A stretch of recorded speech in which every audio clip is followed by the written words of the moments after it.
Emma by Jane Austen, Volume 2. Chapter 1. Emma and Harriet had been walking together one morning, and, in Emma's opinion, had been talking enough of Mr. Elton for that day. She could not think that Harriet's solace or her own sins required more, and she was therefore industriously getting rid of the subject as they returned, but it burst out again when she thought she had succeeded, and after speaking some time of what the poor must suffer in winter, and receiving no other answer than a very plaintive "Mr. Marney, Elton is so good to the poor," she found something else must be done. They were just approaching the house where lived Mrs. and Miss Bates. She determined to call upon them and seek safety in numbers. There was always sufficient reason for such an attention. Mrs. and Miss Bates loved to be called on, and she knew she was considered by the very few who presumed ever to see imperfection in her, as rather negligent in that respect, and as not contributing what she ought to the stock of their scanty comforts. She had had many a hint from Mr. Knightley, and some from her own heart, as to her deficiency, but none were equal to counteract the persuasion of its being very disagreeable, a waste of time, tiresome women, and all the horror of being in danger of falling in with the second-rate and third-rate of Highbury, who were calling on them forever, and therefore she seldom went near them. But now she made the sudden resolution of not passing their door without going and observing, as she proposed it to Harriet, that, as well as she could calculate, they were just now quite safe from any letter from Jane Fairfax. The house belonged to people in business. Mrs. and Miss Bates occupied the drawing-room floor, and there, in the very moderate-sized apartment, which was everything to them, the visitors were most cordially and even gratefully welcomed. The quiet, neat old lady, who with her knitting was seated in the warmest corner, wanting even to give up her place to Miss Woodhouse, and her more active, talking daughter, almost ready to overpower them with care and kindness, thanks for their visit, solicitude for their shoes, anxious inquiries after Mr. Woodhouse's health, cheerful communications about her mother's, and sweet cake from the beaufet Mrs. Eyre.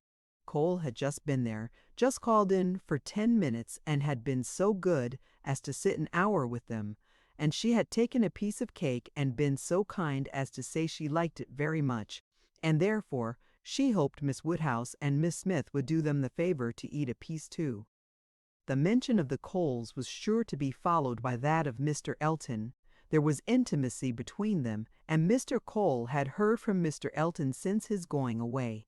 Emma knew what was coming. They must have the letter over again, and settle how long he had been gone, and how much he was engaged in company, and what a favorite he was, wherever he went, and how full the master of the ceremonies ball had been. And she went through it very well, with all the interest and all the commendation that could be requisite, and always putting forward to prevent Harriet's being obliged to say a word. This she had been prepared for when she entered the house, but meant, having once talked him handsomely over, to be no farther incommoded by any troublesome topic, and to wander at large amongst all the mistresses and misses of Highbury and their card parties. She had not been prepared to have Jane Fairfax succeed Mr. Elton, but he was actually hurried off by Miss Bates. She jumped away from him at last, abruptly, to the Coles, to usher in a letter from her niece. "Oh, yes, Mr. Elton, I understand certainly as to dancing.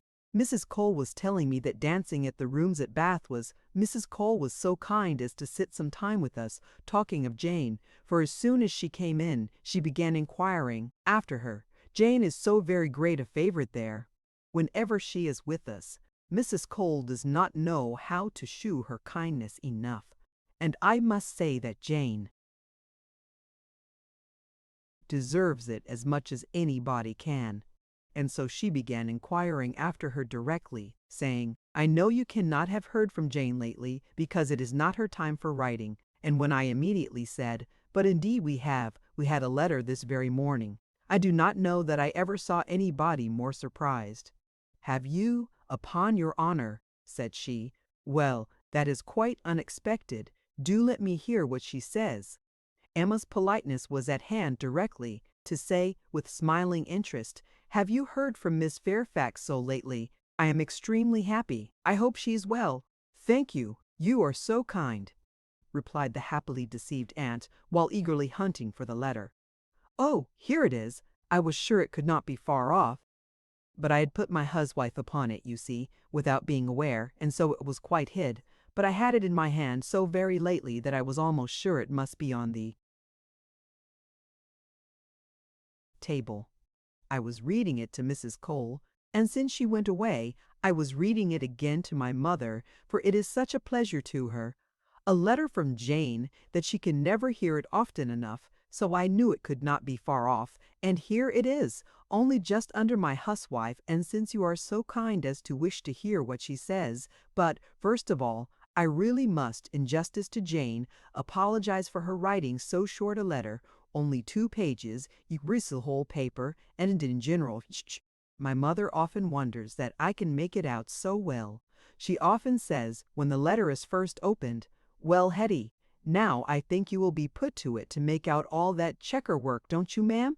And then I tell her, I am sure she would contrive to make it out herself if she had nobody to do it for her, every word of it. I am sure she would pore over it till she had made out every word. And indeed, though my mother's eyes are not so good as they were, she can see amazingly well still, thank God, with the help of spectacles. It is such a blessing. My mothers are really very good indeed. Jane often says when she is here, "I am sure, grandmamma, you must have had very strong eyes to see as you do, and so much fine work as you have done too.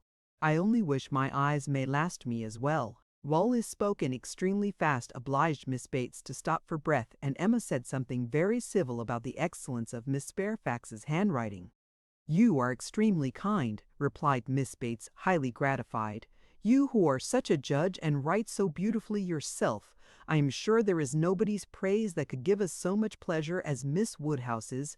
My mother does not hear. She is a little deaf, you know. Ma'am," addressing her, "do you hear what Miss Woodhouse is so obliging to say about Jane's handwriting?" And Emma had the advantage of hearing her own silly compliment repeated twice over before the good old lady could comprehend it. She was pondering in the meanwhile upon the possibility, without seeming very rude, of making her escape from Jane Fairfax's letter, and had almost resolved on hurrying away directly under some slight excuse, when Miss Bates turned to her again and seized her attention. "My mother's deafness is very trifling, you see, just nothing at all. By only raising my voice and saying anything 2 or 3 times over, she is sure to hear, but then she is used to my voice. But it is very remarkable that she should always hear Jane better than she does me. Jane speaks so distinct. However, she will not find her grandmamma at all deafer than she was 2 years ago, which is saying a great deal at my mother's time of life, and it really is full 2 years, you know, since she was here. We never were so long without seeing her before, and as I was telling Mrs. Cole, we shall hardly know how to make enough of her now. Are you expecting Miss Fairfax here soon?" "Oh, yes, next week." "Indeed, that must be a very great pleasure." "Thank you. You are very kind. Yes, next week. Everybody is so surprised, and everybody says the same obliging things. I am sure she will be as happy to see her friends at Highbury as they can be to see her friends at Highbury, as they can be to see her. Yes, Friday or Saturday. She cannot say which, because Colonel Campbell will be wanting the carriage himself one of those days. So very good of them to send her the whole way. But they always do, you know. Oh yes, Friday or Saturday next. That is what she writes about. That is the reason of her writing out of rule, as we call it. For in the common course, we should not have heard from her before next Tuesday or Wednesday. Yes, so I imagined. I was afraid there could be little chance of my hearing anything of Miss Fairfax today. So obliging of you. No, we should not have heard, if it had not been for this particular circumstance of her being to come here so soon. My mother is so delighted, for she is to be 3 months with us at least. 3 months, she says so, positively, as I am going to have the pleasure of reading to you. The case is, you see, that the Campbells are going to Ireland. Mrs. Dixon has persuaded her father and mother to come over and see her directly. They had not intended to go over till the summer, but she is so impatient to see them again, for till she married have left 3 very strange to be in different kingdoms, I was going to say, but however different countries, and so she wrote a very urgent letter to her mother, or her father, I declare I do not know which it was, but we shall see presently in Jane's letter, wrote in Mr. Dixon's name as well as her own, to press their coming over directly, and they would give them the meetin, take them back to their to thief for Jane has heard a great deal of its beauty from Mr. Dixon. I mean, I do not know that she ever heard about it from anybody else. But it was very natural, you know, that he should like to speak of his own place while he was paying his addresses, and as Jane used to be very often walking out with them, for Colonel and Mrs. Campbell were very particular about their daughters not walking out often with only Mr. Dixon, for which I do not at all blame them. Of course, she heard everything he might be telling Miss Campbell about his own home in Ireland, and I think she wrote us word that he had shewn them some drawings of the place, views that he had taken himself. He is a most amiable, charming young man, I believe. Jane was quite longing to go to Ireland, from his account of things. At this moment, an ingenious and animating suspicion entering Emma's brain with regard to Jane Fairfax, this charming Mr. Dixon, and the not going to Ireland, she said with the insidious design of farther discovery, you must feel it very fortunate that Miss Fairfax should be allowed to come to you at such a time, considering the very particular friendship between her and Mrs. Dixon. You could hardly have expected her to be excused from accompanying Colonel and Mrs. Campbell. Very true indeed. The very thing that we have always been rather afraid of, for we should not have liked to have her at such a distance from us, for months together, not able to come if anything was to happen. But you see, everything turns out for the best. They want her Mr. and Mrs. Dixon excessively to come over with Colonel and Mrs. Campbell. Quite depend upon it. Nothing can be more kind or pressing than their joint invitation, Jane says, as you will hear presently. Mr. Dixon does not seem in the least backward in any attention. He is a most charming young man.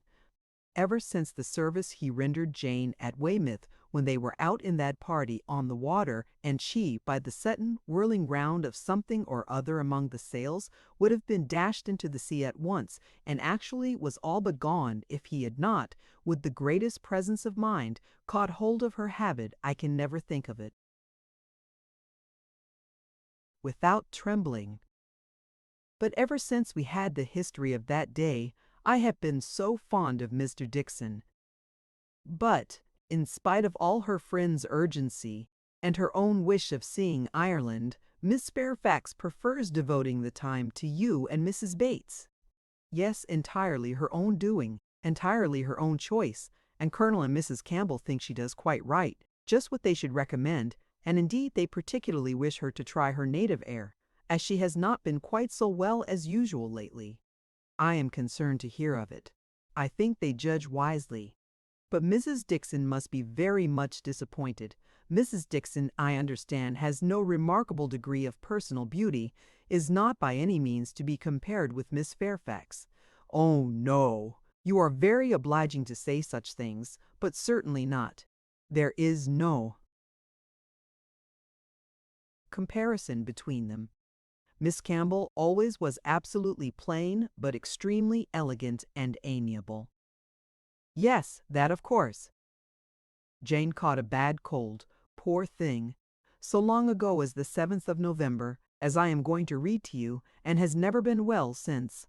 A long time, is not it, for a cold to hang upon her? She never mentioned it before, because she would not alarm us.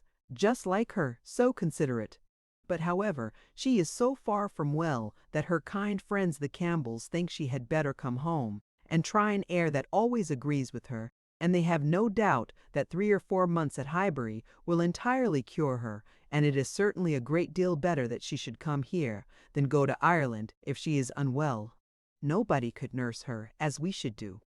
It appears to me the most desirable arrangement in the world. And so she's to come to us next Friday or Saturday, and the Campbells leave town in their way to Holyhead the Monday following, as you will find from Jane's letter, so sudden. You may guess, dear Miss Woodhouse, what a flurry it has thrown me in, if it was not for the drawback of her illness. But I am afraid we must expect to see her grown thin, and looking very poorly. I must tell you what an unlucky thing happened to me as to that.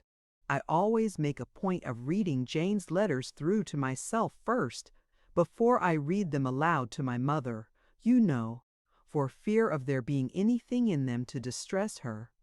Jane desired me to do it, so I always do, and so I began today with my usual caution, but no sooner did I come to the mention of her being unwell than I burst out, quite frightened, with, "Bless me, poor Jane is ill," which my mother, being on the watch, heard distinctly and was sadly alarmed at. However, when I read on, I found it was not near so bad as I had fancied at first, and I make so light of it now to her that she does not think much about it, but I cannot imagine how I could be so off my guard. If Jane does not get well soon, we will call in Mr. Perry. The expense shall not be thought of, and though he is so liberal and so fond of Jane that I dare say he would not mean to charge anything for attendance, we could not suffer it to be so, you know. He has a wife and family to maintain, and is not to be giving away his time. Well, now I have just given you a hint of what Jane writes about. We will turn to her letter, and I am sure she tells her own story a great deal better than I can tell it for her. I am afraid we must be running away, said Emma, glancing at Harriet and beginning to rise. My father will be expecting us. I had no intention. I thought I had no power of staying more than 5 minutes when I first entered the house. I merely called, because I would not pass the door without inquiring after Mrs. Bates, but I have been so pleasantly detained. Now, however, we must wish you and Mrs. Bates good morning.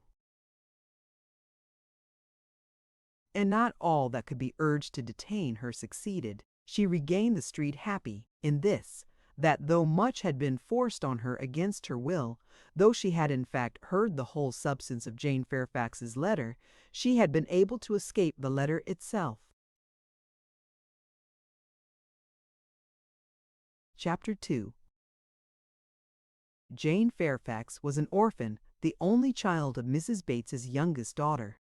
The marriage of Louet Fairfax of the regiment of infantry and Miss Jane Bates had had its day of fame and pleasure, hope and interest, but nothing now remained of it, save the melancholy remembrance of him dying in action abroad, of his widow sinking under consumption and grief soon afterwards, and this girl. By birth she belonged to Highbury, and when at 3 years old, on losing her mother, she became the property, the charge, the consolation, the foundling of her grandmother and aunt.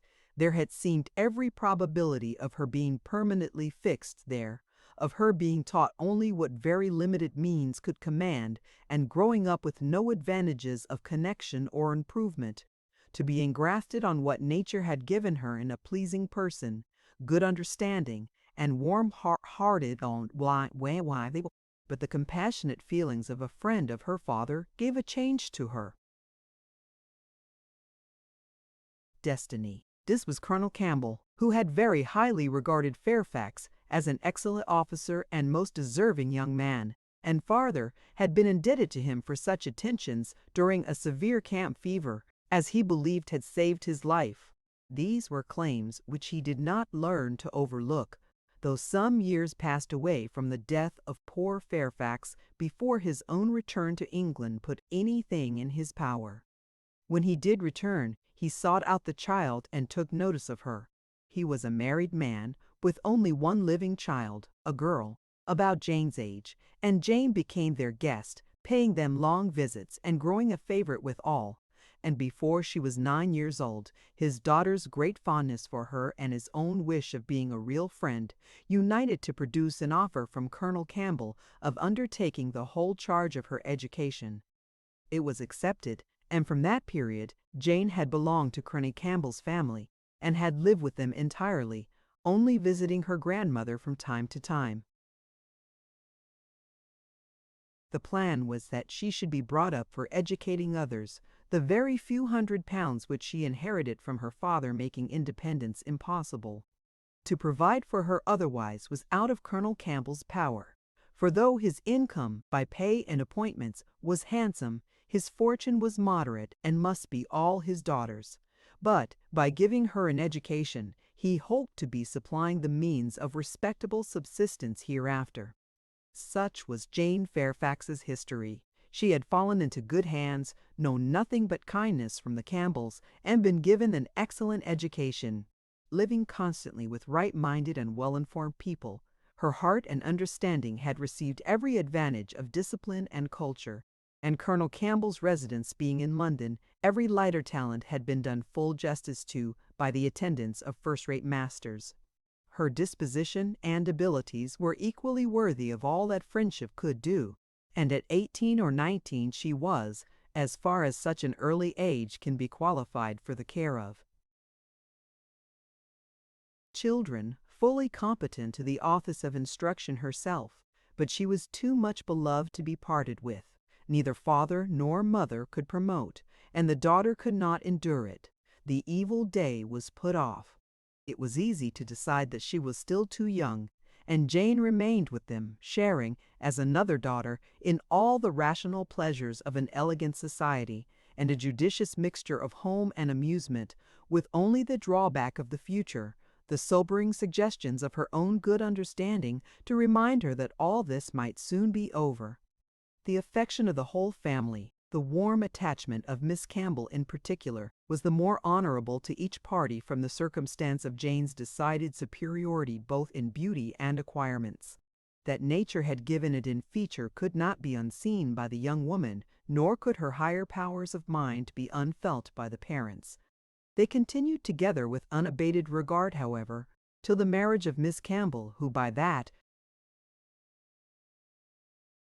chance, that luck which so often defies anticipation in matrimonial affairs, giving attraction to what is moderate rather than to what is superior, engaged the affections of Mr. Dixon, a young man, rich and agreeable, almost as soon as they were acquainted, and was eligibly and happily settled, while Jane Fairfax had yet her bread to earn.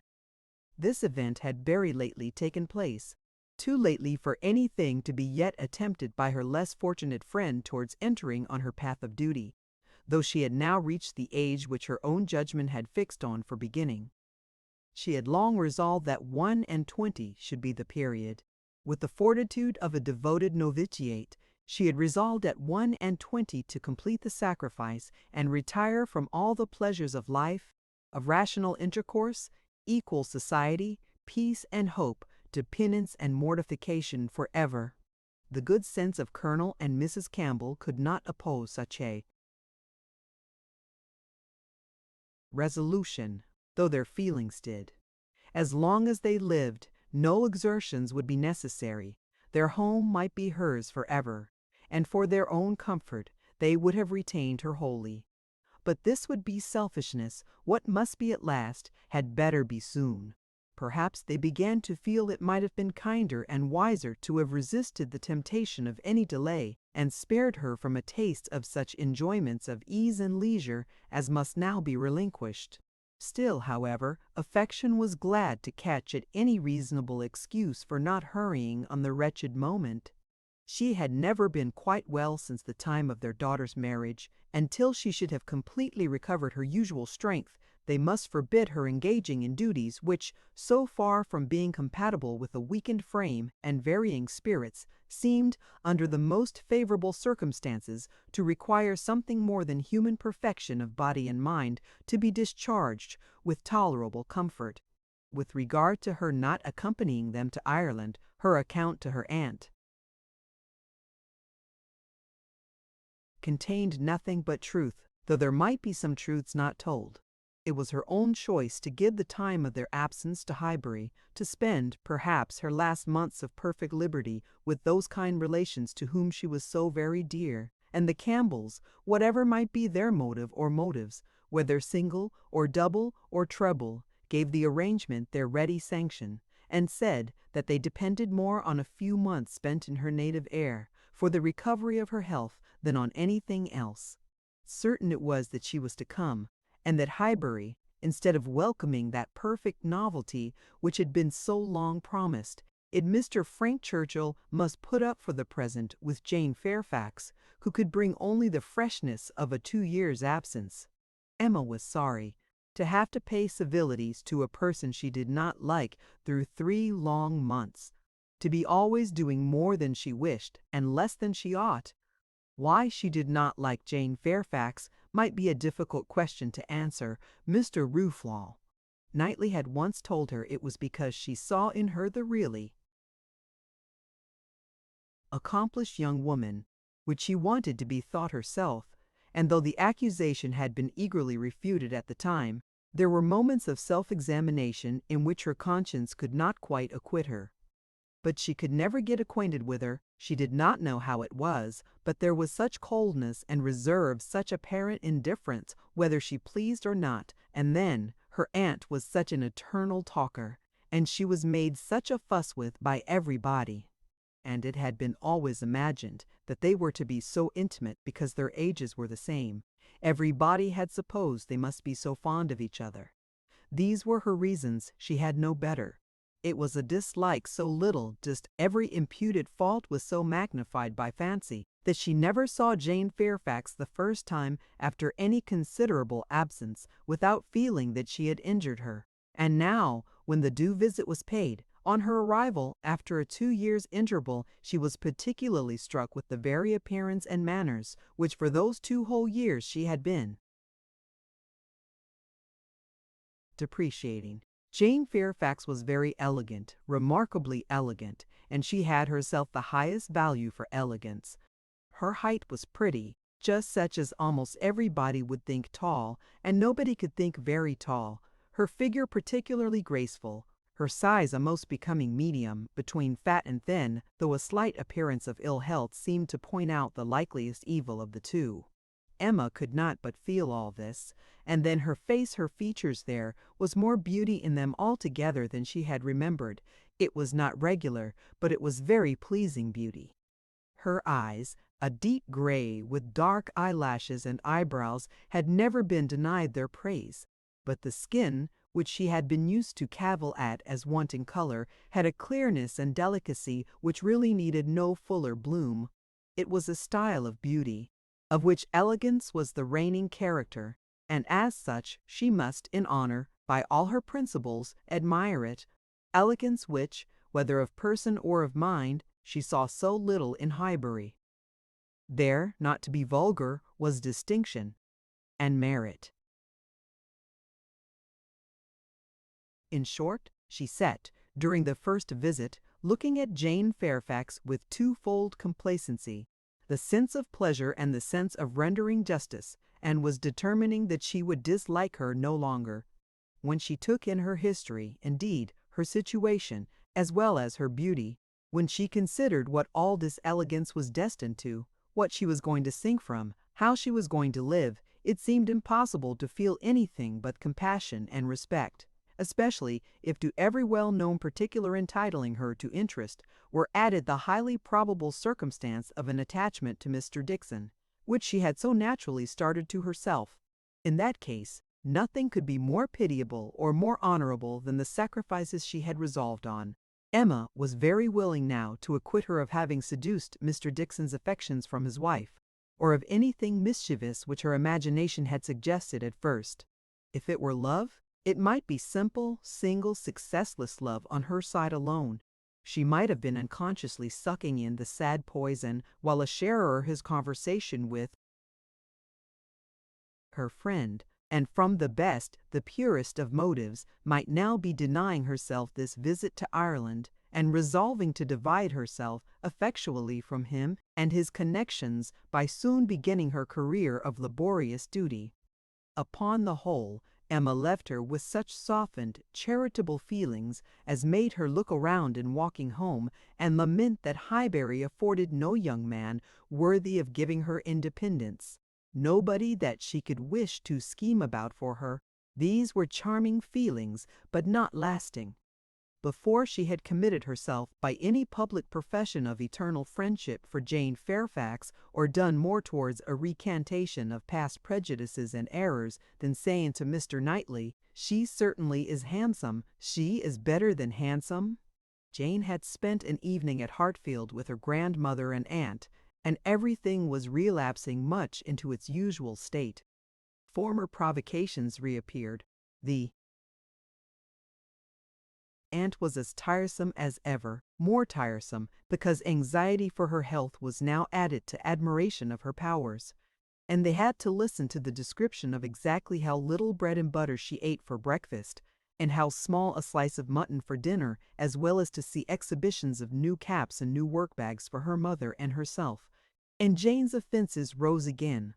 They had music, Emma was obliged to play, and the thanks and praise which necessarily followed appeared to her an affectation of candor, an air of greatness, meaning only to shew off in higher style her own very superior performance. She was, besides, which was the worst of all, so cold, so cautious. There was no getting at her real opinion. Wrapped up in a cloak of politeness, she seemed determined to hazard nothing. She was was suspiciously reserved. If anything could be more, where all was most, she was more reserved on the subject of Weymouth and the Dixons than anything. She seemed bent on giving no real insight into Mr. Dixon's character, or her own value for his company, or opinion of the suitableness of the match. It was all general approbation and smoothness, nothing delineated or distinguished. It did her no service, however. Her caution was thrown away. Emma saw its artifice and returned to her first surmises. There probably was something more to conceal than her own preference. Mr. Dixon, perhaps, had been very near changing one friend for the other, or been fixed only to Miss Campbell, for the sake of the future £12,000. The like reserve prevailed on other topics. She and Mr. Frank Churchill had been at Weymouth at the same time. It was known that they were a little acquainted, but not a syllable of real information could Emma procure as to what he truly was. Was he handsome? She believed he was reckoned a very fine young man. Was he agreeable? He was generally thought so. Did he appear a sensible young man, a young man of information, at a watering place, or in a common London acquaintance? It was difficult to decide on such points. Manners were all that could be safely judged of under a much longer knowledge than they had yet had of Mr. Churchill. She believed everybody found his manners pleasing. Emma could not forgive her. Chapter 3. Emma could not forgive her, but as neither provocation nor resentment were discerned by Mr. Knightley, who had been of the party and had seen only proper attention and pleasing behavior on each side, he was expressing the next morning, being at Hartfield again on business with Mr. Woodhouse, his approbation of the whole, not so openly as he might have done had her father been out of the room, but speaking plain enough to be very intelligible to Emma. He had been used to think her unjust to Jane, and had now great pleasure in Marky. A very pleasant evening, he began, as soon as Mr. Woodhouse had been talked into what was necessary, told that he understood, and the papers swept away. Particularly pleasant. You and Miss Fairfax gave us some very good music. I do not know a more luxurious state, sir, than sitting at one's ease to be entertained a whole evening by two such young women, sometimes with music and sometimes with conversation. I am sure Miss Fairfax must have found the evening pleasant, Emma. You left nothing undone. I was glad you made her play so much, for having no instrument at her grandmother's, it must have been a real indulgence. I am happy you approved, said Emma, smiling, but I hope I am not often deficient in what is due to guests at Hartfield. No, my dear, said her father instantly, that I am sure you are not. There is nobody half so attentive and civil as you are. If anything, you are too attentive. The muffin last night, if it had been handed round once, I think it would have been enough.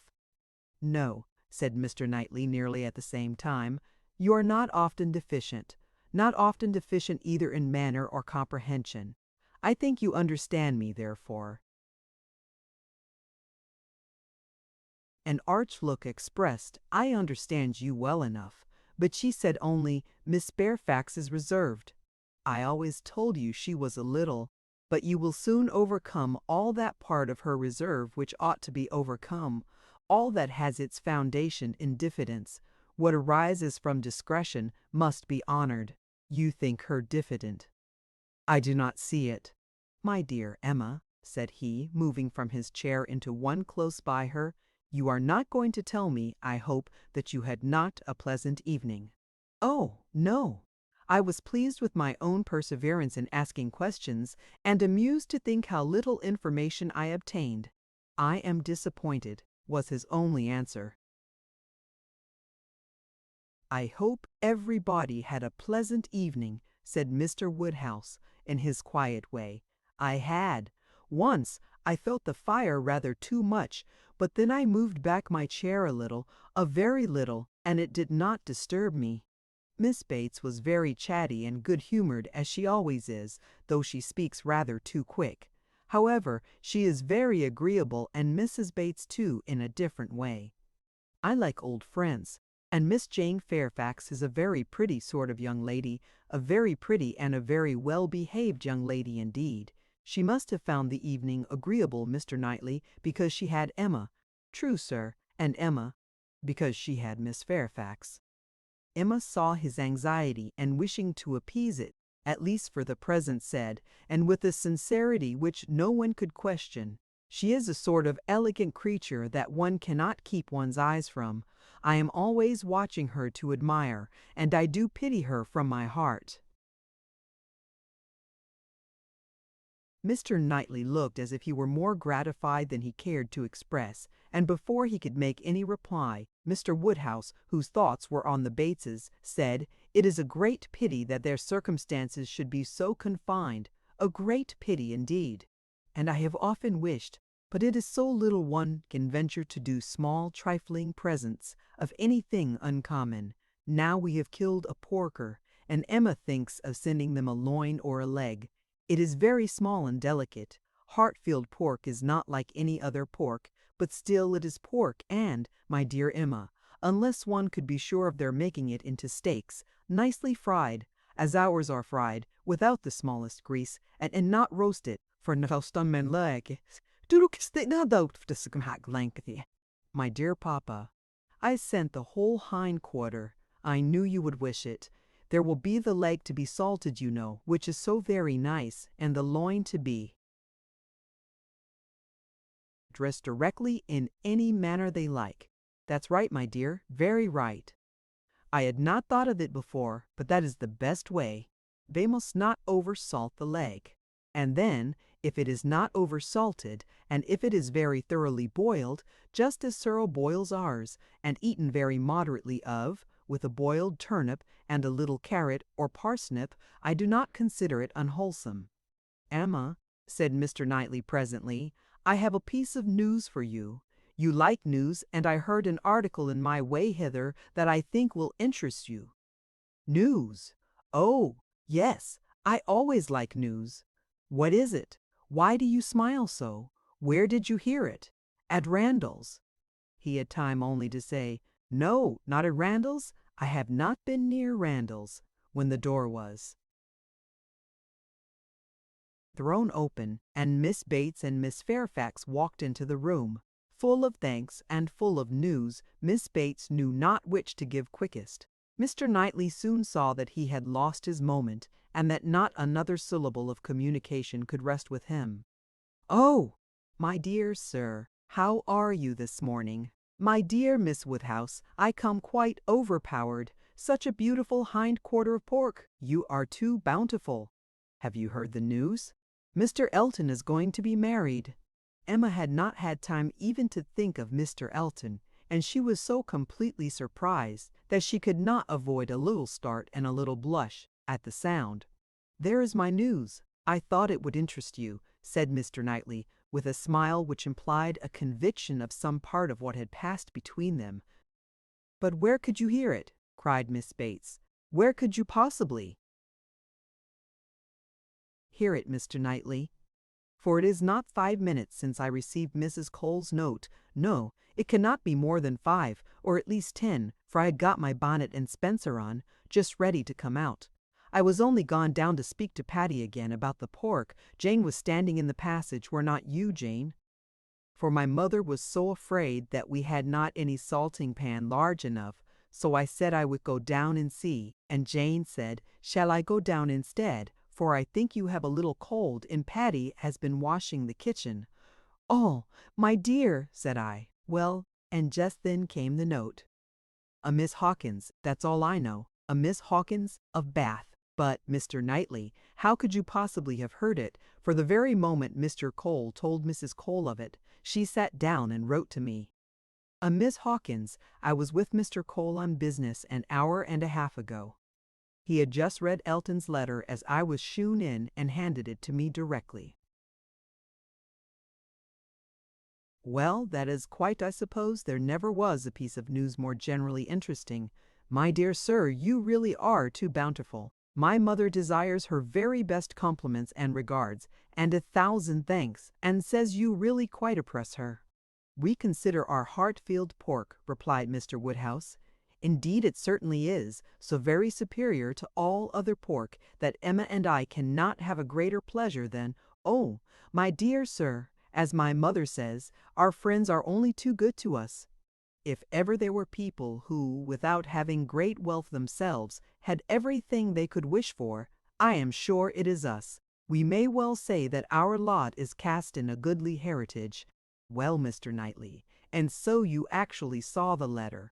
Well, it was short merely to announce, but cheerful, exulting, of course.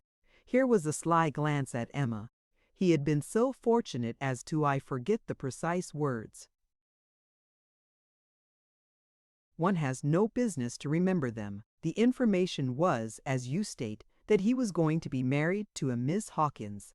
By his style, I should imagine it just settled.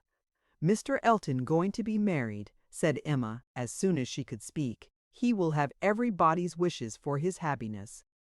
He is very young to settle, was Mr. Woodhouse's observation. He had better not be in a hurry. He seemed to me very well off as he was. We were always glad to see him at Hartfield. A new neighbor for us all, Miss Woodhouse, said Miss Bates joyfully. My mother is so pleased, joyfully. My mother is so pleased. She says she cannot bear to have the poor old vicarage without a mistress. This is great news indeed. Jane, you have never seen Mr. Elton. No wonder that you have such a curiosity to see him. Jane's curiosity did not appear of that absorbing nature as wholly to occupy her. No, I have never seen Mr. Elton, she replied, starting on this appeal. Is he a tall man? Who shall answer that question? Cried Emma.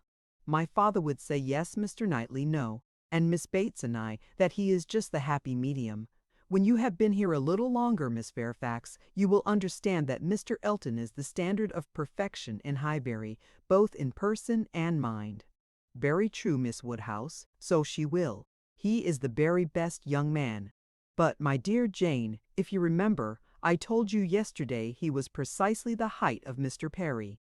Miss Hawkins, I dare say, an excellent young woman. His extreme attention to my mother wanting her to sit in the vicarage pew, that she might hear the better. For my mother is a little deaf. You know it is not much, but she does not hear quite quick. Jane says that Colonel Campbell is a little deaf. He fancied bathing might be good for it, the warm bath, but she says it did him no lasting benefit. Colonel Campbell, you know, is quite our angel. And Mr. Dixon seems a very charming young man, quite worthy of him. It is such a happiness when good people get together, and they always do. Now, here will be Mr. Elton and Miss Hawkins, and there are the Coles, such very good people, and the Perrys. I suppose there never was a happier or a better couple than Mr. and Mrs. Perry. I say, sir, turning to Mr. Woodhouse, I think there are few places with such society as Highbury. I always say, we are quite blessed in our neighbors. My dear sir, if there is one thing my mother loves better than another, it is pork. A roast loin of pork as to who or what Miss Hawkins is, or how long he has been acquainted with her, said Emma. Nothing, I suppose, can be known. One feels that it cannot be a very long acquaintance. He has been gone only 4 weeks. Nobody had any information to give, and, after a few more wonderings, Emma said, "You are silent, Miss Fairfax, but I hope you mean to take an interest in this news. You, who have been hearing and seeing so much of late on these subjects, who must have been so deep in the business on Miss Campbell's account. We shall not excuse your being indifferent about Mr. Elton and Miss Hawkins." "When I have seen Mr. Elton," replied Jane, "I dare say I shall be interested, but I believe it requires that with me, and as it is some months since Miss Campbell married, the impression may be a little worn off." "Yes, he has been gone just 4 weeks, as you observe, Miss Woodhouse," said Miss Bates. 4 weeks yesterday. A Miss Hawkins. Well, I had always rather fancied it would be some young lady hereabouts. Not that Mrs. Cole once whispered to me, but I immediately said, "No, Mr. Elton is a most worthy young man," but in short, I do not think I am particularly quick at those sort of discoveries. I do not pretend to it. What is before me I see. At the same time, nobody could wonder if Mr. Elton should have aspired. Miss Woodhouse lets me chatter on so good-humoredly. She knows I would not offend for the world. How does Miss Smith do? She seems quite recovered now. Have you heard from Mrs. John Knightley lately? Oh, those dear little children! Jane, do you know I always fancy Mr. Dixon like Mr. John Knightley. I mean in person tall, and with that sort of look, and not very talkative. Quite wrong, my dear aunt. There is no likeness at all. Very odd! But one never does form a just idea of anybody beforehand. One takes up a notion and runs away with it. Mr. Dixon, you say, is not, strictly speaking, handsome. Handsome? Oh! No, far from it, certainly plain. I told you he was plain.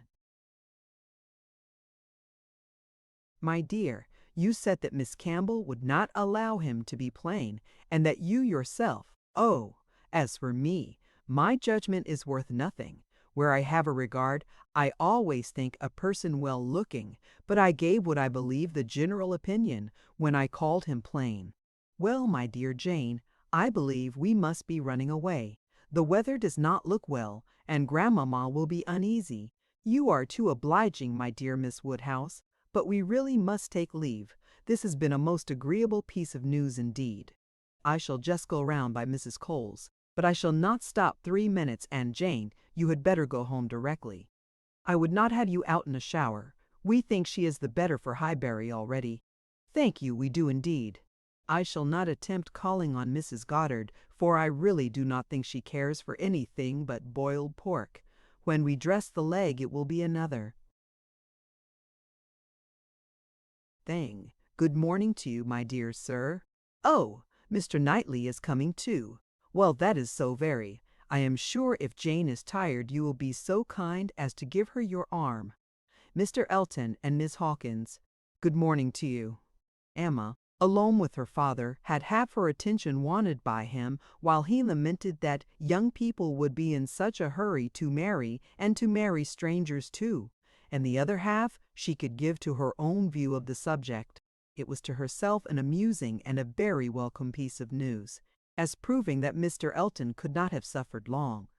But she was sorry for Harriet. Harriet must feel it, and all that she could hope was, by giving the first information herself, to save her from hearing it abruptly from others. It was now about the time that she was likely to call. If she were to meet Miss Bates in her way, and upon its beginning to rain, Emma was obliged to expect that the weather would be detaining her at Mrs. Goddard's, and that the intelligence would undoubtedly rush upon her without preparation. The shower was heavy but short, and it had not been over 5 minutes when in came Harriet, with just the heated, agitated look which hurrying thither with a full heart was likely to give, and the "Oh, Miss Woodhouse, what do you think has happened?" which instantly burst forth, had all the evidence of corresponding perturbation. As the blow was given, Emma felt that she could not now shew greater kindness than in listening, and Harriet, unchecked, ran eagerly through what she had to tell. She had set out from Mrs. Goddard's half an hour ago. She had been afraid it would rain. She had been afraid it would pour down every moment. But she thought she might get to Hartfield first. She had hurried on as fast as possible. But then, as she was passing by the house where a young woman was making up a gown for her, she thought she would just step in and see how it went on. And though she did not seem to stay half a moment there, soon after she came out, it began to rain, and she did not know what to do, so she ran on direct, began to racket hunting it. Fors was the principal woolen draper, linen draper, and haberdasher's shop united, the shop first in size and fashion in the place. And so there she had sat, without an idea of anything in the world, full 10 minutes, perhaps, when, all of a sudden, who should come in? To be sure, it was so very odd, but they always dealt at fours who should come in, but Elizabeth Martin and her brother. Dear Miss Woodhouse, only think, I thought I should have fainted. I did not know what to do. I was sitting near the door. Elizabeth saw me directly, but he did not. He was busy with the umbrella. I am sure she saw me, but she looked away directly and took no notice, and they both went to quite the farther end of the shop. And I kept sitting near the door. Oh dear, I was so miserable. I am sure I must have been as white as my gown. I could not go away, you know, because of the rain, but I did so wish myself anywhere in the world but there. Oh, dear Miss Woodhouse. Well, at last, I fancy, he looked round and saw me, for instead of going on with her buyings, they began whispering to one another. I am sure they were talking of me, and I could not help thinking that he was persuading her to speak to me. Do you think he was, Miss Woodhouse? For presently she came forward, came quite up to me, and asked me how I did, and seemed ready to shake hands if I would. She did not do any of it in the same way that she used. I could see she was altered. But, however, she seemed to try to be very friendly, and we shook hands and stood talking some time. But I know no more what I said. I was in such a tremble. I remember she said she was sorry we never met now, which I thought almost too kind. Dear Miss Woodhouse, I was absolutely miserable. By that time it was beginning to hold up, and I was determined that nothing should stop me from getting away. And then only think, I found he was coming up towards me too slowly, you know, and as if he did not quite know what to do. And so he came and spoke, and I answered, and I stood for a minute, feeling dreadfully, you know, one can't tell how. And then I took courage and said it did not rain and I must go. And so off I set, and I had not got 3 yards from the door when he came after me, only to say if I was going to Hartfield he thought I had much better go round by Mr. Cole's stables, for I should find the near way quite floated by this rain. Oh, dear, I thought it would have been the death of me. So I said I was very much obliged to him. You know I could not do less. And then he went back to Elizabeth, and I came round by the stables. I believe I did, but I hardly knew where I was, or anything about it. Oh, Miss Woodhouse, I would rather done anything than have it happen, and yet, you know, there was a sort of satisfaction in seeing him behave so pleasantly and so kindly, and Elizabeth too. Oh, Miss Woodhouse, do talk to me and make me comfortable again. Very sincerely did Emma wish to do so, but it was not immediately in her power. She was obliged to stop and think. She was not thoroughly comfortable herself. The young man's conduct and his sister's seemed the result of real feeling, and she could not but pity them. As Harriet described it, there had been an interesting mixture of wounded affection and genuine delicacy in their behavior, but she had believed them to be well-meaning, worthy people before, and what difference did this make in the evils of the connection? It was folly to be disturbed by it. Of course, he must be sorry to lose her. They must be all sorry. Ambition, as well as love, had probably been mortified. They might all have hoped to rise by Harriet's acquaintance, and besides, what was the value of Harriet's description? so easily pleased, so little discerning. What signified her praise? She exerted herself and did try to make her comfortable by considering all that had passed as a mere trifle and quite unworthy of being dwelt on.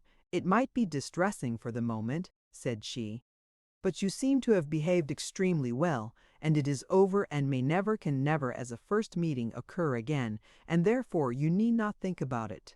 Harriet said, very true. And she would not think about it, but still she talked.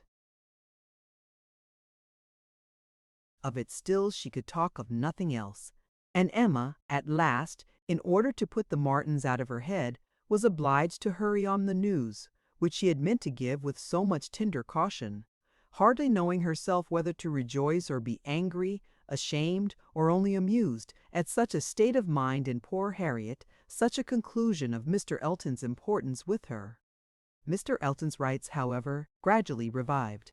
Though she did not feel the first intelligence as she might have done the day before or an hour before, its interest soon increased, and before their first conversation was over, she had talked herself into all the sensations of curiosity, wonder, and regret, pain and pleasure, as to this fortunate Miss Hawkins, which could conduce to place the Martins under proper subordination in her fancy. Emma learned to be rather glad that there had been such a meeting. It had been serviceable in deadening the first shock, without retaining any influence to alarm. As Harriet now lived, the Martins could not get at her, without seeking her, where hitherto they had wanted either the courage or the condescension to seek her. For since her refusal of the brother, the sisters never had been at Mrs. Goddard's, and a 12-month might pass without their being thrown together again, with any necessity or even any power of speech. Chapter 4. Human nature is so well disposed towards those who are in interesting situations that a young person who either marries or dies is sure of being kindly spoken of. A week had not passed since Miss Hawkins's name was first mentioned in Highbury, before she was, by some means or other, discovered to have every recommendation of person in mind, to be handsome, elegant, highly accomplished, and perfectly amiable. And when Mr. Elton himself arrived to triumph in his happy prospects and circulate the fame of her merits, there was very little more for him to do than to tell her Christian name and say whose music she principally played. Mr. Elton returned a very happy man. He had gone away rejected and mortified, disappointed in a very sanguine hope, after a series of what appeared to him strong encouragement, and not only losing the right lady, but finding himself debased to the level of a very wrong one. He had gone away deeply offended. He came back engaged to another, and to another as superior, of course, to the first. As under such circumstances, what is gained always is to what is lost. He came back gay and self-satisfied, eager and busy, caring nothing for Miss Woodhouse, and defying Miss Smith. The charming Augusta Hawkins, in addition to all the usual advantages of perfect beauty and merit, was in possession of an independent fortune of so many thousands as would always be called 10, a point of some dignity, as well as some convenience. The story told well. He had not thrown himself away. He had gained a woman of 10,000 L, or thereabouts, and he had gained her with such delightful rapidity. The first hour of introduction had been so very soon followed by distinguishing notice.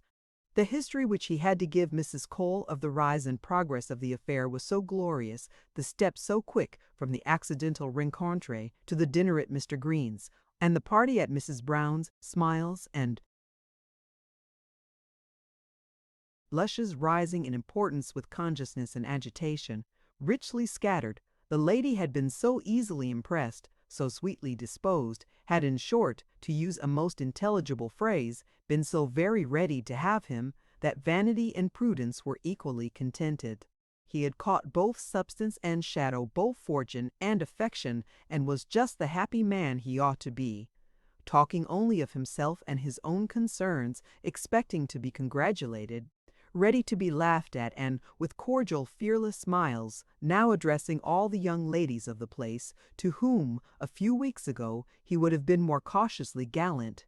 The wedding was no distant event, as the parties had only themselves to please, and nothing but the necessary preparations to wait for. And when he set out for Bath again, there was a general expectation, which a certain glance of Mrs. Cole's did not seem to contradict, that when he next entered Highbury he would bring his bride. During his present short stay, Emma had barely seen him, but just enough to feel that the first meeting was over, and to give her the impression of his not being improved by the mixture of pique and pretension now spread over his air. She was, in fact, beginning very much to wonder that she had ever thought him pleasing at all, and his sight was so inseparably connected with some very disagreeable feelings that, except in a moral light, as a penance, a lesson, a source of profitable humiliation to her own mind, she would have been playing us with Harriet here at Austen. She wished him very well, but he gave her pain, and his welfare 20 miles off would administer most satisfaction. The pain of his continued residence in Highbury, however, must certainly be lessened by his marriage. Many vain solicitudes would be prevented, many awkwardnesses smoothed by it. A Mrs. Elton would be an excuse for any change of intercourse. Former intimacy might sink without remark. It would be almost beginning their life of civility again. Of the lady, individually, Emma thought very little. She was good enough for Mr. Elton, no doubt, accomplished enough for Highbury, handsome enough to look plain, probably, by Harriet's side. As to connection, their Emma was perfectly easy, persuaded that after all his own vaunted claims and disdain of Harriet, he had done nothing. On that article, truth seemed attainable. What she was must be uncertain, but who she was might be found out, and setting aside the 10,000 L, it did not appear that she was at all Harriet's superior. She brought no name, no blood, no alliance. Miss Hawkins was the youngest of the 2 daughters of a Bristol merchant, of course, he must be called, but as the whole of the profits of his mercantile life appeared so very moderate, it was not unfair to guess the dignity of his line of trade had been very moderate also. Part of every winter she had been used to spend in Bath, but Bristol was her home, the very heart of Bristol, for though the father and mother had died some years ago, and uncle remained in the law line, nothing more distinctly honorable was hazarded of him than that he was in the law line, and with him the daughter had lived. Emma guessed him to be the drudge of some attorney, and too stupid to rise, and all the grandeur of the connection seemed dependent on the elder sister, who was very well married to a gentleman in a great way near Bristol, who kept 2 carriages. That was the wind-up of the history. That was the glory of Miss Hawkins. Could she but have given Harriet her feelings about it all! She had talked her into love, but alas, she was not so easily to be talked out of it. The charm of an object to occupy the many vacancies of Harriet's mind was not to be talked away. He might be superseded by another. He certainly would indeed. Nothing could be clearer. Even a Robert Martin would have been sufficient, but nothing else, she feared, would cure her. Harriet was one of those who, having once begun, would be always in love. And now, poor girl, she was considerably worse from this reappearance of Mr. Elton. She was always having a glimpse of him somewhere or other. Emma saw him only once, but 2 or 3 times every day Harriet was sure just to meet with him, or just to miss him, just to hear his voice or see his shoulder, just to have something occur to preserve him in her fancy in all the favoring warmth of surprise and conjecture. She was, moreover, perpetually hearing about him. For, excepting when at Hartfield, she was always among those who saw no fault in Mr. Elton, and found nothing so interesting as the discussion of his concerns. And every report, therefore, every guess all that had already occurred, all that might occur in the arrangement of his affairs, comprehending income, servants, and furniture, was continually in agitation around her. Her regard was receiving strength by invariable praise of him, and her regrets kept alive, and feelings irritated by ceaseless repetitions of Miss Hawkins's happiness and continual observation of how much he seemed attached his air as he walked by the house, the very sitting of his hat, being all in proof of how much he was in love. Had it been allowable entertainment, had there been no pain to her friend or reproach to herself, in the waverings of Harriet's mind, Emma would have been amused by its variations. Sometimes Mr. Elton predominated, sometimes the Martins, and each was occasionally useful as a check to the other. Mr. Elton's engagement had been the cure of the agitation of meeting Mr. Martin. The unhappiness produced by the knowledge of that engagement had been a little put aside by Elizabeth Martin's calling at Mrs. Goddard's a few days afterwards. Harriet had not been at home, but a note had been prepared and left for her, written in the very style to touch, a small mixture of reproach with a great deal of kindness. Until Mr. Elton himself appeared, she had been much occupied by it, continually pondering over what could be done in return, and wishing to do more than she dared to confess. But Mr. Elton, in person, had driven away all such cares. While he stayed, the Martins were forgotten, and on the very morning of his setting off for Bath again, Emma, to dissipate some of the distress it occasioned, judged it best for her to return Elizabeth Martin's visit. How that visit was to be acknowledged, what would be necessary, and what might be safest, had been a point of some doubtful consideration. Absolute neglect of the mother and sisters, when invited to come, would be ingratitude. It must not be, and yet the danger of a renewal of the acquaintance. After much thinking, she could determine on nothing better than Harriet's returning the visit, but in a way that, if they had understanding, should convince them that it was to be only a formal acquaintance. She meant to take her in the carriage, leave her at the Abbey Mill while she drove a little farther, and call for her again so soon as to allow no time for insidious applications or dangerous recurrences to the past, and give the most decided proof of what degree of intimacy was chosen for the future. She could think of nothing better, and though there was something in it which her own heart could not approve, something of ingratitude, merely glossed over it must be done, or what would become of Harriet? Chapter 5. Small heart had Harriet for visiting. Only half an hour before her friend called for her at Mrs. Goddard's, her evil stars had led her to the very spot where, at that moment, a trunk, directed to the Reverend Philip Elton, White Hart, Bath, was to be seen under the operation of being lifted into the butcher's cart, which was to convey it to where the coaches passed, and everything in this world, excepting that trunk and the direction, was consequently a blank. She went, however, and when they reached the farm and she was to be put down at the end of the broad, neat gravel walk which led between espalier apple trees to the front door, the sight of everything which had given her so much pleasure the autumn before was beginning to revive a little local agitation, and when they parted, Emma observed her to be looking around with a sort of fearful curiosity, which determined her not to allow the visit to exceed the proposed quarter of an hour. She went on herself to give that portion of time to an old servant who was married and settled in Donwell. The quarter of an hour brought her punctually to the white gate again, and Miss Smith, receiving her summons, was with her without delay and unattended by any alarming young man. She came solitarily down the gravel walk, a Miss Martin just appearing at the door, and parting with her seemingly with ceremonious civility.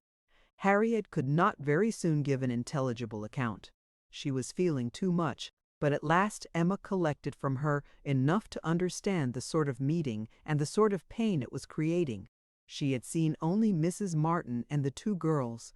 They had received her doubtingly, if not coolly, and nothing beyond the merest commonplace had been talked almost all the time, till just at last, when Mrs. Martin, saying, all of a sudden, that she thought Miss Smith was grown, had brought on a more interesting subject and a warmer manner.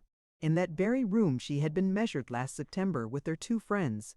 There were the penciled marks and memorandums on the wainscot by the window. He had done it. They all seemed to remember the day, the hour, the party, the occasion, to feel the same consciousness, the same regrets to be ready to return to the same good understanding. And they were just growing again like themselves, Harriet, as Emma must suspect, as ready as the best of them to be cordial and happy when the carriage reappeared and all was over. The style of the visit and the shortness of it were then felt to be decisive. 14 minutes to be given to those with whom she had thankfully passed 6 weeks, not 6 months ago. Emma could not but picture it all and feel how justly they might resent, how naturally Harriet must suffer. It was a bad business. She would have given a great deal, or endured a great deal, to have had the Martins in a higher rank of life. They were so deserving that a little higher should have been enough, but as it was, how could she have done otherwise? Impossible. She could not repent. They must be separated, but there was a great deal of pain in the process, so much to herself at this time that she soon felt the necessity of a little consolation, and resolved on going home by way of Randalls to procure it. Her mind was quite sick of Mr. Elton and the Martins. The refreshment of Randalls was absolutely necessary. It was a good scheme, but on driving to the door, they heard that neither master nor mistress was at home. They had both been out some time. The man believed they were gone to Hartfield.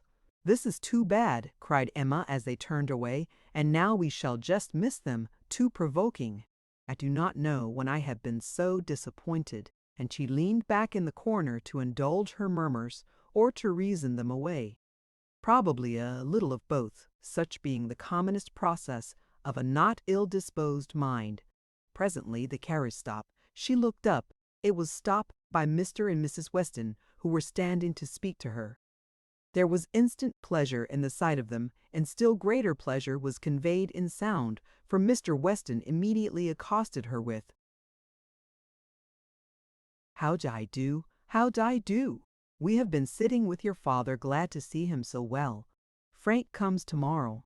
I had a letter this morning. We see him tomorrow by dinner time. To a certainty he is at Oxford today, and he comes for a whole fortnight. I knew it would be so.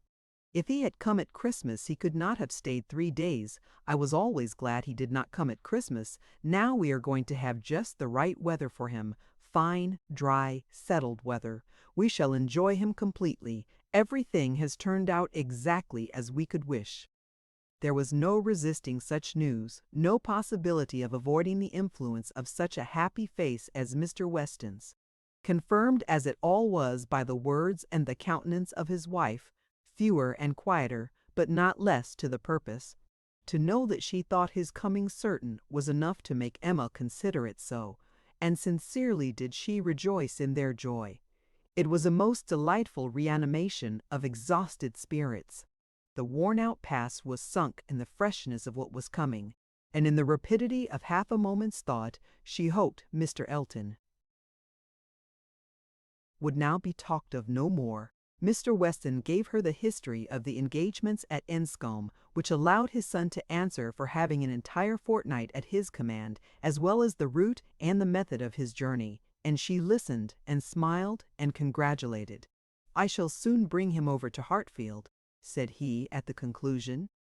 Emma could imagine she saw a touch of the arm at this speech from his wife. "We had better move on, Mr. Weston," said she. "We are detaining the girls." "Well, well, I am ready." And turning again to Emma, "But you must not be expecting such a very fine young man. You have only had my account, you know.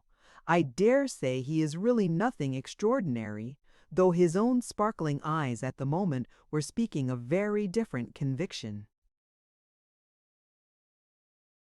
Emma could look perfectly unconscious and innocent, and answer in a manner that appropriated nothing. "Think of me tomorrow, my dear Emma, about 4 o'clock," was Mrs. Weston's parting injunction, spoken with some anxiety, and meant only for her. 4 o'clock! "Depend upon it, he will be here by 3, was Mr. Weston's quick amendment. And so ended a most satisfactory meeting. Emma's spirits were mounted quite up to happiness. Everything wore a different air. James and his horses seemed not half so sluggish as before. When she looked at the hedges, she thought the elder at least must soon be coming out, and when she turned round to Harriet, she saw something like a look of spring, a tender smile even there. Will Mr. Frank Churchill pass through Bath as well as Oxford?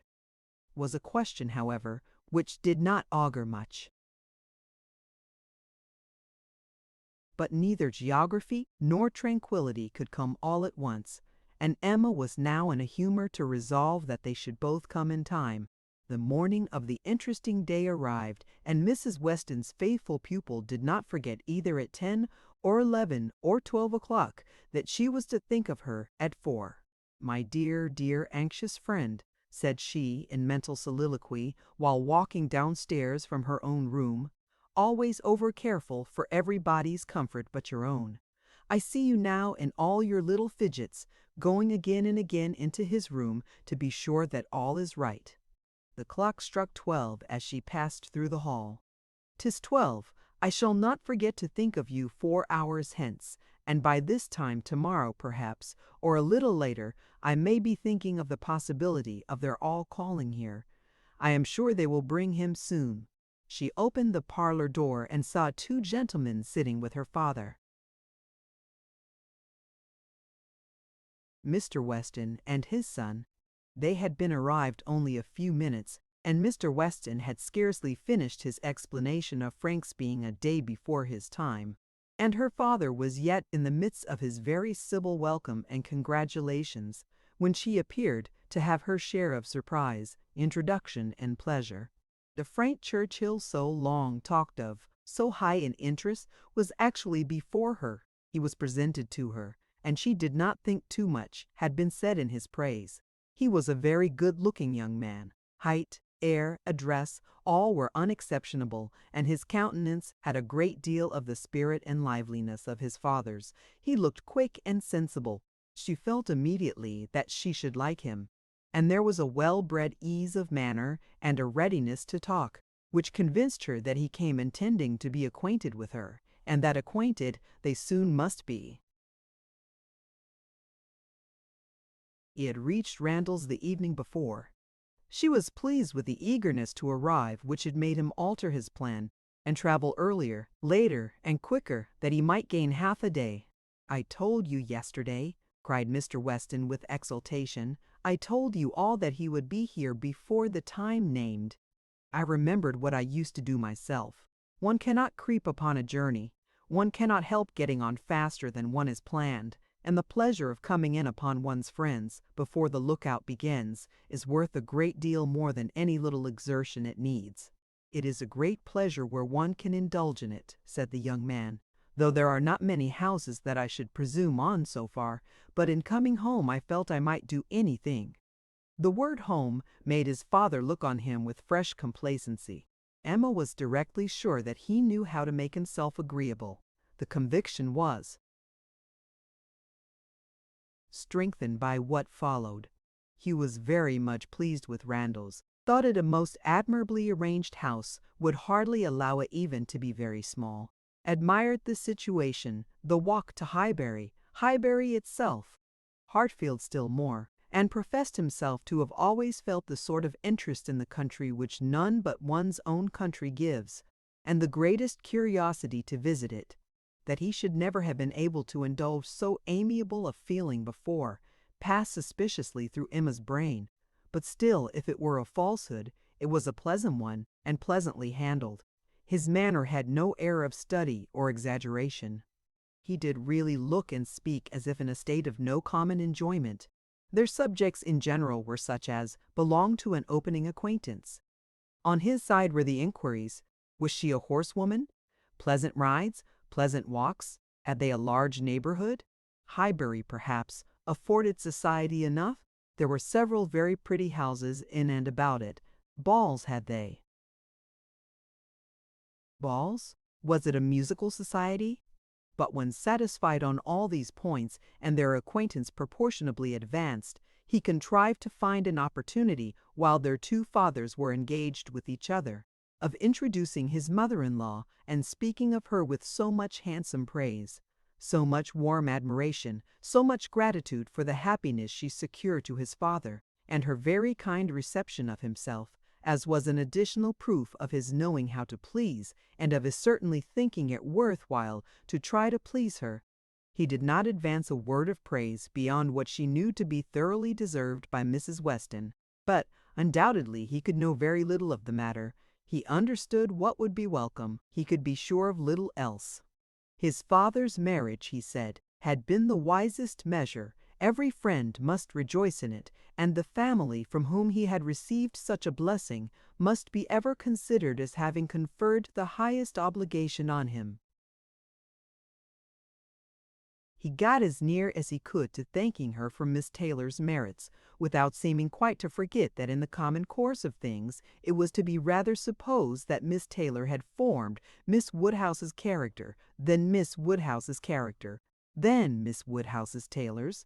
And at last, as if resolved to qualify his opinion completely, for traveling round to its object, he wound it all up with astonishment at the youth and beauty of her person. "Elegant, agreeable manners I was prepared for," said he, "but I confess that, considering everything, I had not expected more than a very tolerably well-looking woman of a certain age. I did not know that I was to find a pretty young woman in Mrs. Weston." "You cannot see too much perfection in Mrs. Weston for my feelings," said Emma. "Were you to guess her to be 18, I should listen with pleasure. But she would be ready to quarrel with you for using such words. Don't let her. Imagine that you have spoken of her as a pretty young woman. I hope I should know better," he replied. "No, depend upon it," with a gallant bow, "that in addressing Mrs. Weston I should understand whom I might praise without any danger of being thought extravagant in my terms." Emma wondered whether the same suspicion of what might be expected from their knowing each other, which had taken strong possession of her mind, had ever crossed his, and whether his compliments were to be considered as marks of acquiescence or proofs of defiance. She must see more of him to understand his ways. At present she only felt they were agreeable. She had no doubt of what Mr. Weston was often thinking about. His quick eyes she detected again and again glancing towards them with a happy expression, and even when he might have determined not to look, she was confident that he was often listening. Her own father's perfect exemption from any thought of the kind, the entire deficiency in him of all such sort of penetration or suspicion, was a most comfortable circumstance. Happily he was not farther from approving matrimony than from foreseeing it. Though always objecting to every marriage that was arranged, he never suffered beforehand from the apprehension of any. It seemed as if he could not think so ill of any two persons' understanding as to suppose they meant to marry till it were proved against them. She blessed the favoring blindness. He could now, without the drawback of a single unpleasant surmise, without a glance forward at any possible treachery in his guest, give way to all his natural kind-hearted civility in solicitous inquiries after Mr. Frank Churchill's accommodation on his journey through the sad evils of sleeping 2 nights on the road, and express very genuine unmixed anxiety to know that he had certainly escaped catching cold, which, however, he could not allow him to feel quite assured of himself till after another night. A reasonable visit paid, Mr. Weston began to move. He must be going. He had business at the Crown about his hay, and a great many errands for Mrs. Weston at Ford's, but he need not hurry anybody else. His son, too well bred to hear the hint, rose immediately also, saying, "As you are going farther on business, sir, I will take the opportunity of paying a visit which must be paid some day or other, and therefore may as well be paid now. I have the honor of being acquainted with a neighbor of yours," turning to Emma, "a lady residing in or near Highbury, a family of the name of Fairfax. I shall have no difficulty, I suppose, in finding the house, though Fairfax, I believe, is not the proper name. I should rather say Barnes or Bates. Do you know any family of that name?" "To be sure we do," cried his father. "Mrs. Bates, we passed her house. I saw Miss Bates at the window." "True, true. You are acquainted with Miss Fairfax." "I remember you knew her at Weymouth, and a fine girl she is. Call upon her, by all means." "There is no necessity for my calling this morning," said the young man. "Another day would do as well." But there was that degree of acquaintance at Weymouth which, oh, go today, go today, do not defer it. What is right to be done cannot be done too soon. And besides, I must give you a hint, Frank. Any want of attention to her here should be carefully avoided. You saw her with the Campbells when she was the equal of everybody she mixed with, but here she is with a poor old grandmother who has barely enough to live on. If you do not call early, it will be a slight." The son looked convinced. "I have heard her speak of the acquaintance," said Emma. "She is a very elegant young woman." He agreed to it, but was so quiet a yes as inclined her almost to doubt his real concurrence. And yet there must be a very distinct sort of elegance for the fashionable world if Jane Fairfax could be thought only ordinarily gifted with it. "If you were never particularly struck by her manners before," said she, "I think you will today. You will see her to advantage, see her and hear her. No, I am afraid you will not hear her at all, for she has an aunt who never holds her tongue. You are acquainted with Miss Jane Fairfax, sir, are you?" said Mr. Woodhouse, always the last to make his way in conversation. "Then give me leave to assure you that you will find her a very agreeable young lady. She is staying here on a visit to her grandmamma and aunt, very worthy people. I have known them all my life. They will be extremely glad to see you, I am sure, and one of my servants shall go with you to shew you the way. My dear sir, upon no account in the world, my father can direct me." "But your father is not going so far. He is only going to the Crown, quite on the other side of the street, and there are a great many houses. You might be very much at a loss, and it is a very dirty walk, unless you keep on the footpath. But my coachman can tell you where you had best cross the street."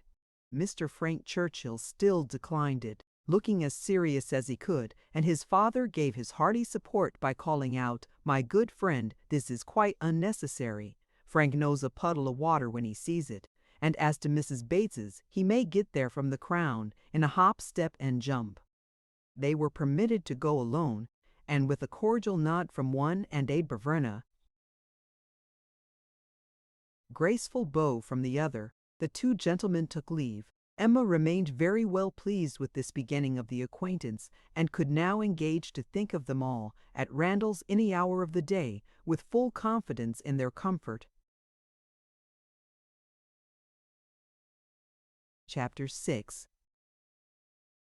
The next morning brought Mr. Frank Churchill again. He came with Mrs. Weston, to whom and to Highbury he seemed to take very cordially. He had been sitting with her, it appeared, most companionably at home, till her usual hour of exercise, and on being desired to choose their walk, immediately fixed on Highbury. He did not doubt there being very pleasant walks in every direction, but if left to him, he should always choose the same. Highbury, that airy, cheerful, happy-looking Highbury, would be his constant attraction. Highbury with Mrs. Weston stood for Hartfield, and she trusted to its bearing the same construction with him. They walked thither directly.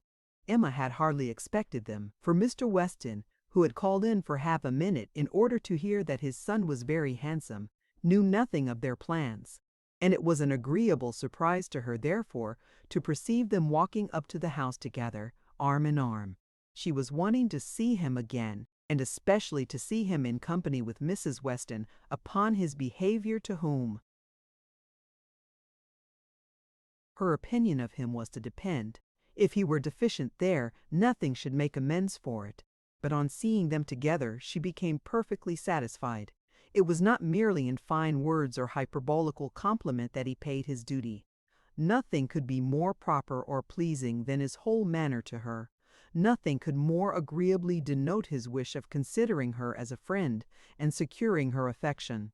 And there was time enough for Emma to form a reasonable judgment, as their visit included all the rest of the morning. They were all three walking about together for an hour or two, first round the shrubberies of Hartfield, and afterwards in Highbury. He was delighted with everything, admired Hartfield sufficiently for Mr. Woodhouse's ear, and when their going farther was resolved on, confessed his wish to be made acquainted with the whole village, and found matter of commendation and interest much oftener than Emma could have supposed. Some of the objects of his curiosity spoke very amiable feelings. He begged to be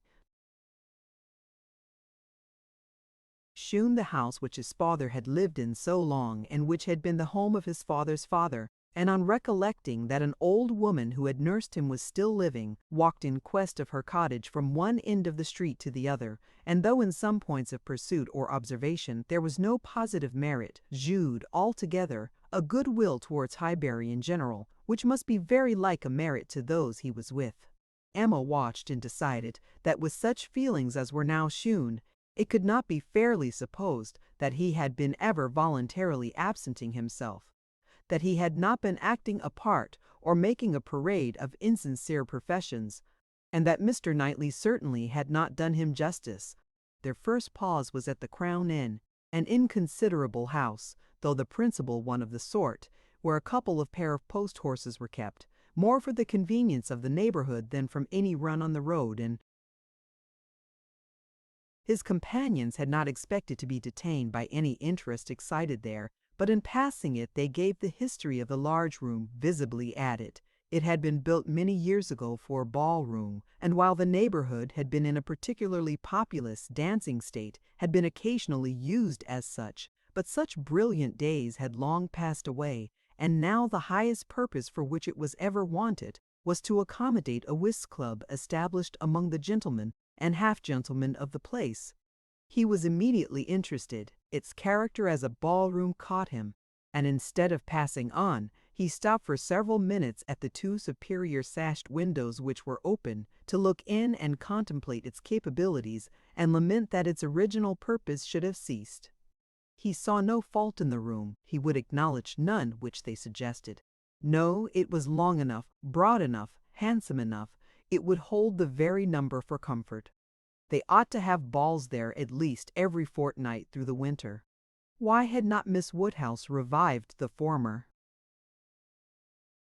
Good old days of the room, she who could do anything in Highbury, the want of proper families in the place, and the conviction that none beyond the place and its immediate environs could be tempted to attend, were mentioned. But he was not satisfied.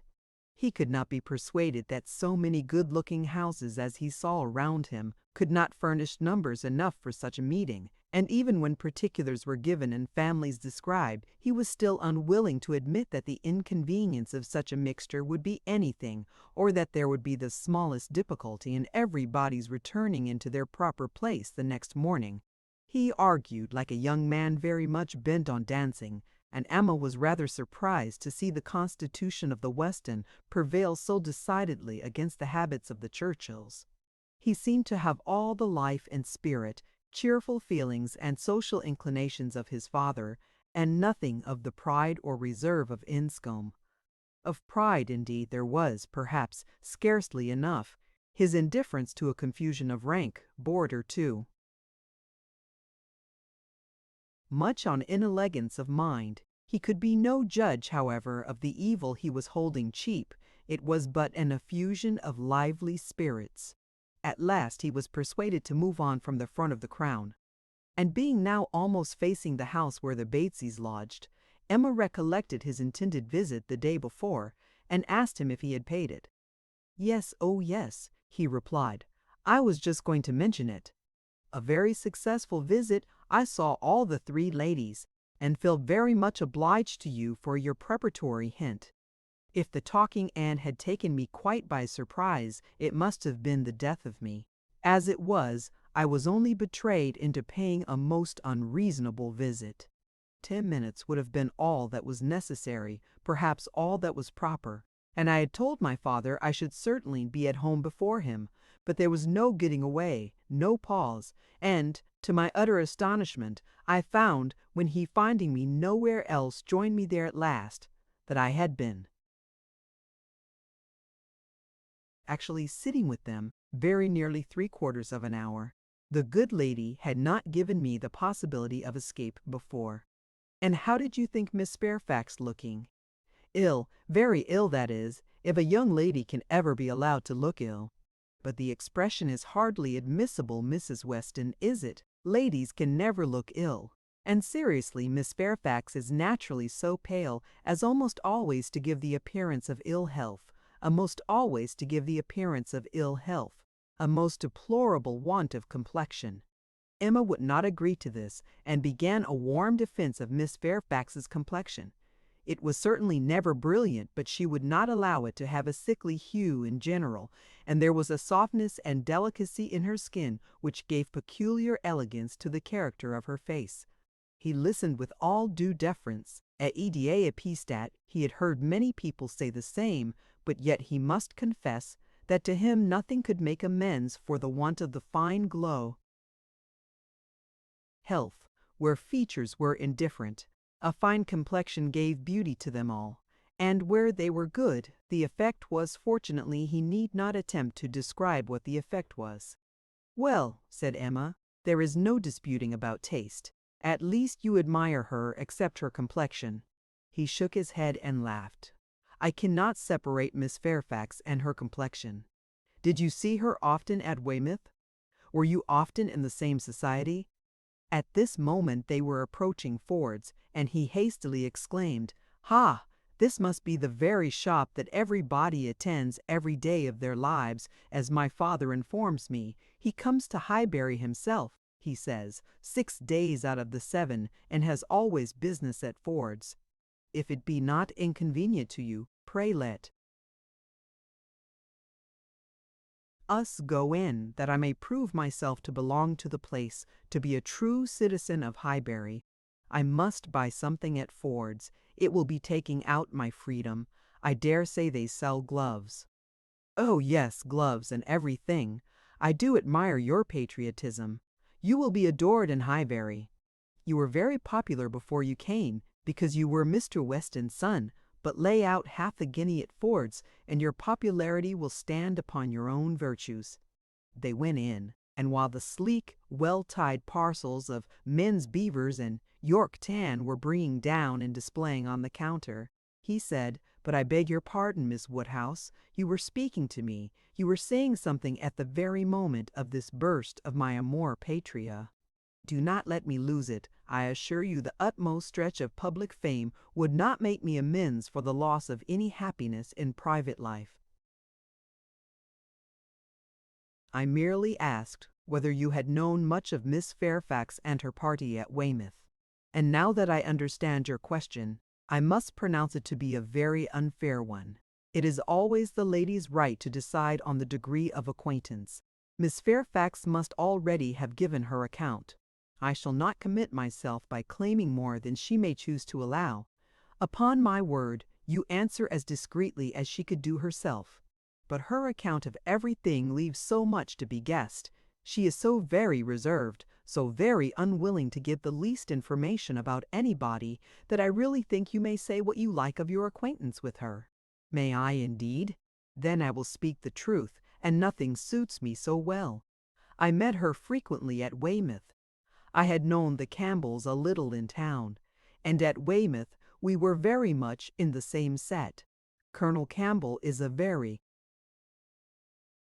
agreeable man, and Mrs. Campbell, a friendly, warm-hearted woman. I like them all. You know Miss Fairfax's situation in life, I conclude, what she is destined to be."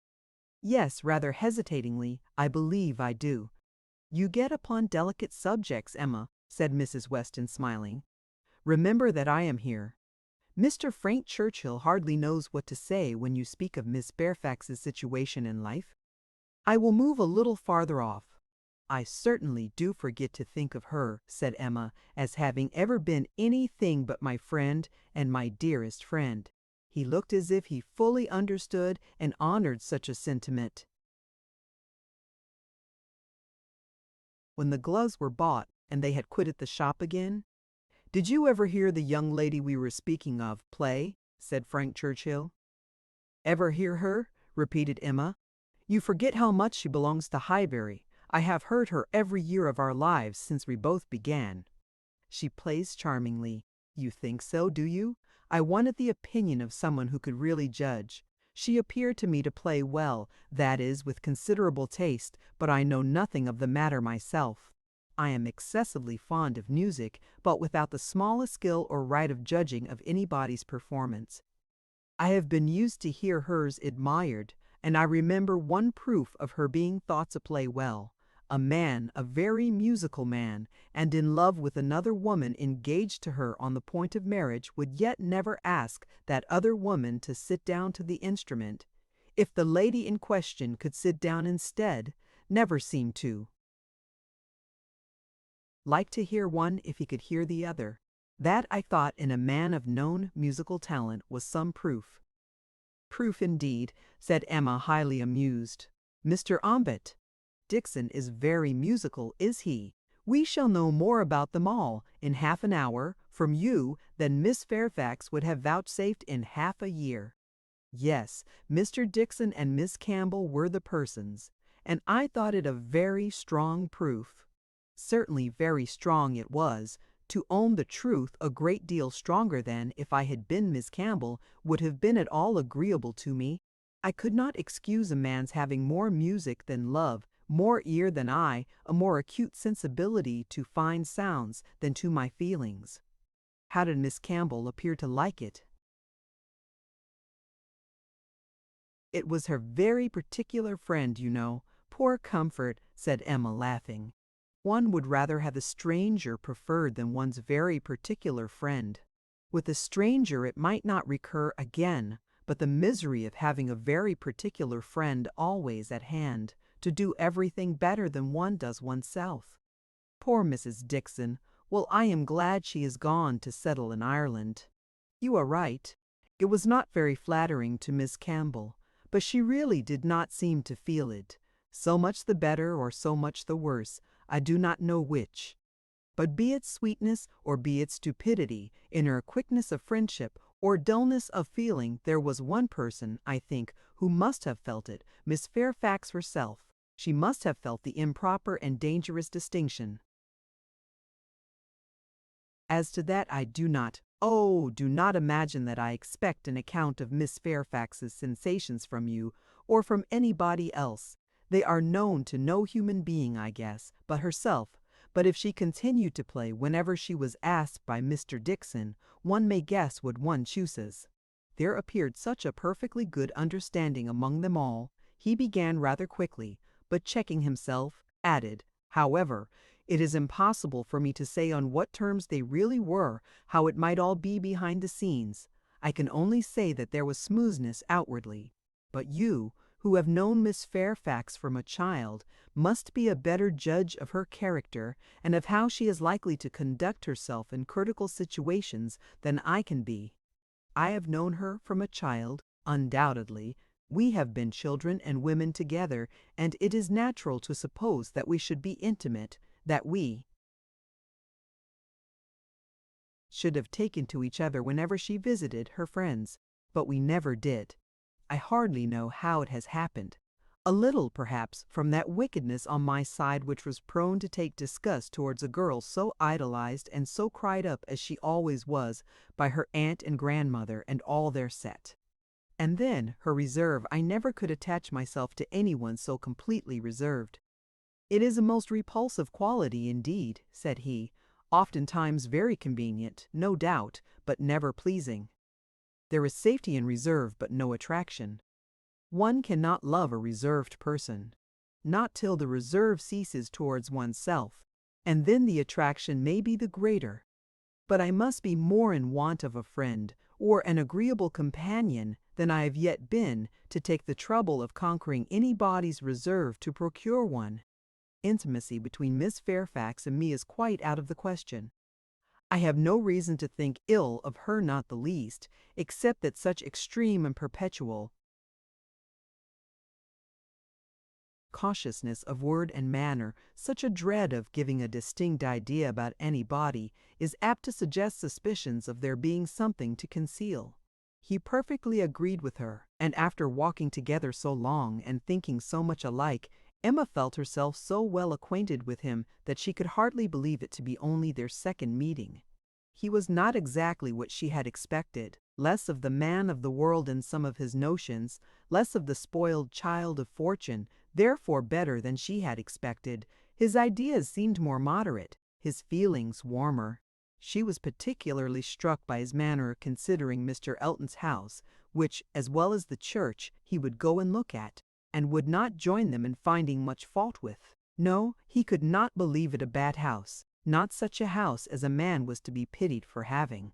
If it were to be shared with the woman he loved, he could not think any man to be pitied for having that house. There must be ample room in it for every real comfort. The man must be a blockhead who wanted more. Mrs. Weston laughed and said he did not know what he was talking about, used only to a large house himself, and without ever thinking how many advantages and accommodations were attached to its size, he could be no judge of the privations inevitably belonging to a small one. But Emma, in her own mind, determined that he did know what he was talking about, and that he shewed a very amiable inclination to settle early in life, and to marry from worthy motives. He might not be aware of the inroads on domestic peace to be occasioned by no housekeeper's room, or a bad butler's pantry, but no doubt he did perfectly feel that Enscombe could not make him happy, and that whenever he were attached, he would willingly give up much of wealth to be allowed an early establishment. Chapter 7. Emma's very good opinion of Frank Churchill was a little shaken the following day by hearing that he was gone off to London, merely to have his hair cut. A sudden freak seemed to have seized him at breakfast, and he had sent for his chaise and set off, intending to return to dinner, but with no more important view that appeared than having his hair cut. There was certainly no harm in his travelling 16 miles twice over on such an errand, but there was an air of foppery and nonsense in it which she could not approve. It did not accord with the rationality of plan, the moderation in expense, or even the unselfish warmth of heart which she had believed herself to discern in him yesterday. Vanity, extravagance, love of change, restlessness of temper which must be doing something, good or bad, heedlessness as to the pleasure of his father and Mrs. Weston, indifferent as to how his conduct might appear in general, he became liable to all these charges. His father only called him a coxcomb and thought it a very good story, but that Mrs. Weston did not like it was clear enough by her passing it over as quickly as possible, and making no other comment than that all young people would have their little whims. With the exception of this little blot, Emma found that his visit hitherto had given her friend only good ideas of him. Mrs. Weston was very ready to say how attentive and pleasant a companion he made himself, how much she saw too like in his disposition altogether. He appeared to have a very open temper, certainly a very cheerful and lively one. She could observe nothing wrong in his notions, a great deal decidedly right. He spoke of his uncle with warm regard, was fond of talking of him, said he would be the best man in the world if he were left to himself. And though there was no being attached to the aunt, he acknowledged her kindness with gratitude, and seemed to mean always to speak of her with respect. This was all very promising, and but for such an unfortunate fancy for having his hair cut, there was nothing to denote him unworthy of the distinguished honor which her imagination had given him, the honor, if not of being really in love with her, of being at least very near it, and saved only by her own indifference, for still her resolution held, of never marrying the honor, in short, of being marked out for her by all their joint acquaintance. Mr. Weston, on his side, added a virtue to the account which must have some weight. He gave her to understand that Frank admired her extremely, thought her very beautiful and very charming, and with so much to be said for him altogether, she found she must not judge him harshly. As Mrs. Weston observed, all young people would have their little whims. There was one person among his new acquaintance in Surrey not so leniently disposed. In general, he was judged, throughout the parishes of Donwell and Highbury, with great candour. Liberal allowances were made for the little excesses of such a handsome young man, one who smiled so often and bowed so well, but there was one spirit among them not to be softened from its power of censure by bows or smiles. Mr. Knightley, the circumstance was told him at Hartfield. For the moment he was silent, but Emma heard him almost immediately afterwards say to himself over a newspaper he held in his hand, just the trifling, silly fellow I took him for." She had half a mind to resent, but an instant's observation convinced her that it was really said only to relieve his own feelings and not meant to provoke, and therefore she let it pass. Although in one instance, the bearers of not good tidings, Mr. and Mrs. Weston's visit this morning was in another respect particularly opportune.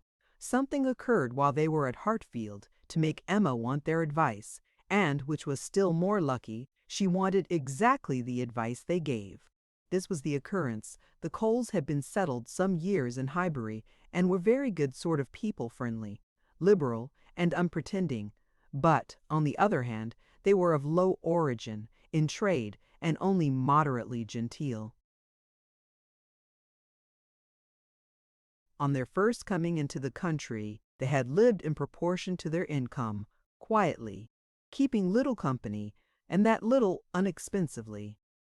But the last year or two had brought them a considerable increase of means. The house in town had yielded greater profits, and fortune in general had smiled on them. With their wealth, their views increased.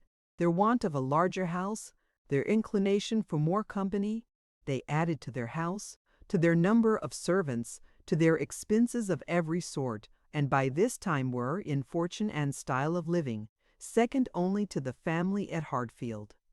Their love of society and their new dining room prepared every body for their keeping dinner company, and a few parties, chiefly among the single men, had already taken place.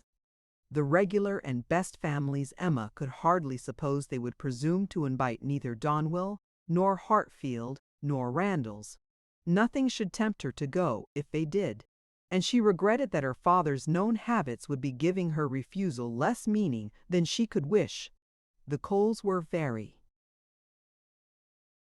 respectable in their way, but they ought to be taught that it was not for them to arrange the terms on which the superior families would visit them. This lesson, she very much feared, they would receive only from herself. She had little hope of Mr. Knightley, none of Mr. Weston. But she had made up her mind how to meet this presumption so many weeks before it appeared, that when the insult came at last, it found her very differently affected. Donwell and Randalls had received their invitation, and none had come for her father and herself, and Mrs. Weston's accounting for it with, "I suppose they will not take the liberty with you, they know you do not dine out," was not quite sufficient. She felt that she should like to have had the power of refusal, and afterwards, as the idea of the party to be assembled there, consisting precisely of those whose society was dearest to her, occurred again and again, she did not know that she might not have been tempted to accept. Harriet was to be there in the evening, and the Bateses. They had been speaking of it as they walked about Highbury the day before, and Frank Churchill had most earnestly lamented her absence. Might not the evening end in a dance? Had been a question of his. The bare possibility of it acted as a farther irritation on her spirits, and her being left in solitary grandeur, even supposing the omission to be intended as a compliment, was but poor comfort. It was the arrival of this very invitation while the Westons were at Hartfield which made their presence so acceptable, for though her first remark on reading it was that of course it must be declined, she so very soon proceeded to ask them what they advised her to do, that their advice for her going was most prompt and successful. She owned that, considering everything, she was not absolutely without inclination for the party. The Coles expressed themselves so properly, there was so much real attention in the manner of it, so much consideration for her father.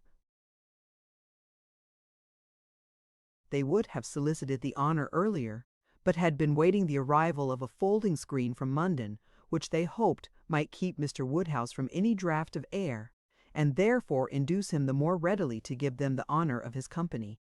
Upon the whole, she was very persuadable, and it being briefly settled among themselves how it might be done without neglecting his comfort, how certainly Mrs. Goddard, if not Mrs. Bates, might be depended on for bearing him company. Mr. Woodhouse was to be talked into an acquiescence of his daughter's going out to dinner on a day now near at hand and spending the whole evening away from him. As for his going, Emma did not wish him to think it possible. The hours would be too late, and the party too numerous. He was soon pretty well resigned.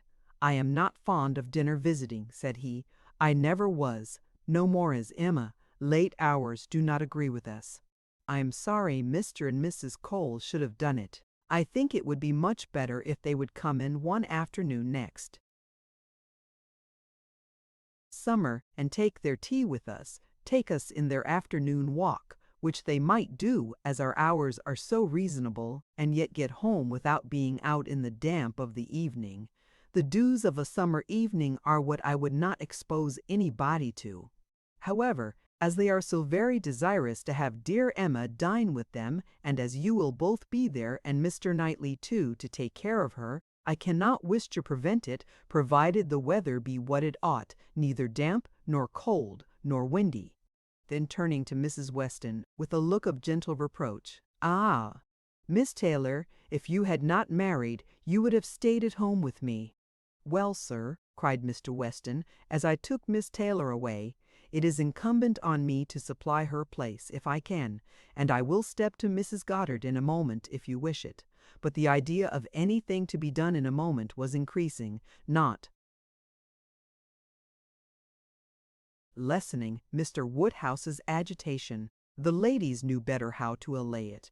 Mr. Weston must be quiet, and everything deliberately arranged. With this treatment, Mr. Woodhouse was soon composed enough for talking as usual. He should be happy to see Mrs. Goddard. He had a great regard for Mrs. Goddard, and Emma should write a line and invite her. James could take the note, but first of all there must be an answer written to Mrs. Cole. "You will make my excuses, my dear, as civilly as possible. You will say that I am quite an invalid and go nowhere, and therefore must decline their obliging invitation, beginning with my compliments, of course. But you will do everything right. I need not tell you what is to be done. We must remember to let James know that the carriage will be wanted on Tuesday. I shall have no fears for you with him. We have never been there above once since the new approach was made, but still I have no doubt that James will take you very safely, and when you get there, you must tell him at what time you would have him come for you again, and you had better name an early hour. You will not like staying late. You will get very tired when tea is over. But you would not wish me to come away before I am tired, Papa?" "Oh, no, my love. But you will soon be tired. There will be a great many people talking at once. You will not like the noise." "But, my dear sir," cried Mr. Weston, "if Emma comes away early, it will be breaking up the party, and no great harm if it does," said Mr. Woodhouse. "The sooner every party breaks up, the better. But you do not consider how it may appear to the Coles. Emma's going away directly after tea might be giving offense. They are good-natured people, and think little of their own claims. But still they must feel that anybody's hurrying away is no great compliment, and Miss Woodhouse's doing it would be more thought of than any other person's in the room. You would not wish to disappoint and mortify the Coles, I am sure, sir. Friendly, good sort of people as ever lived, and who have been your neighbors these 10 years. No, upon no account in the world, Mr. Weston. I am much obliged to you for reminding me. I should be extremely sorry to be giving them any pain. I know what worthy people they are. Perry tells me that Mr. Cole never touches malt liquor. You would not think it to look at him, but he is bilious. Mr. Cole is very bilious. No, I would not be the means of giving them any pain. My dear Emma, we must consider this. I am sure, rather than run the risk of hurting Mr. and Mrs. Cole, you would stay a little longer than you might wish. You will not regard being tired. You will be perfectly safe, you know, among your friends." "Oh yes, Papa. I have no fears at all for myself, and I should have no scruples of staying as late as Mrs. Weston, but on your account, I am only afraid of your sitting up for me. I am not afraid of your not being exceedingly comfortable with Mrs. Goddard. She loves piquet, you know, but when she is gone home, I am afraid you will be sitting up by yourself, instead of going to bed at your usual time, and the idea of that would entirely destroy my comfort. You must promise me not to sit up. He did, on the condition of some promises on her side, such as that, if she came home cold, she would be sure to warm herself thoroughly, if hungry, that she would take something to eat, that her own maid should sit up for her, and that Searle and the butler should see that everything were safe in the house as usual. Chapter 8. Frank Churchill came back again, and if he kept his father's dinner waiting, it was not known at Hartfield, for Mrs. Weston was too anxious for his being a favorite with Mr. Woodhouse to betray any imperfection which could be concealed. He came back, had had his hair cut, and laughed at himself with a very good grace, but without seeming really at all ashamed of what he had done. He had no reason to wish his hair longer, to conceal any confusion of face, no reason to wish the money unspent, to improve his spirits. He was quite as undaunted and as lively as ever, and after seeing him, Emma thus moralized to herself, "I do not know whether it ought to be so, but certainly silly things do cease to be silly if they are done by sensible people in an impudent way. Wickedness is always wickedness, but folly is not always folly. It depends upon the character of those who handle it. Mr. Knightley, he is not a trifling, silly young man. If he were, he would have done this differently. He would either have gloried in the achievement or been ashamed of it. There would have been either the ostentation of a coxcomb or the evasions of a mind too weak to defend its own vanities. No, I am perfectly sure that he is not trifling or silly." With Tuesday came the agreeable prospect of seeing him again, and for a longer time than hitherto, of judging of his general manners, and by inference of the meaning of his manners towards herself, of guessing how soon it might be necessary for her to throw coldness into her air, and of fancying what the observations of all those might be, who were now seeing them together for the first time. She meant to be very happy, in spite of the scene being laid at Mr. Cole's, and without being able to forget that among the failings of Mr. Elton, even in the days of his favor, none had disturbed her more than his propensity to dine with Mr. Cole. Her father's comfort was amply secured, Mrs. Bates as well as Mrs. Goddard being able to come, and her last pleasing duty, before she left the house, was to pay her respects to them as they sat together after dinner, and while her father was fondly noticing the beauty of her dress, to make the two ladies all the amends in her power, by helping them to large slices of cake and full glasses of wine, for whatever unwilling self-denial his care of their constitution might have obliged them to practice during the meal. She had provided a plentiful dinner for them. She wished she could know that they had been allowed to eat it. She followed another carriage to Mr. Cole's door, and was pleased to see that it was Mr. Knightley's, for Mr. Knightley, keeping no horses, having little spare money, and a great deal of health, activity, and independence, was too apt, in Emma's opinion, to get about as he could and not use his carriage so often as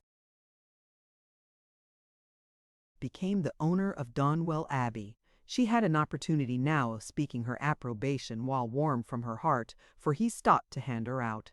"This is coming as you should do," said she, "like a gentleman. I am quite glad to see you." He thanked her, observing, "How lucky that we should arrive at the same moment, for, if we had met first in the drawing-room, I doubt whether you would have discerned me to be more of a gentleman than usual. You might not have distinguished how I came by my look or manner." "Yes, I should. I am sure I should. There is always a look of consciousness or bustle when people come in a way which they know to be beneath them. You think you carry it off very well, I dare say. But with you it is a sort of bravado, an air of affected unconcern. I always observe it whenever I meet you under those circumstances. Now you have nothing to try for. You are not afraid of being."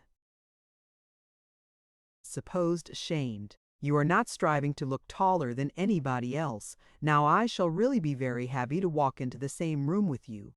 "Nonsensical girl," was his reply, but not at all in anger. Emma had as much reason to be satisfied with the rest of the party as with Mr. Knightley. She was received with a cordial respect which could not but please, and given all the consequence she could wish for. When the Westons arrived, the kindest looks of love, the strongest of admiration were for her, from both husband and wife. The son approached her with a cheerful eagerness which marked her as his peculiar object, and at dinner she found him seated by her and, as she firmly believed, not without some dexterity on his side. The party was rather large, as it included one other family, a proper, unobjectionable country family, whom the Coles had the advantage of naming among their acquaintance, and the male part of Mr. Cox's family, the lawyer of Highbury. The less worthy females were to come in the evening, with Miss Bates, Miss Fairfax, and Miss Smith, but already, at dinner, they were too numerous for any subject of conversation to be general, and while politics and Mr. Elton were talked over, Emma could fairly surrender all her attention to the pleasantness of her neighbor. The first remote sound to which she felt herself obliged to attend was the name of Jane Fairfax. Mrs. Cole seemed to be relating something of her that was expected to be very interesting. She listened, and found it well worth listening to. That very dear part of Emma, her fancy, received an amusing supply. Mrs. Cole was telling that she had been calling on Miss Bates, and as soon as she entered the room had been struck by the sight of a pianoforte, a very elegant-looking instrument, not a grand, but a large-sized square pianoforte. And the substance of the story, the end of all the dialogue which ensued of surprise and inquiry and congratulations on her side and explanations Bates's, was that this pianoforte had arrived from Broadwood's the day before, to the great astonishment of both aunt and niece, entirely unexpected. That at first, by Miss Bates's account, Jane herself was quite at a loss, quite bewildered to think who could possibly have ordered it. But now they were both perfectly satisfied that it could be from only one quarter. Of course it must be from Colonel Campbell. "One can suppose nothing else," added Mrs. Cole, "and I was only surprised that there could ever have been a doubt. But Jane, it seems, had a letter from them very lately, and not a word was said about it. She knows their ways best, but I should not consider their silence as any reason for their not meaning to make the present. They might choose to surprise her." Mrs. Cole had many to agree with her. Everybody who spoke on the subject was equally convinced that it must come from Colonel Campbell, and equally rejoiced that such a present had been made, and there were enough ready to speak to allow Emma to think her own way, and still listen to Mrs. Cole. "I declare, I do not know when I have heard anything that has given me more satisfaction. It always has quite hurt me that Jane Fairfax, who plays so delightfully, should not have an instrument. It seemed quite a shame, especially considering how many houses there are where fine instruments are absolutely thrown away. This is like giving ourselves a slap, to be sure. And it was but yesterday I was telling Mr. Cole I really was ashamed to look at our new grand pianoforte in the drawing-room, while I do not know one note from another, and our little girls, who are but just beginning, perhaps may never make anything of it. And there is poor Jane Fairfax, who is mistress of music, has not anything of the nature of an instrument, not even the pitifulest old spinet in the world, to amuse herself with. I was saying this to Mr. Cole but yesterday, and he quite agreed with me, only he is so particularly fond of music that he could not help indulging himself in the purchase, hoping that some of our good neighbors might be so obliging occasionally to put it to a better use than we can, and that really is the reason why the instrument was bought, or else I am sure we ought to be ashamed of it. We are in great hopes that Miss Woodhouse may be prevailed with to try it this evening." Miss Woodhouse made the proper acquiescence, and finding that nothing more was to be entrapped from any communication of Mrs. Cole's, turned to Frank Churchill. "Why do you smile?" said she. "Nay, why do you?" "Me, I suppose I smile for pleasure at Colonel Campbell's being so rich and so liberal. It is a handsome present. Very. I rather wonder that it was never made before. Perhaps Miss Fairfax has never been staying here so long before. Or that he did not give her the use of their own instrument, which must now be shut up in London, untouched by any body. That is a grand pianoforte, and he might think it too large for Mrs. Bates's house. You may say what you choose, but your countenance testifies that your thoughts on this subject are very much like mine. I do not know. I rather believe you are giving me more credit for acuteness than I deserve. I smile because you smile, and shall probably suspect whatever I find you suspect. But at present I do not see what there is to question. If Colonel Campbell is not the person, who can be?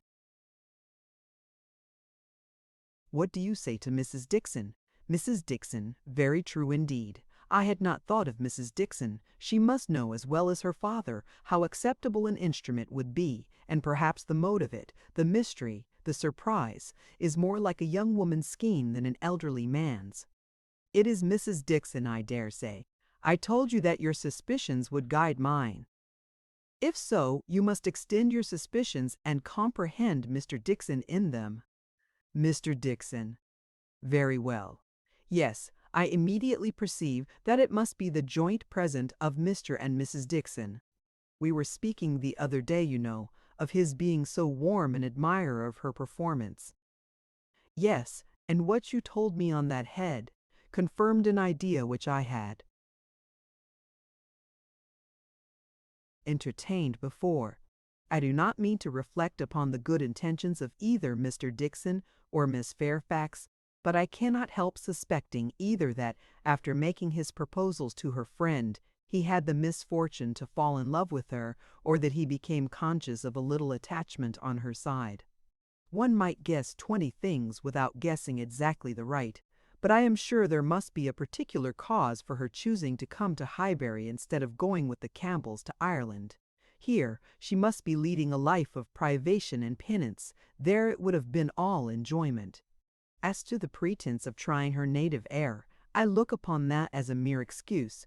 In the summer it might have passed, but what can anybody's native air do for them in the months of January, February, and March?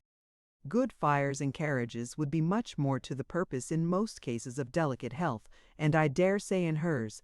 I do not require you to adopt all my suspicions, though you make so noble a profession of doing it, but I honestly tell you what they are. And, upon my word, they have an air of great probability. Mr. Dixon's preference of her music to her friends, I can answer for being very decided. And then he saved her life. Did you ever hear of that? A water party, and by some accident she was falling overboard. He caught her. He did. I was there, one of the party. Were you really? Well, but you observed nothing, of course, for it seems to be a new idea to you. If I had been there, I think I should have made some discoveries. I dare say you would, but I, simple I, saw nothing but the fact that Miss Fairfax was nearly dashed from the vessel and that Mr. Dixon caught her. It was the work of a moment. And though the consequent shock and alarm was very great and much more durable indeed, I believe it was half an hour before any of us were comfortable again, yet that was too general a sensation for anything of peculiar anxiety to be observable. I do not mean to say, however, that you might not have made discoveries. The conversation was here interrupted. They were called on to share in the awkwardness of a rather long interval between the courses, and obliged to be as formal and as orderly as the others. But when the table was again safely covered, when every corner dish was placed exactly right, and occupation and ease were generally restored, Emma said, "The arrival of this pianoforte is decisive with me. I wanted to know a little more, and this tells me quite enough. Depend upon it, we shall soon hear that it is a present from Mr. and Mrs. Dixon, and if the Dixons should absolutely deny all knowledge of it, we must conclude it to come from the Campbells. No, I am sure it is not from the Campbells.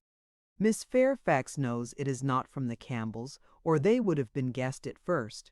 She would not have been puzzled had she dared fix on them. I may not have convinced you, perhaps, but I am perfectly convinced myself that Mr. Dixon is a principal in the business.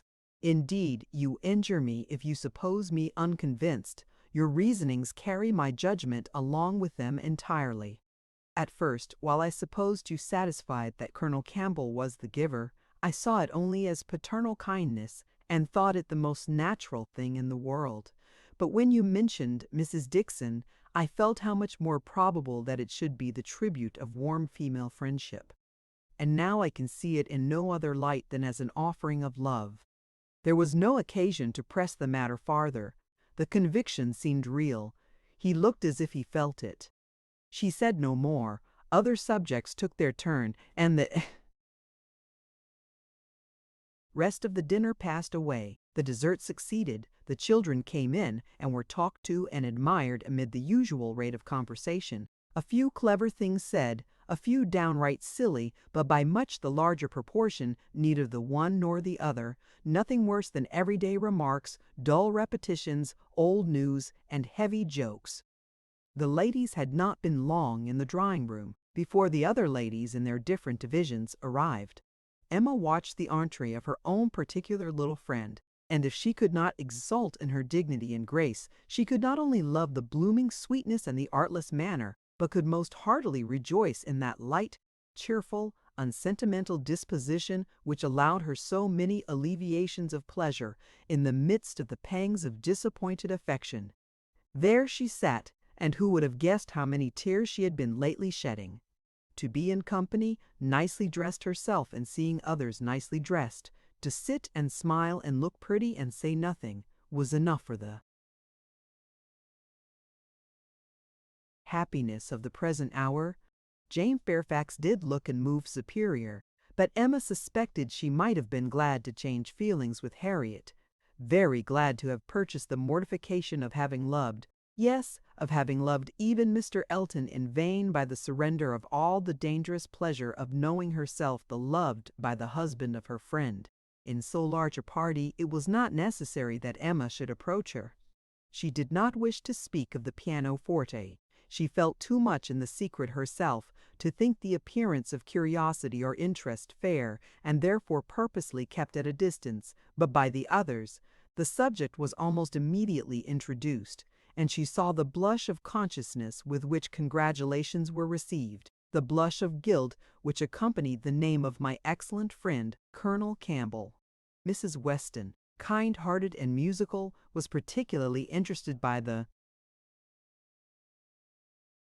circumstance, and Emma could not help being amused at her perseverance in dwelling on the subject, and having so much to ask and to say as to tone, touch, and pedal, totally unsuspicious of that wish of saying as little about it as possible, which she plainly read in the fair heroine's countenance.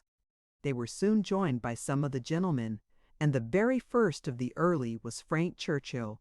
In he walked, the first and the handsomest, and after paying his compliments en passant to Miss Bates and her niece, made his way directly to the opposite side of the circle, where sat Miss Woodhouse, and till he could find a seat by her, would not sit at all. Emma divined what every body present must be thinking. She was his object, and every body must perceive it. She introduced him to her friend, Miss Smith, and at convenient moments afterwards heard what each thought of the other. He had never seen so lovely a face, and was delighted with her naivete. And she, only to be sure it was paying him too great a compliment, but she did think there were some looks a little like. Mr. Elton. Emma restrained her indignation and only turned from her in silence. Smiles of intelligence passed between her and the gentleman on first glancing towards Miss Fairfax, but it was most prudent to avoid speech.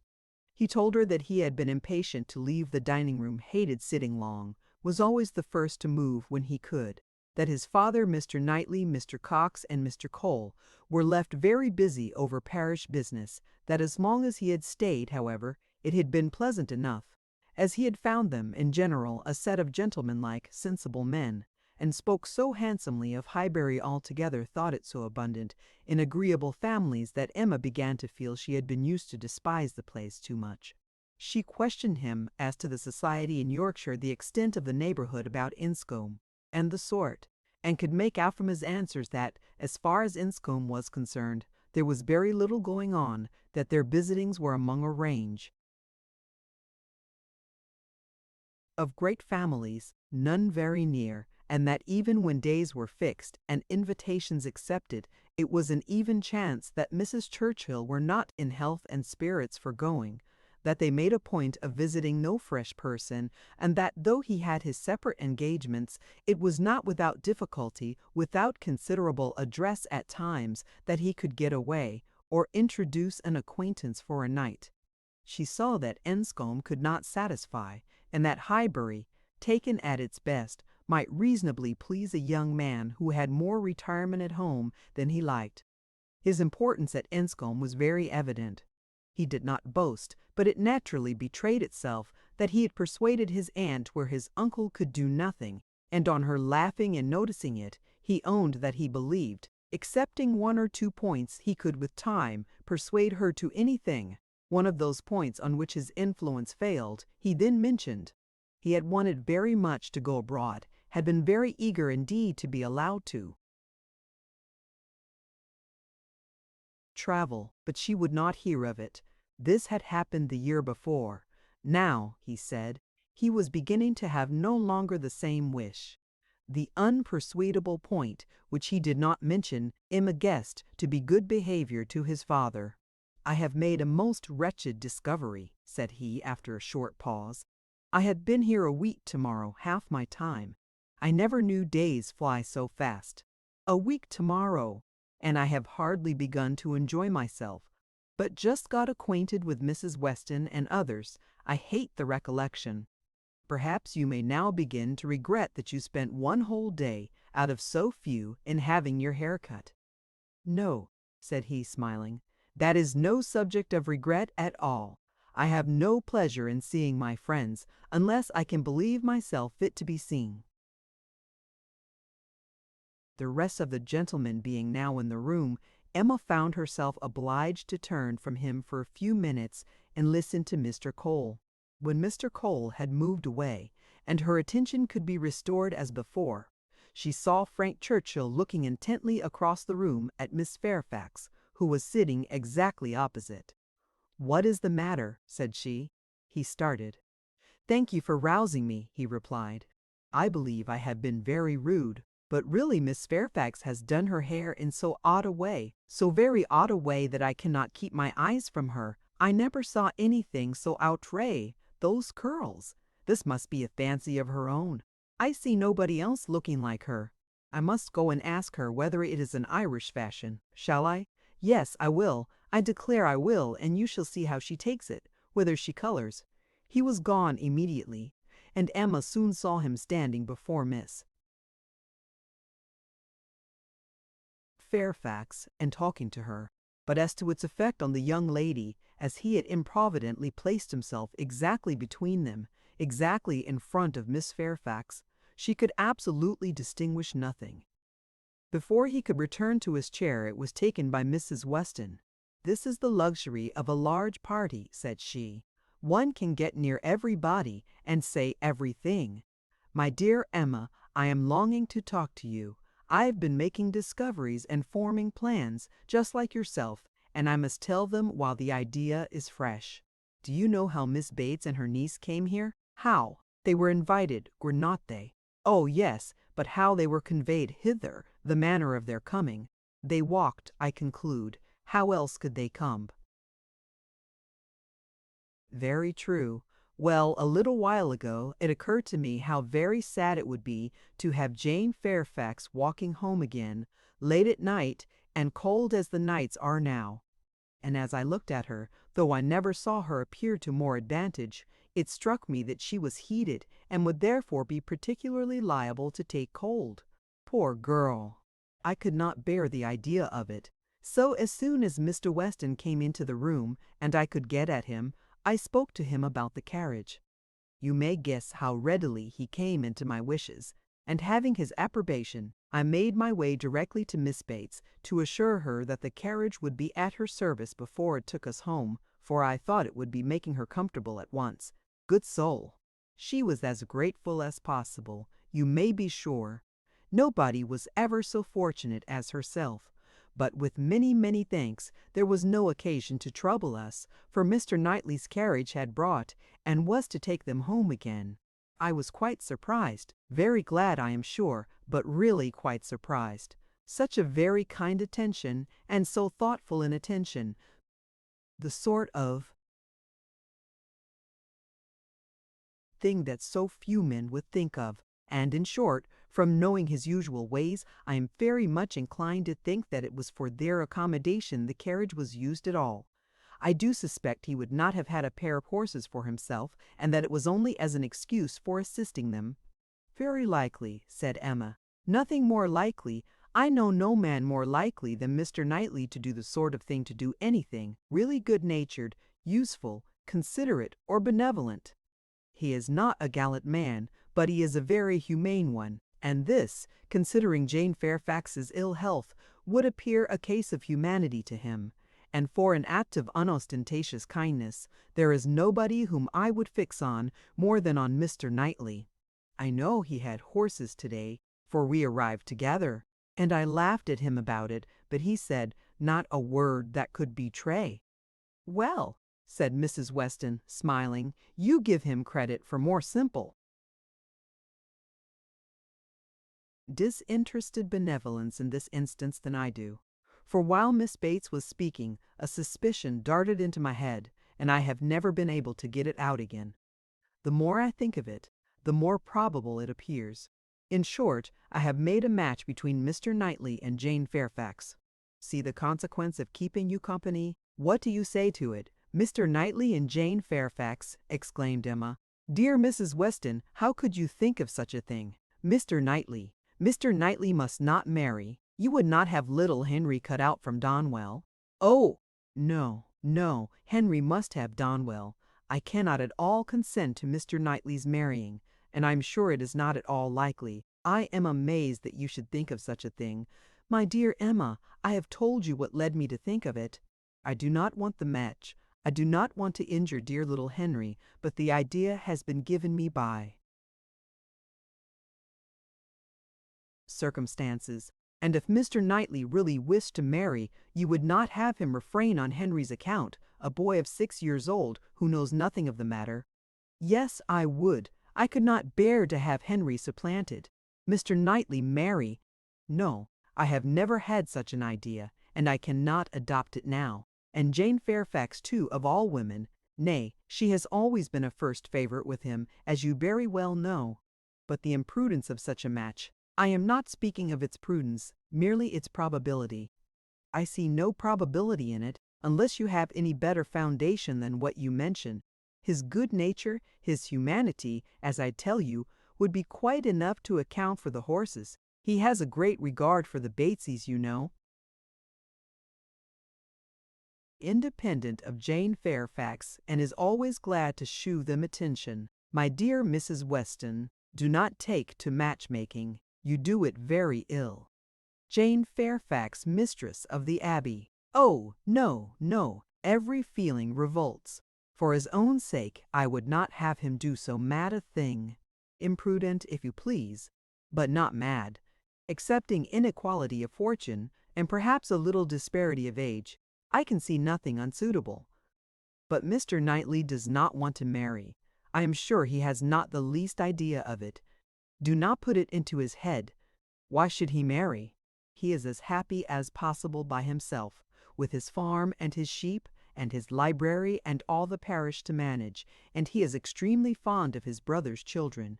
He has no occasion to marry, either to fill up his time or his heart. My dear Emma, as long as he thinks so, it is so. But if he really loved Jane Fairfax? Nonsense. He does not care about Jane Fairfax. In the way of love, I am sure he does not. He would do any good to her or her family, but— Well, said Mrs. Weston, laughing, Perhaps the greatest good he could do them would be to give Jane such a respectable home. If it would be good to her, I am sure it would be evil to himself, a very shameful and degrading connection. How would he bear to have Miss Bates belonging to him? To have her haunting the Abbey and thanking him all day long for his great kindness in marrying Jane? So very kind and obliging. But he always had been such a very kind neighbor. And then fly off, to half a sentence, to her mother's old petticoat. Not that it was such a very old petticoat, either, for still it would last a great while, and, indeed, she must thankfully say that their petticoats were all very strong. For shame, Emma, do not mimic her, you divert me against my conscience. And, upon my word, I do not think Mr. Knightley would be much disturbed by Miss Bates. Little things do not irritate him. She might talk on, and if he wanted to say anything himself, he would only talk louder and drown her voice. But the question is not whether it would be a bad connection for him, but whether he wishes it, and I think he does. I have heard him speak, and so must you, so very highly of Jane Fairfax. The interest he takes in her, his anxiety about her health, his concern that she should have no happier prospect. I have heard him express himself so warmly on those points, such an admirer of her performance on the pianoforte, and of her voice. I have heard him say that he could listen to her forever. Oh, and I had almost forgotten one idea that occurred to me, this pianoforte that has been sent here by somebody, though we have all been so well satisfied to consider it a present from the Campbells.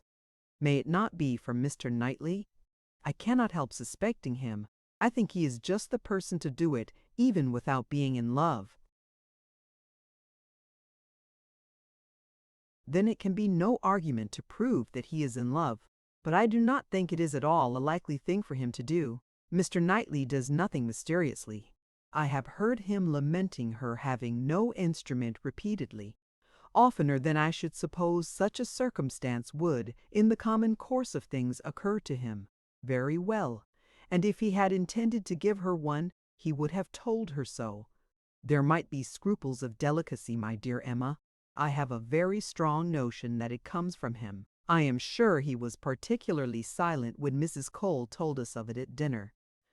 You take up an idea, Mrs. Weston, and run away with it, as you have many a time reproached me with doing.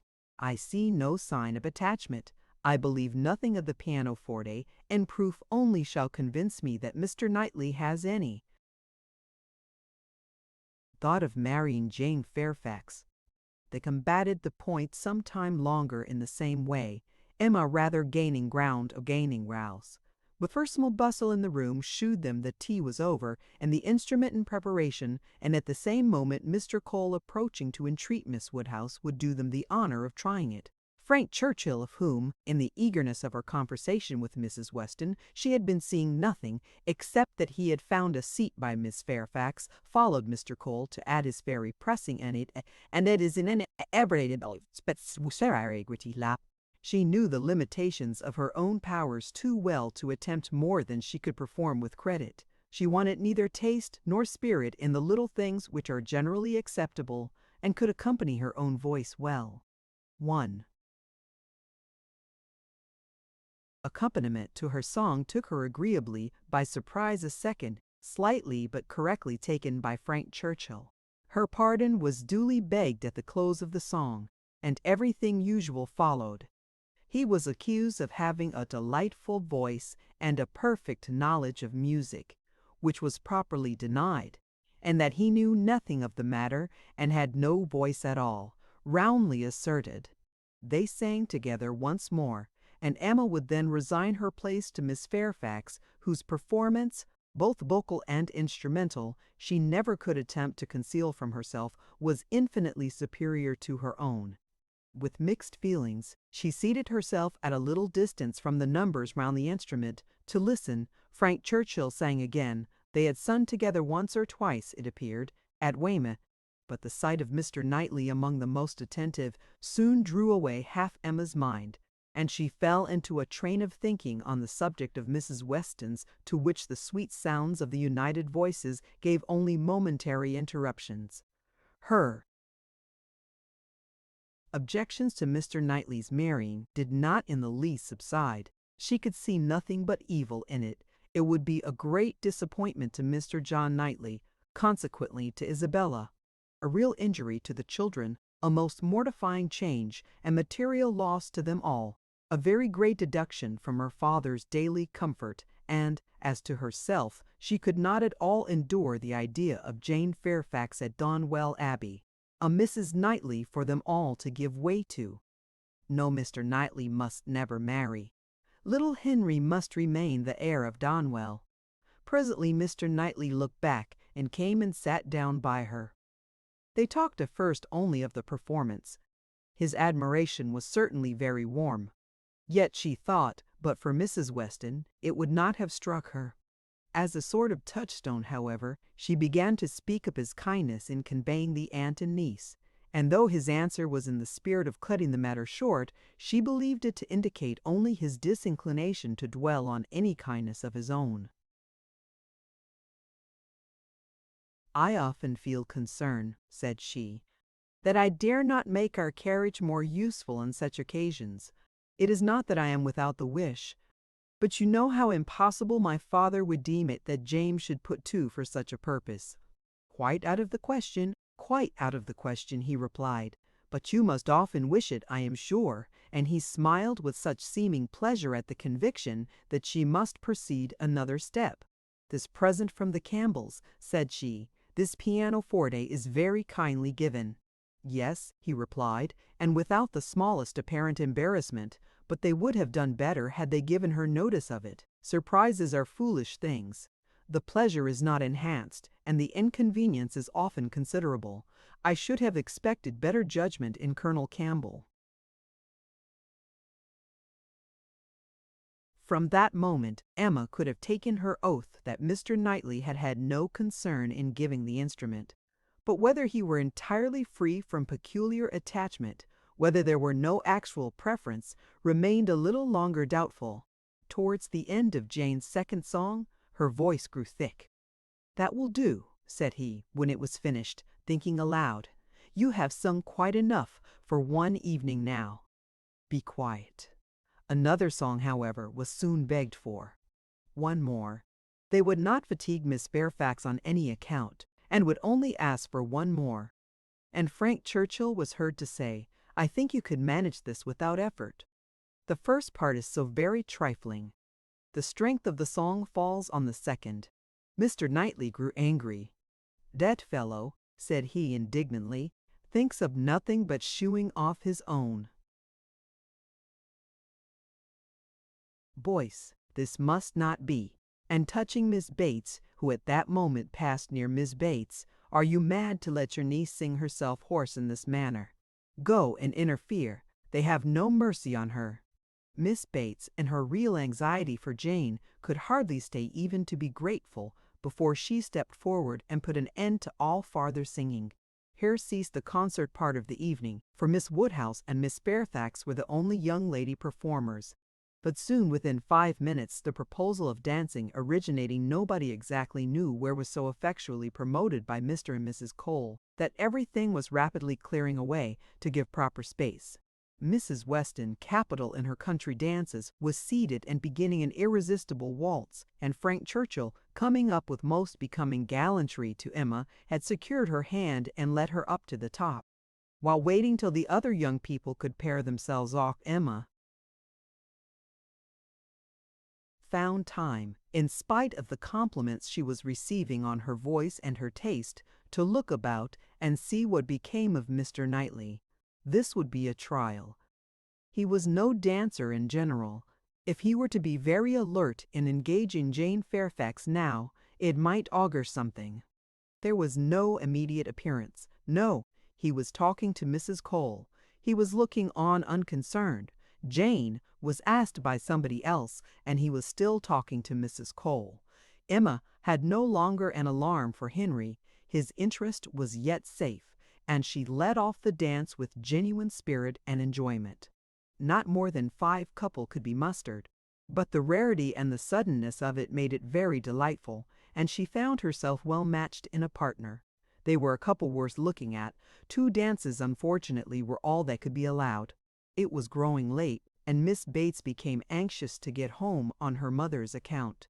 After some attempts, therefore, to be permitted to begin again, they were obliged to thank Mrs. Weston, look sorrowful, and have done. "Perhaps it is as well," said Frank Churchill, as he attended Emma to her carriage. "I must have asked Miss Fairfax, and her languid dancing would not have agreed with me after yours." Chapter 9. Emma did not repent her condescension in going to the Coles. The visit afforded her many pleasant recollections the next day, and all that she might be supposed to have lost on the side of dignified seclusion must be amply repaid in the splendor of popularity. She must have delighted the Coles worthy people, who deserved to be made happy, and left a name behind her that would not soon die away. Perfect happiness, even in memory, is not common, and there were 2 points on which she was not quite easy. She doubted whether she had not transgressed the duty of woman by woman in betraying her suspicions of Jane Fairfax's feelings to Frank Churchill. It was hardly right, but it had been so strong an idea that it would escape her, and his submission to all that she told was a compliment to her penetration, which made it difficult for her to be quite certain that she ought to have held her tongue. The other circumstance of regret related also to Jane Fairfax, and there she had no doubt. She did unfeignedly and unequivocally regret the inferiority of her own playing and singing. She did most heartily grieve over the idleness of her childhood, and sat down and practiced vigorously an hour and a half. She was then interrupted by Harriet's coming in, and if Harriet's praise could have satisfied her, she might soon have been comforted. "Oh, if I could but play as well as you and Miss Fairfax! Don't class us together, Harriet. My playing is no more like hers than a lamp is like sunshine. Oh dear, I think you play the best of the 2. I think you play quite as well as she does. I am sure I had much rather hear you. Everybody last night said how well you played." Those who knew anything about it must have felt the difference. "The truth is, Harriet, that my playing is just good enough to be praised, but Jane Fairfax's is much beyond it." "Well, I always shall think that you play quite as well as she does, or that if there is any difference nobody would ever find it out. Mr. Coles said how much taste you had, and Mr. Frank Churchill talked a great deal about your taste, and that he valued taste much more than execution." "Ah, but Jane Fairfax has them both, Harriet. Are you sure? I saw she had execution, but I did not know she had any taste. Nobody talked about it, and I hate Italian singing. There is no understanding a word of it. Besides, if she does play so very well, you know, it is no more than she is obliged to do, because she will have to teach. The Coxes were wondering last night whether she would get into any great family. How did you think the Coxes looked?" "Just as they always do, very vulgar." "They told me something," said Harriet rather hesitatingly, "but it is nothing of any consequence."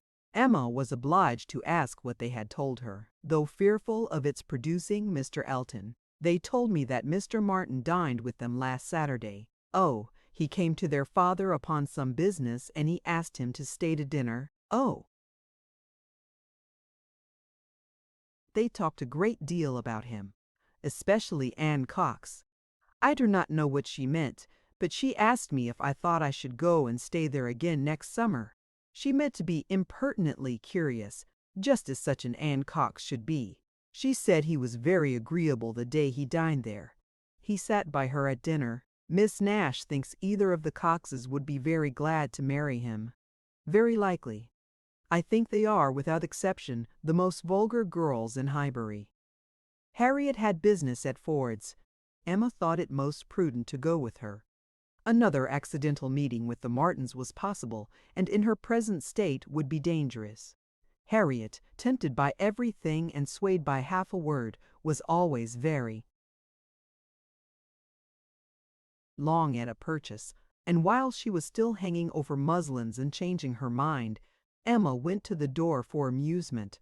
Much could not be hoped from the traffic of even the busiest part of Highbury, Mr. Billiam Cox letting himself in at the office door, Mr. Cole's carriage horses returning from exercise, or a stray letter boy on an obstinate mule, were the liveliest objects she could presume to expect, and when her eyes fell only on the butcher with his tray, a tidy old woman traveling homewards from shop with her full basket, two curves quarreling over a dirty bone, and a string of D, just she who could know the kinsvog he had written me must tea. A mind lively and at ease can do with seeing nothing and can see nothing that does not answer. She looked down the Randalls Road. The scene enlarged. Two persons appeared, Mrs. Weston and her son-in-law. They were walking into Highbury, to Hartfield. Of course, they were stopping, however, in the first place at Mrs. Bates's, whose house was a little nearer Randalls than Ford's, and had all but knocked when Emma caught their eye. Immediately they crossed the road and came forward to her, and the agreeableness of yesterday's engagement seemed to give fresh pleasure to the present meeting. Mrs. Weston informed her that she was going to call on the Bateses in order to hear the new instrument. "For my companion tells me," said she, "that I absolutely promised Miss Bates last night that I would come this morning. I was not aware of it myself. I did not know that I had fixed a day, but as he says I did, I am going now." "And while Mrs. Weston pays her visit, I may be allowed, I hope," said Frank Churchill, "to join your party and wait for her at Hartfield if you are going home." Mrs. Weston was disappointed. "I thought you meant to go with me. They would be very much pleased. Me, I should be quite in the way, but perhaps I may be equally in the way here. Miss Woodhouse looks as if she did not want me. My aunt always sends me off when she is shopping. She says I fidget her to death, and Miss Woodhouse looks as if she could almost say the same. What am I to do?" "I am here on no business of my own," said Emma. "I am only waiting for my friend. She will probably have soon done, and then we shall go home. But you had better go with Mrs. Weston and hear the instrument." "Well, if you advise it," but with a smile if Colonel Campbell should have employed a careless friend, and if it should prove to have an indifferent tone, what shall I say? "I shall be no support to Mrs. Weston. She might do very well by herself. A disagreeable truth would be palatable through her lips, but I am the wretchedest being in the world at a civil falsehood." "I do not believe any such thing," replied Emma. "I am persuaded that you can be as insincere as your neighbors when it is necessary, but there is no reason to suppose the instrument is indifferent. Quite otherwise indeed, if I understood Miss Fairfax's opinion last night." "Do come with me," said Mrs. Weston, "if it be not very disagreeable to you. It need not detain us long. We will go to Hartfield afterwards. We will follow them to Hartfield. I really wish you to call with me.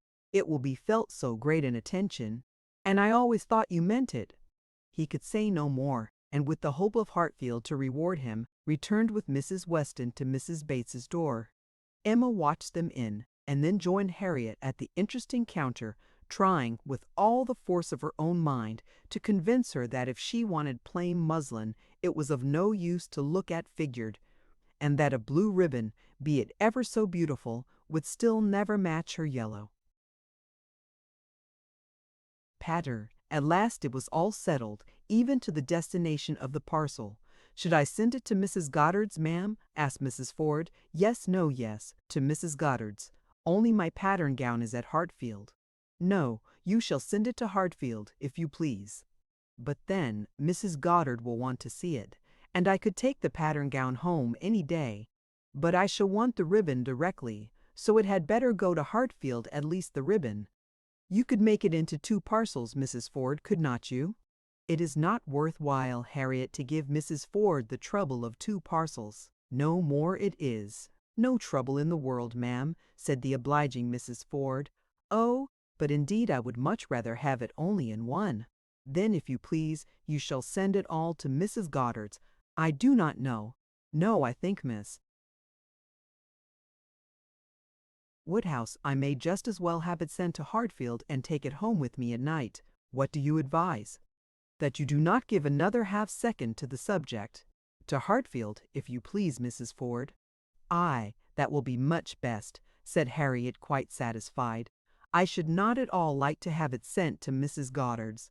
Voices approached the shop, or rather one voice and two ladies, Mrs. Weston and Miss Bates, met them at the door. My dear Miss Woodhouse, said the latter, I am just run across to entreat the favor of you to come and sit down with us a little while, and give us your opinion of our new instrument, you and Miss Smith. How do you do, Miss Smith? Very well, I thank you. And I begged Mrs. Weston to come with me that I might be sure of succeeding. I hope Mrs. Bates and Miss Fairfax are very well. I am much obliged to you. My mother is delightfully well, and Jane caught no cold last night. How is Mr. Woodhouse? I am so glad to hear such a good account. Mrs. Weston told me you were here. Ho! Then, said I must run across. I am sure Miss Woodhouse will allow me just to run across, and entreat her to come in. My mother will be so very happy to see her, and now we are such a nice party, she cannot refuse. Aye, pray do, said Mr. Frank Churchill. Miss Woodhouse's opinion of the instrument will be worth having. But, said I shall be more sure of succeeding if one of you will go with me. Oh, said he, wait half a minute till I have finished my job. For would you believe it, Miss Woodhouse, there he is in the most obliging manner in the world, fastening in the rivet of my mother's spectacles. The rivet came out, you know, this morning. So very obliging, for my mother had no use of her spectacles, could not put them on. And, by the by, everybody ought to have 2 pair of spectacles, they should indeed. Jane said so. I meant to take them over to John Saunders the first thing I did, but something or other hindered me all the morning. First one thing, then another, there was no saying what, you know. At one time Patty came to say she thought the kitchen chimney wanted sweeping. Oh, said I, Patty, do not come with your bad news to me. Here is the rivet of your mistress's spectacles out. Then the baked apples came home. Mrs. Wallace sent them by her boy. They are extremely civil and obliging to us, the Wallaces. Always I have heard some people say that Mrs. Wallace can be uncivil and give a very rude answer, but we have never known anything but the greatest attention from them. And it cannot be for the value of our custom now, for what is our consumption of bread, you know? Only 3 of us. Besides dear Jane at present, and she really eats nothing, makes such a shocking breakfast, you would be quite frightened if you saw it. I dare not let my mother know how little she eats, so I say one thing, and then I say another, and it passes off. But about the middle of the day she gets hungry, and there is nothing she likes so well as these baked apples. And they are extremely wholesome, for I took the opportunity the other day of asking Mr. Perry. I happened to meet him in the street.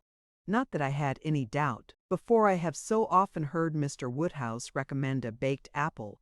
I believe it is the only way that Mr. Woodhouse thinks the fruit thoroughly wholesome. We have apple dumplings, however, very often. Patty makes an excellent apple dumpling. Well, Mrs. Weston, you have prevailed, I hope, and these ladies will oblige us. Emma would be very happy to wait on Mrs. Bates, and see, and they did at last move out of the shop, with no farther delay from Miss Bates than, "How do you do, Mrs. Ford? I beg your pardon.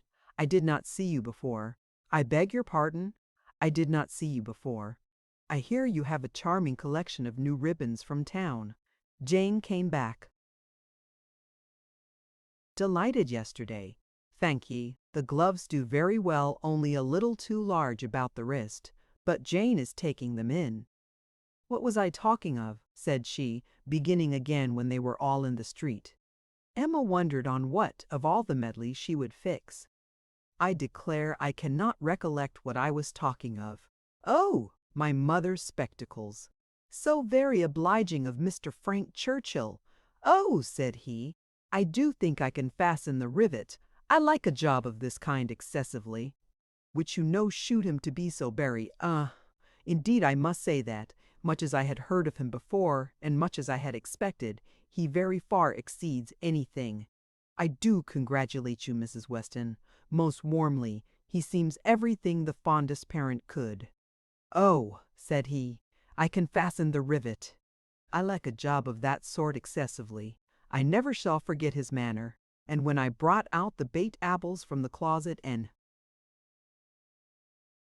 hoped our friends would be so very obliging as to take some, oh, said he directly, there is nothing in the way of fruit half so good, and these are the finest looking home-baked apples I ever saw in my life.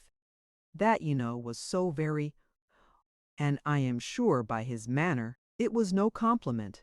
Indeed, they're very delightful apples, and Mrs. Wallace does them full justice, only we do not have them baked more than twice, and Mr. Woodhouse made us promise to have them done 3 times, but Miss Woodhouse will be so good as not to mention it. The apples themselves are the very finest sort for baking beyond a doubt, all from Donwell, some of Mr. Knightley's most liberal supply. He sends us a sack every year, and certainly there never was such a keeping apple anywhere as one of his trees. I believe there is 2 of them. My mother says the orchard was always famous in her younger days. But I was really quite shocked the other day, for Mr. Knightley called one morning, and Jane was eating these apples, and we talked about them, and said how much she enjoyed them, and he asked whether we were not got to the end of our stock. I am sure you must be, said he, and I will send you another supply, for I have a great many more than I can ever use. William Larkins let me keep a larger quantity than usual this year. I will send you some more before they get good for nothing. So I begged he would not, for really as to ours being gone, I could not absolutely say that we had a great many left. It was but half a dozen indeed, but they should be all kept for Jane, and I could not at all bear that he should be sending us more, so liberal as he had been already, and Jane said the same. And when he was gone, she almost quarreled with me. No, I should not say quarreled, for we never had a quarrel in our lives, but she was quite distressed that I had owned. The apples were so nearly gone, she wished I had made him believe we had a great many left. Oh, said I, my dear, I did say as much as I could. However, the very same evening William Larkins came over with a large basket of apples, the same sort of apples, a bushel at least, and I was very much obliged and went down and spoke to William Larkins and said every thing, as you may suppose.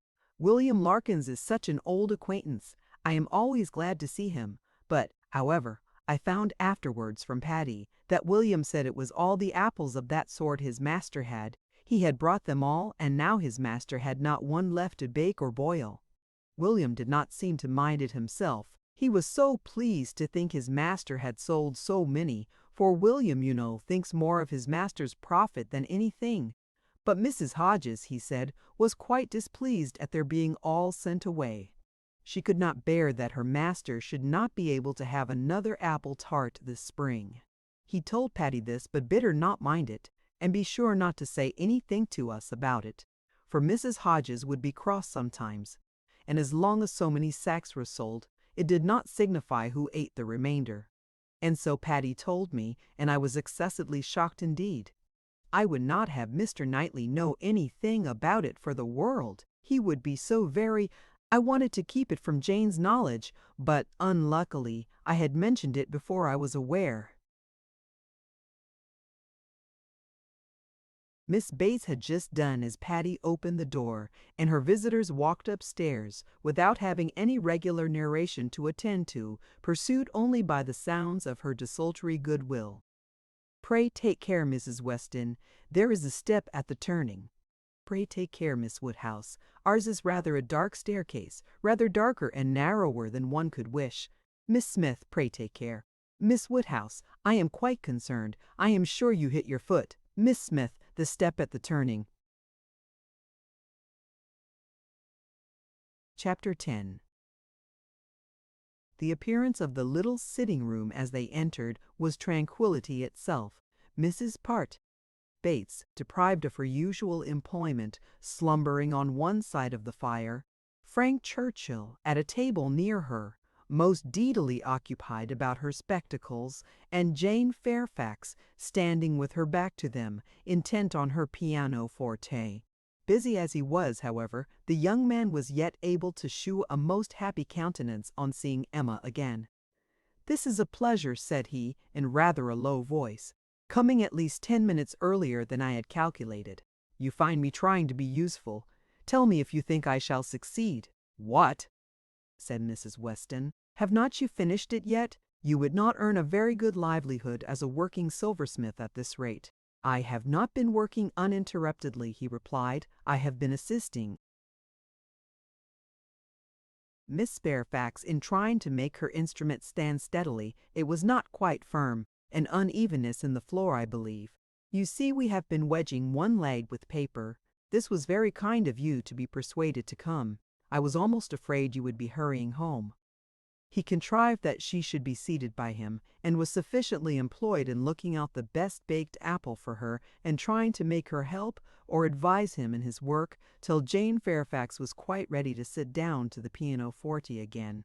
That she was not immediately ready, Emma did suspect to arise from the state of her nerves. She had not yet possessed the instrument long enough to touch it without emotion. She must reason herself into the power of performance, and Emma could not but pity such feelings, whatever their origin, and could not but resolve never to expose them to her neighbor again. At last Jane began, and though the first bars were feebly given, the powers of the instrument were gradually done full justice to. Mrs. Weston had been delighted before, and was delighted again. Emma joined her in all her praise, and the pianoforte, with every proper discrimination, was pronounced to be altogether of the highest promise. "Whoever Colonel Campbell might employ," said Frank Churchill with a smile at Emma, "the person has not chosen ill. I heard a good deal of Colonel Campbell's taste at Weymouth, and the softness of the upper notes I am sure is exactly what he and all that party would particularly prize. I dare say, Miss Fairfax, that he either gave his friend very minute directions or wrote to Broadwood himself. Do not you think so?" Jane did not look round. She was not obliged to hear. Mrs. Weston had been speaking to her at the same moment. "It is not fair," said Emma in a whisper. "Mine was a random guess. Do not distress her." He shook his head with a smile, and looked as if he had very little doubt and very little mercy. Soon afterwards he began again. "How much your friends in Ireland must be enjoying your pleasure on this occasion, Miss Fairfax. I dare say they often think of you, and wonder which will be the precise day of the instrument's coming to hand. Do you imagine Colonel Campbell knows the business to be going forward just at this time?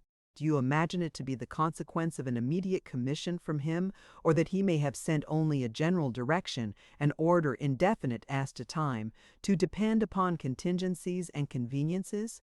He paused. She could not but hear. She could not avoid answering. "Till I have a letter from Colonel Campbell," said she in a voice of forced calmness. "I can imagine nothing with any confidence. It must be all conjecture. Conjecture, sometimes one conjectures right, and sometimes one conjectures wrong. I wish I could conjecture how soon I shall make this rivet quite firm." "What nonsense one talks, Miss Woodhouse, when hard at work, if one talks at all. Your real workmen, I suppose, hold their tongues. But we gentlemen laborers, if we get hold of a word, Miss Fairfax said something about conjecturing. There, it is done. I have the pleasure, madam, to Mrs. Bates, of restoring your spectacles, healed for the present." He was very warmly thanked both by mother and daughter. To escape a little from the latter, he went to the pianoforte and begged Miss Fairfax, who was still sitting at it, to play something more. "If you are very kind," said he, "it will be one of the waltzes we danced last night. Let me live them over again. You did not enjoy them as I did. You appeared tired the whole time. I believe you were glad we danced no longer. But I would have given worlds, all the worlds one ever has to give for another half hour." She played. "What felicity it is to hear a tune again which has made one happy. If I mistake not, that was danced at Weymouth." She looked up at him for a moment, colored deeply and played something else. He took some music from a chair near the pianoforte and, turning to Emma, said, "Here is something quite new to me. Do you know it? Kramer? And here are a new set of Irish melodies that, from such a quarter, one might expect." This was all sent with the instrument. Very thoughtful of Colonel Campbell, was not it? He knew Miss Fairfax could have no music here. I honor that part of the attention particularly. It shews it to have been so thoroughly from the heart. Nothing hastily done, nothing incomplete. True affection only could have prompted it. Emma wished he would be less pointed, yet could not help being amused, and when on glancing her eye towards Jane Fairfax, she caught the remains of a smile, when she saw that, with all the deep blush of consciousness, there had been a smile of secret delight, she had less scruple in the amusement, and much less compunction with respect to her. This amiable, upright, perfect Jane Fairfax was apparently cherishing very reprehensible feelings. He brought all the music to her, and they looked it over together. Emma took the opportunity of whispering, "You speak too plain. She must understand you. I hope she does. I would have her understand me. I am not in the least ashamed of my meaning, but really I am half ashamed and wish I had never taken up the idea. I am very glad you did and that you communicated it to me. I have now a key to all her odd looks and ways. Leave shame to her. If she does wrong, she ought to feel it. She is not entirely without it, I think. I do not see much sign of it. She is playing Robin Adair at this moment, his favorite." Shortly afterwards, Miss Bates, passing near the window, descried Mr. Knightley on horseback not far off. "Mr. Knightley, I declare. I must speak to him if possible, just to thank him. Will not open the window here. It would give you all cold, but I can go into my mother's room, you know. I dare say he will come in when he knows who is here. Quite delightful to have you all meet so. Our little room's so honored." She was in the adjoining chamber while she still spoke, and opening the casement there, immediately called Mr. Knightley's attention, and every syllable of their conversation was as distinctly heard by the others as if it had passed within the same apartment. "How d'ye do? How d'ye I do? Very well, I thank you. So obliged to you for the carriage last night. We were just in time, my mother just ready for us. Pray, come in, do come in. You will find some friends here." So began Miss Bates, and Mr. Knightley seemed determined to be heard in his turn, for most resolutely and commandingly did he say, "How is your niece, Miss Bates? I want to inquire after you all, but particularly your niece. How is Miss Fairfax? I hope she caught no cold last night. How is she today? Tell me how Miss Fairfax is." And Miss Bates was obliged to give a direct answer before he would hear her in anything else. The listeners were amused, and Mrs. Weston gave Emma a look of particular meaning. But Emma still shook her head in steady skepticism. "So obliged to you, so very much obliged to you for the carriage," resumed Miss Bates. He cut her short with, "I am going to Kingston. Can I do anything for you?" "Oh, dear, Kingston, are you? Mrs. Cole was saying the other day she wanted something from Kingston." "Mrs. Cole has servants to send. Can I do anything for you?" "No, I thank you. But do come in. Who do you think is here?" "Miss Woodhouse and Miss Smith. So kind as to call to hear the new pianoforte. Do put up your horse at the Crown and come in." "Well," said he in a deliberating manner, "for 5 minutes perhaps. And here is Mrs. Weston and Mr. Frank Churchill too. Quite delightful. So many friends. No, not now, I thank you. I could not stay 2 minutes. I must get on to Kingston as fast as I can." "Oh, do come in." "They will be so very happy to see you." "No, no, your room is full enough. I will call another day and hear the pianoforte." "Well, I am so sorry. Oh, Mr. Knightley, what a delightful party last night. How extremely pleasant. Did you ever see such dancing? Was not it delightful? Miss Woodhouse and Mr. Frank Churchill. I never saw anything equal to it." "Oh, Very delightful indeed. I can say nothing less, for I suppose Miss Woodhouse and Mr. Frank Churchill are hearing everything that passes. And raising his voice still more, I do not see why Miss Fairfax should not be mentioned too. I think Miss Fairfax dances very well, and Mrs. Weston is the very best country dance player, without exception, in England. Now, if your friends have any gratitude, they will say something pretty loud about you and me in return, but I cannot stay to hear it. Oh, Mr. Knightley, one moment more. Something of consequence, so shocked. Jane and I are both so shocked about the apples. What is the matter now? To think of your sending us all your store apples. You said you had a great many, and now you have not one left. We really are so shocked. Mrs. Hodges may well be angry. William Larkins mentioned it here. You should not have done it, indeed you should not. Ah, he is off. He never can bear to be thanked. But I thought he would have stayed now, and it would have been a pity not to have mentioned. Well, returning to the room, I have not been able to succeed. Mr. Knightley cannot stop. He is going to Kingston. He asked me if he could do anything. Yes, said Jane. We heard his kind offers. We heard everything. Oh, yes, my dear. I dare say you might, because you know the door was open and the window was open and Mr. Knightley spoke loud. You must have heard everything, to be sure. Can I do anything for you at Kingston? Said he. So I just mentioned.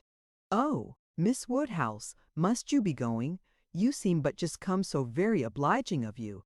Emma found it really time to be at home. The visit had already lasted long, and on examining watches, so much of the morning was perceived to be gone that Mrs. Weston and her companion, taking leave also, could allow themselves only to walk with the two young ladies to Hartfield gates before they set off for Randalls. Chapter 11. It may be possible to do without dancing entirely. Instances have been known of young people passing many, many months successively without being at any ball of any description, and no material injury accrue either to body or mind. But when a beginning is made, when the felicities of rapid motion have once been, though slightly, felt, it must be a very heavy set that does not ask for more. Frank Churchill had danced once at Highbury, and longed to dance again, and the last half-hour of an evening which Mr. Woodhouse was persuaded to spend with his daughter at Randalls was passed by the two young people in schemes on the subject. Frank's was the first idea, and his the greatest zeal in pursuing it. For the lady was the best judge of the difficulties, and the most solicitous for accommodation and appearance. But still she had inclination enough for shewing people again how delightfully Mr. Frank Churchill and Miss Woodhouse danced, for doing that in which she need not blush to compare herself with Jane Fairfax, and even for simple dancing itself, without any of the wicked aids of vanity too. Assist him first in pacing out the room they were in, to see what it could be made to hold, and then in taking the dimensions of the other parlor, in the hope of discovering, in spite of all that Mr. Weston could say, of their exactly equal size, that it was a little the largest. His first proposition and request, that the dance begun at Mr. Cole's should be finished there, that the same party should be collected, and the same musician engaged, met with the readiest acquiescence. Mr. Weston entered into the idea with thorough enjoyment, and Mrs. Weston most willingly undertook to play as long as they could wish to dance, and the interesting employment had followed of reckoning up exactly who there would be, and portioning out the indispensable division of space to every couple. You and Miss Smith and Miss Fairfax will be 3, and the 2 Miss Coxes 5, had been repeated many times over.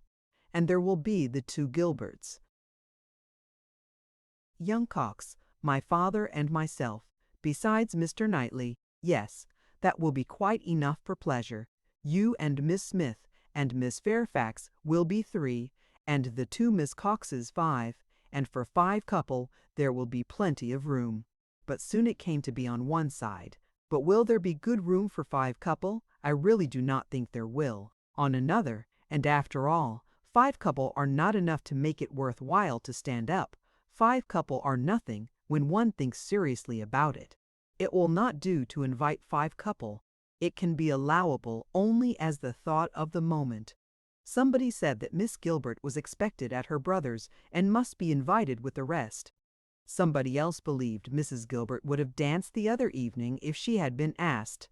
A word was put in for a second young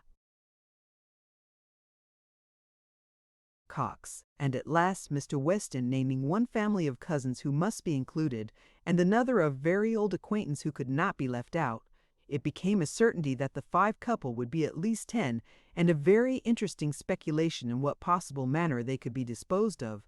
The doors of the 2 rooms were just opposite each other. Might not they use both rooms, and dance across the passage? It seemed the best scheme, and yet it was not so good, but that many of them wanted a better. Emma said it would be awkward. Mrs. Weston was in distress about the supper, and Mr. Woodhouse opposed it earnestly on the score of health. It made him so very unhappy indeed that it could not be persevered in. "Oh no," said he, "it would be the extreme of imprudence. I could not bear it for Emma. Emma is not strong. She would catch a dreadful cold. So would poor little Harriet. So you would all. Mrs. Weston, you would be quite laid up. Do not let them talk of such a wild thing. Pray do not let them talk of it. That young man speaking lower is very thoughtless. Do not tell his father, but that young man is not quite the thing. He has been opening the doors very often this evening and keeping them open very inconsiderately. He does not think of the draught. I do not mean to set you against him, but indeed he is not quite the thing." Mrs. Weston was sorry for such a charge. She knew the importance of it and said everything in her power to do it away. Every door was now closed, the passage plan given up, and the first scheme of dancing only in the room they were in resorted to again, and with such good will on Frank Churchill's part that the space which a quarter of an hour before had been deemed barely sufficient for 5 couple was now endeavored to be made out quite enough for 10. "We were too magnificent," said he. "We allowed unnecessary room. 10 couple may stand here very well." Emma demurred. It would be a crowd, a sad crowd, and what could be worse than dancing without space to turn in? "Very true," he gravely replied. "It was very bad. It was very bad." But still he went on measuring, and still he ended with, "I think there will be very tolerable room for 10 couple." "No, no," said she, "you are quite unreasonable. It would be dreadful to be standing so close. Nothing can be farther from pleasure than to be dancing in a crowd in a little room." "There is no denying it," he replied. "I agree with you exactly. A crowd in a little room, Miss Woodhouse. You have the art of giving pictures in a few words." "Exquisite, quite exquisite." Still, however, having proceeded so far, one is unwilling to give the matter up. "It would be a disappointment to my father, and altogether I do not know that I am rather of opinion that 10 couple might stand here very well." Emma perceived that the nature of his gallantry was a little self-willed, and that he would rather oppose than lose the pleasure of dancing with her. But she took the compliment and forgave the rest. Had she intended ever to marry him, it might have been worth while to pause and consider, and try to understand the value of his preference and the character of his temper. But for all the purposes of their acquaintance, he was quite amiable enough.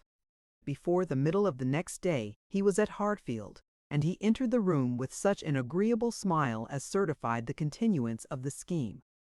It soon appeared that he came to announce an improvement.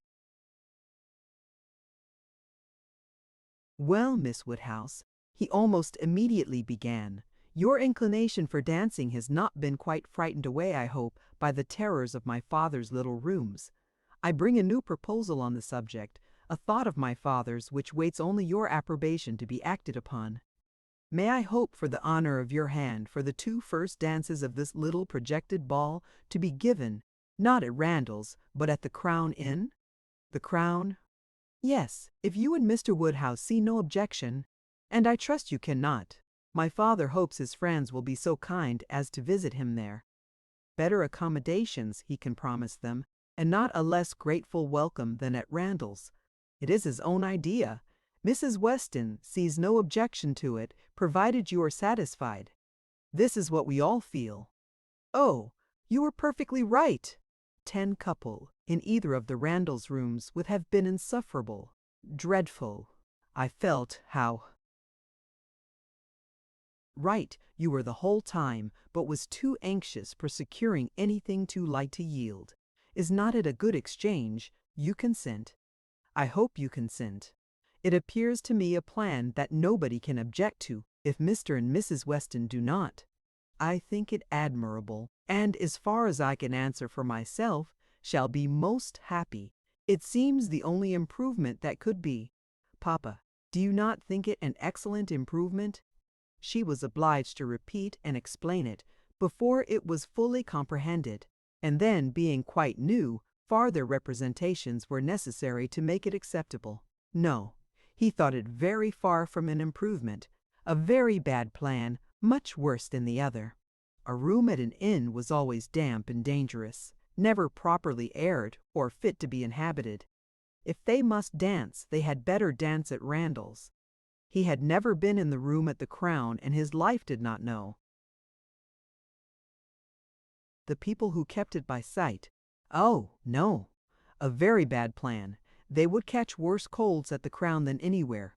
I was going to observe, sir, said Frank Churchill, that one of the great recommendations of this change would be the very little danger of anybody's catching cold, so much less danger at the Crown than at Randall's. Mr. Perry might have reason to regret the alteration, but nobody else could. Sir, said Mr. Woodhouse rather warmly, you are very much mistaken if you suppose Mr. Perry to be that sort of character. Mr. Perry is extremely concerned when any of us are ill, but I do not understand how the room at the Crown can be safer for you than your father's house.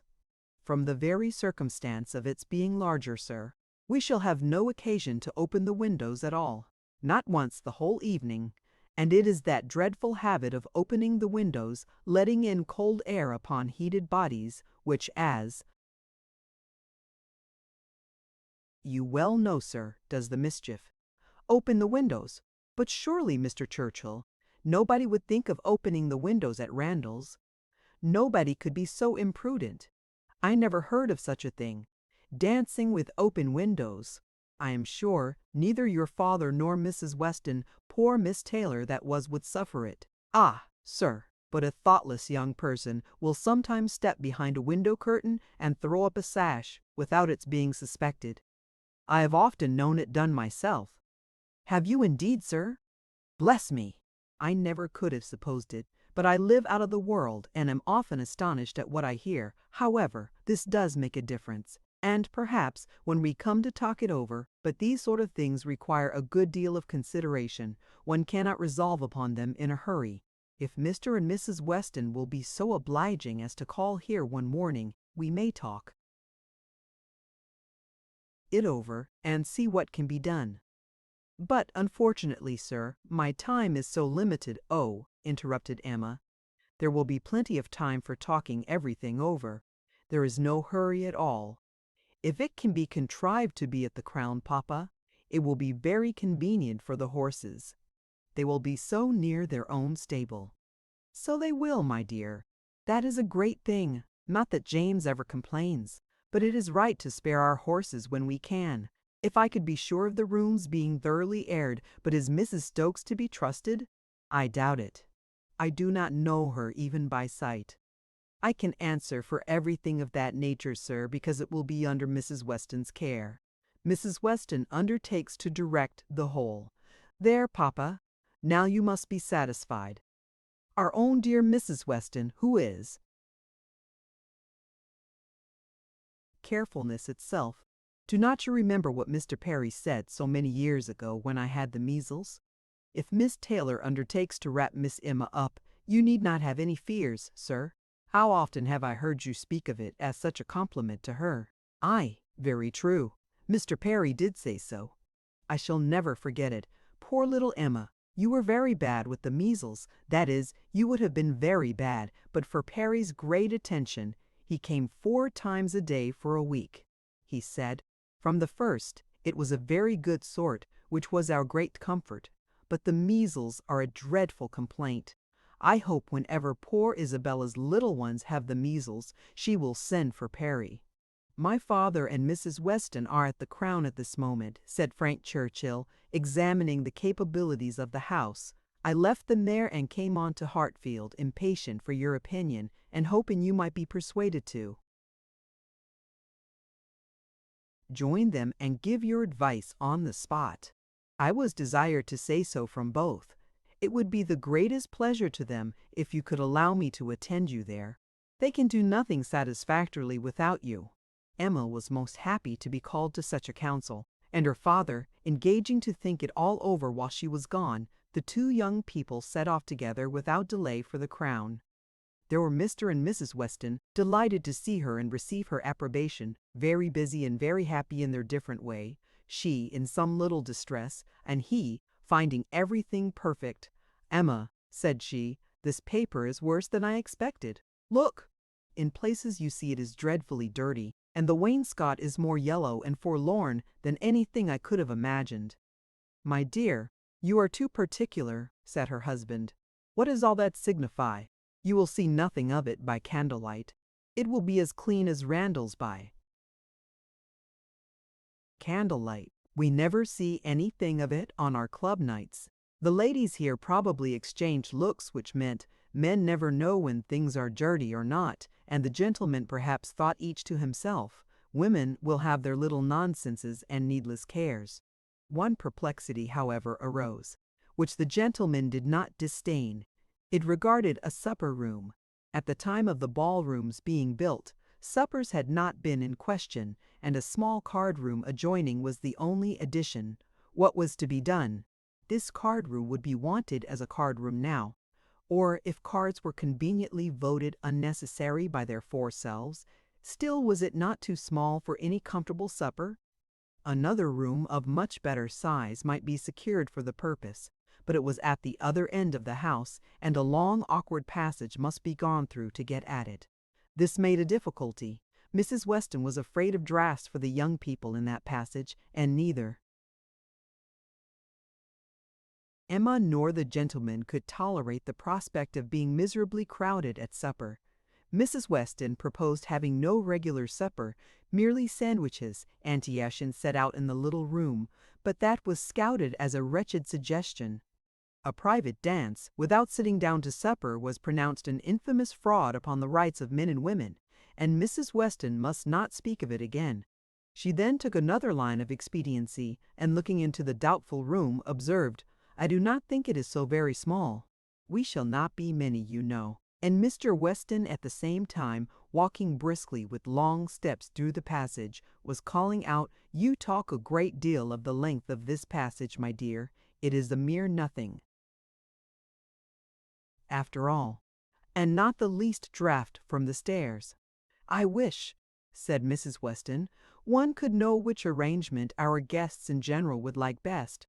To do what would be most generally pleasing must be our object if one could but tell what that would be." "Yes, very true," cried Frank. "Very true. You want your neighbors' opinions. I do not wonder at you. If one could ascertain with the chief of them, the Coles, for instance, they are not far off. Shall I call upon them, or Miss Bates? She is still nearer. And I do not know whether Miss Bates is not as likely to understand the inclinations of the rest of the people as anybody. I think we do want a larger council. Suppose I go and invite Miss Bates to join us?" "Well, if you please," said Mrs. Weston, rather hesitating, "if you think she will be of any use." "You will get nothing to the purpose from Miss Bates," said Emma. "She will be all delight and gratitude, but she will tell you nothing. She will not even listen to your questions. I see no advantage in consulting Miss Bates. But she is so amusing, so extremely amusing. I am very fond of hearing Miss Bates talk, and I need not bring the whole family, you know." Here Mr. Weston joined them, and on hearing what was proposed, gave it his decided approbation. "I do, Frank. Go and fetch Miss Bates, and let us end the matter at once. She will enjoy the scheme, I am sure. and I do not know a preparer person for shewing us how to do away difficulties. Fetch Miss Bates. We are growing a little too nice. She is a standing lesson of how to be happy. But fetch them both. Invite them both. Both, sir. Can the old lady? The old lady. No, the young lady, to be sure. I shall think you a great blockhead, Frank, if you bring the aunt without the niece. Oh, I beg your pardon, sir. I did not immediately recollect. Undoubtedly, if you wish it, I will endeavor to persuade them both. And away he ran. Long before he reappeared, attending the short, neat, brisk-moving aunt and her elegant niece, Mrs. Weston, like a sweet-tempered woman and a good wife, had examined the passage again, and found the evils of it much less than she had supposed, before indeed very trifling, and here ended the difficulties of decision. All the rest, in speculation at least, was perfectly smooth. All the minor arrangements of table and chair, lights and music, tea and supper, made themselves, or were left as mere trifles to be settled at any time between Mrs. Weston and Mrs. Stokes. Everybody invited was certainly to come. Frank had already written to Enscombe to propose staying a few days beyond his fortnight, which could not possibly be refused. And a delightful dance it was to be. Most cordially, when Miss Bates arrived, did she agree that it must. As a counselor she was not wanted, but as an approver, a much safer character, she was truly welcome. Her approbation, at once general and minute, warm and incessant, could not but please. And for another half-hour they were all walking to and fro between the different rooms, some suggesting, some attending, and all in happy enjoyment of the future. The party did not break up without Emma's being positively secured for the 2 first dances by the hero of the evening, nor without her overhearing Mr. Weston whisper to his wife, "He has asked her, my dear." "That's right, I knew he would." Chapter 12. One thing only was wanting to make the prospect of the ball completely satisfactory to Emma, its being fixed for a day within the granted term of Frank Churchill's stay in Surrey, for, in spite of Mr. Weston's confidence, she could not think it so very impossible that the Churchills might not allow their nephew to remain a day beyond his fortnight. But this was not judged feasible. The preparations must take their time. Nothing could be properly ready till the 3rd week were entered on, and for a few days they must be planning, proceeding, and hoping, in uncertainty, at the risk, in her opinion, the great risk, of its being all in vain. Enscombe, however, was gracious, in fact, if not in word. His wish of staying longer evidently did not please, but it was not opposed. All was safe and prosperous, and as the removal of one solicitude generally makes way for another, Emma, being now certain of her ball, began to adopt as the next vexation Mr. Knightley's provoking indifference about it, either because he did not dance himself, or because the plan had been formed without his being consulted. He seemed resolved that it should not interest him, determined against its exciting any present curiosity or affording him any future amusement.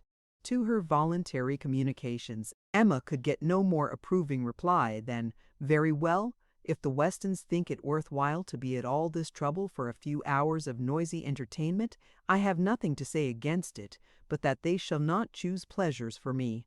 Oh, yes, I must be there. I could not refuse, and I will keep as much awake as I can, but I would rather be at home, looking over William Larkins's week's account. Much rather, I confess.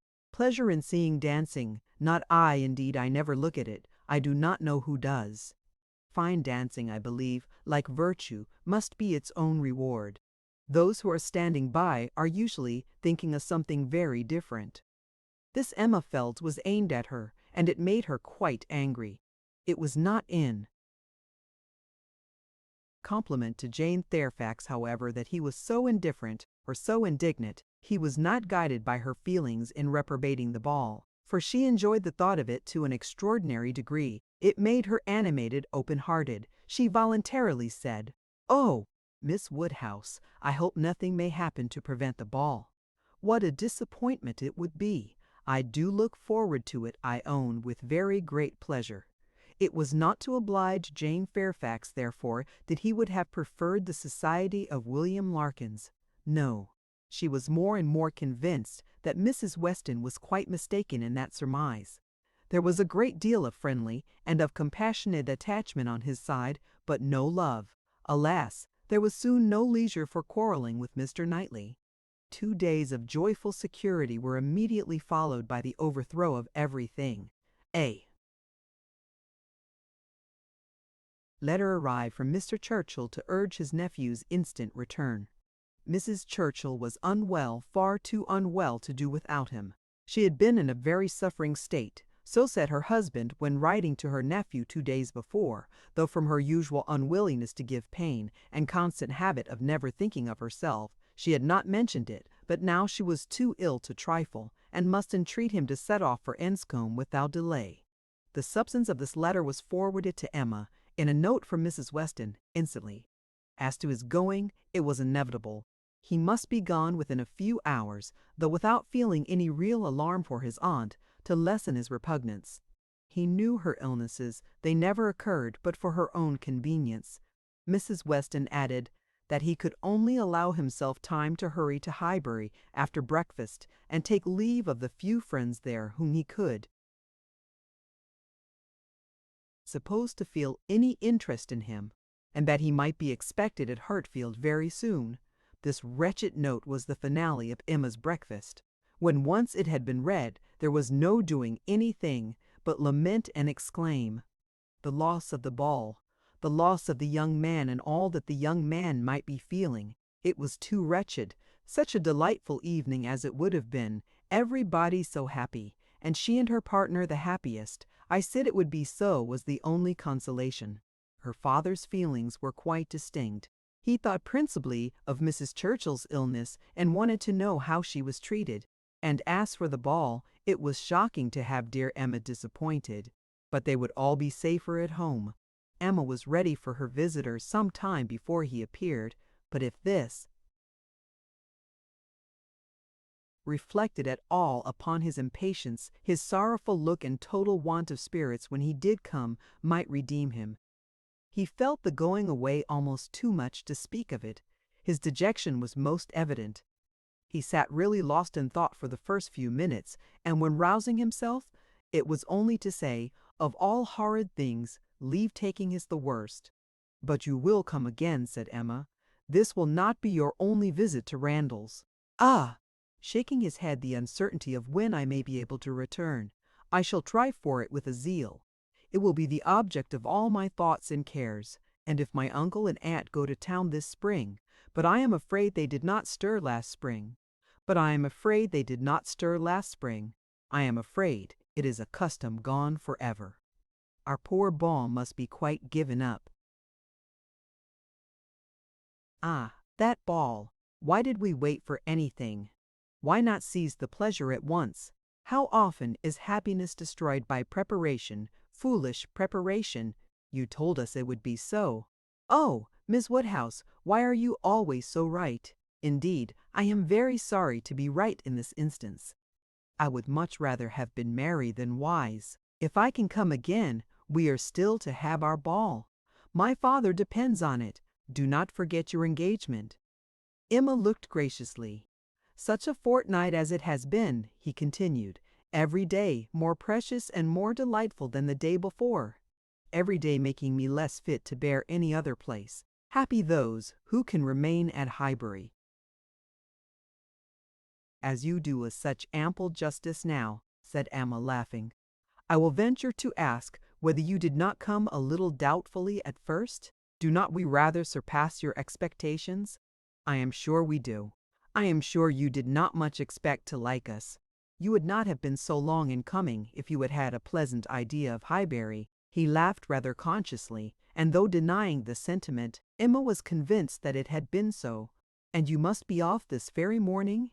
"Yes, my father is to join me here. We shall walk back together, and I must be off immediately.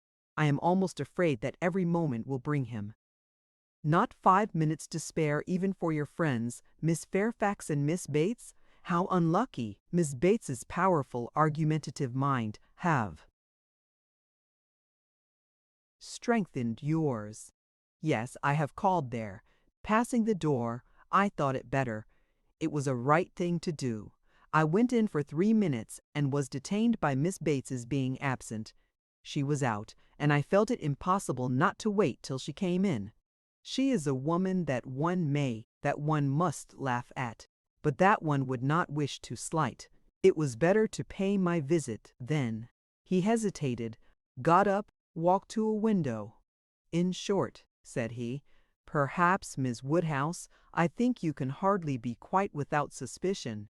He looked at her, as if wanting to read her thoughts. She hardly knew what to say. It seemed like the forerunner of something absolutely serious, which she did not wish. Forcing herself to speak, therefore, in the hope of putting it by, she calmly said, "You are quite in the right. It was most natural to pay your visit then." He was silent. She believed he was looking at her, probably reflecting on what she had said and trying to understand the manner. She heard him sigh. It was natural for him to feel that he had cause to sigh. He could not believe her to be encouraging him. A few awkward moments passed, and he sat down again, and in a more determined manner said, "It was something to feel that all the rest of my time might be given to Hartfield. My regard for Hartfield is most warm." He stopped again, rose again, and seemed quite embarrassed. He was more in love with her than Emma had supposed, and who can say how it might have ended if his father had not made his appearance? Mr. Woodhouse soon followed, and the necessity of exertion made him composed. A very few minutes more, however, completed the present trial. Mr. Weston, always alert when business was to be done, and as incapable of procrastinating any evil that was inevitable as of foreseeing any that was doubtful, said it was time to go. And the young man, though he might and did sigh, could not but agree to take leave. "I shall hear about you all," said he. "That is my chief consolation. I shall hear of everything that is going on among you. I have engaged Mrs. Weston to correspond with me. She has been so kind as to promise it." Ho! The blessing of a female correspondent, when one is really interested in the absent. She will tell me everything. In her letters, I shall be at dear Highbury again. A very friendly shake of the hand, a very earnest "good-bye" closed the speech, and the door had soon shut out Frank Churchill. Short had been the notice, short.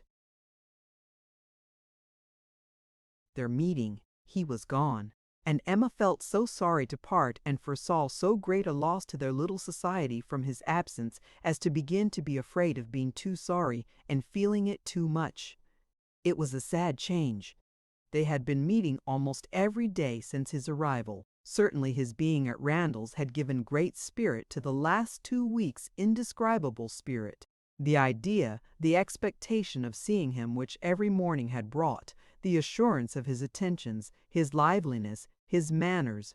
It had been a very happy fortnight, and forlorn must be the sinking from it into the common course of Hartfield days. To complete every other recommendation, he had almost told her that he loved her.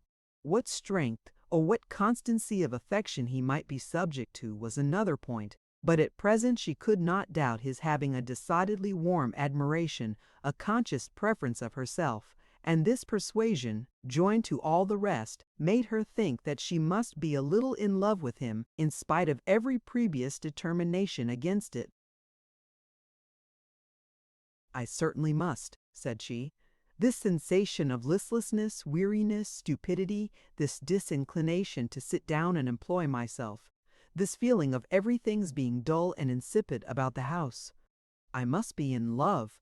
I should be the oddest creature in the world if I were not for a few weeks at least. Well, evil to some is always good to others. I shall have many fellow mourners for the ball, if not for Frank Churchill, but Mr. Knightley will be happy. He may spend the evening with his dear William Larkins now if he likes." Mr. Knightley, however, shewed no triumphant happiness. He could not say that he was sorry on his own account. His very cheerful look would have contradicted him if he had, but he said, and very steadily, that he was sorry for the disappointment of the others, and with considerable kindness added, "You, Emma, who have so few opportunities of dancing, you are really out of luck. You are very much out of luck. You are very much out of luck." It was some days before she saw Jane Fairfax, to judge of her honest regret in this woeful change, but when they did meet, her composure was odious. She had been particularly unwell, however, suffering from headache to a degree which made her aunt declare that had the ball taken place, she did not think Jane could have attended it, and it was charity to impute some of her unbecoming indifference to the languor of ill health. Chapter 13. Emma continued to entertain no doubt of her being in love. Her ideas only varied as to the how much. At first she thought it was a good deal, and afterwards but little. She had great pleasure in hearing Frank Churchill talked of, and, for his sake, greater pleasure than ever in seeing Mr. and Mrs. Weston. She was very often thinking of him, and quite impatient for a letter, that she might know how he was, how were his spirits, how was his aunt, and what was the chance of his coming to Randalls again this spring. But, on the other hand, she could not admit herself to be unhappy, nor, after the first morning, to be less disposed for employment than usual. She was still busy and cheerful, and, pleasing as he was, she could yet imagine him to have faults, and farther, though thinking of him so much, and, as she sat drawing or working, forming 1,000 amusing schemes for the progress and close of their attachment, fancying interesting dialogues, and inventing elegant letters, the conclusion of very canals, and Fandy had any in the trend there. Affection was always to subside into friendship. Everything tender and charming was to mark their parting, but still they were to part. When she became sensible of this, it struck her that she could not be very much in love, for in spite of her previous and fixed determination never to quit her father, never to marry, a strong attachment certainly must produce more of a struggle than she could foresee in her own feelings.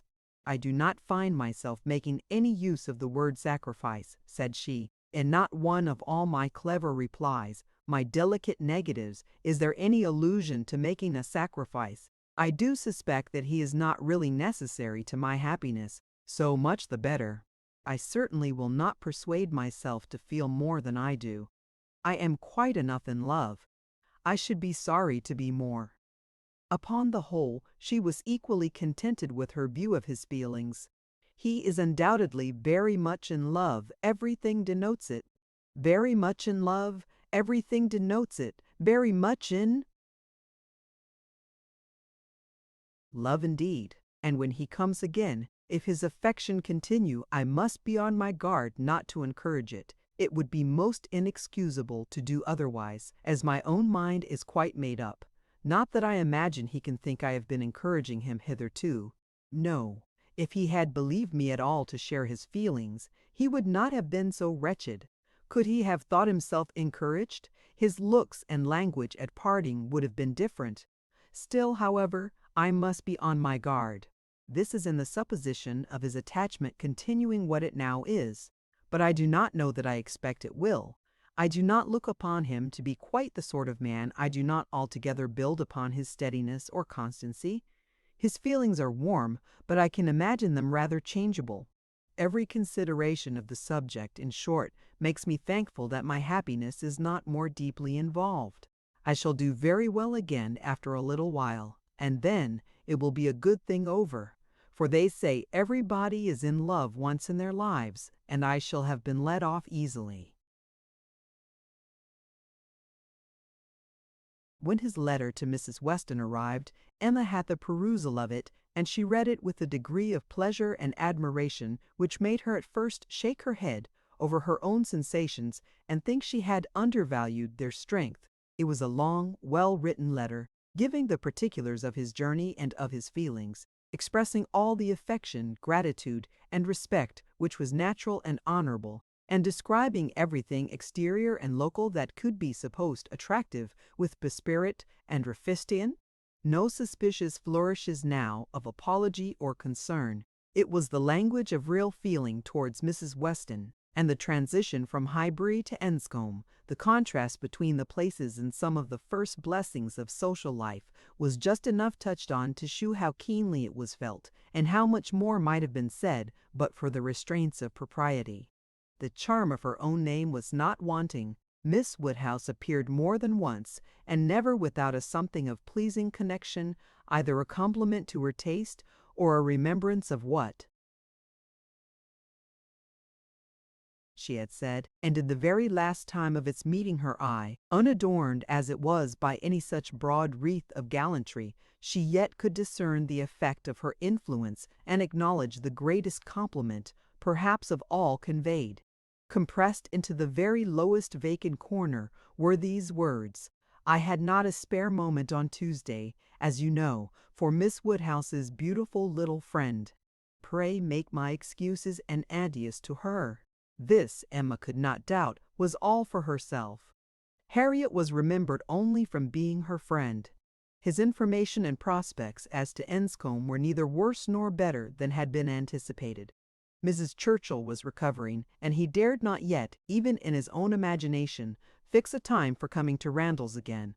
Gratifying, however, and stimulative as was the letter in the material part, its sentiments, she yet found, when it was folded up and returned to Mrs. Weston, that it had not added any lasting warmth, that she could still do without the writer, and that he must learn to do without her. Her intentions were unchanged. Her resolution of refusal only grew more interesting by the addition of a scheme for his subsequent consolation and happiness.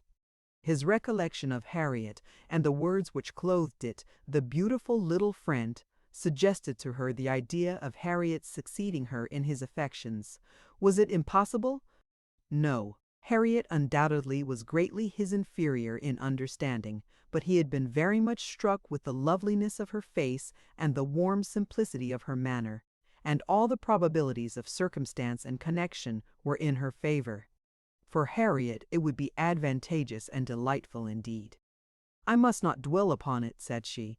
"I must not think of it. I know the danger of indulging such speculations, but stranger things have happened, and when we cease to care for each other as we do now, it will be the means of confirming us in that sort of true disinterested friendship which I can already look forward to with pleasure." It was well to have a comfort in store on Harriet's behalf, though it might be wise to let the fancy touch it seldom, for evil in that quarter was at hand. As Frank Churchill's arrival had succeeded Mr. Elton's engagement in the conversation of Highbury, as the latest interest had entirely borne down the first, so now upon Frank Churchill's disappearance, Mr. Elton's concerns were assuming the most irresistible form. His wedding day was named. He would soon be among them again, Mr. Elton and his bride. There was hardly time to talk over the first letter from Enscombe before Mr. Elton and his bride was in everybody's mouth, and Frank Churchill was forgotten. Emma grew sick at the sound. She had had 3 weeks of happy exemption from Mr. Elton, and Harriet's mind, she had been willing to hope, had been lately gaining strength. With Mr. Weston's ball in view at least, there had been a great deal of insensibility to other things, but it was now too evident that she had not attained such a state of composure as could stand against the actual approach new carriage, bell ringing and all. Poor Harriet was in a flutter of spirits which required all the reasonings and soothings and attentions of every kind that Emma could give. Emma felt that she could not do too much for her, that Harriet had a right to all her ingenuity and all her patience. But it was heavy work to be forever convincing without producing any effect, forever agreed to, without being able to make their opinions the same. Harriet listened submissively and said, "It was very true, it was just as Miss Woodhouse described. It was not worth while to think about them," and she would not think about them any longer. But no change of subject could avail, and the next half-hour saw her as anxious and restless about the Eltons as before. At last Emma attacked her on another ground. "You're allowing yourself to be so occupied and so unhappy about Mr. Elton's marrying Harriet. is the strongest reproach you can make me. You could not give me a greater reproof for the mistake I fell into.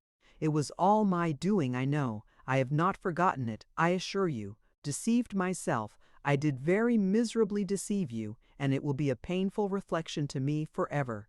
Do not imagine me in danger of forgetting it." Harriet felt this too much to utter more than a few words of eager exclamation.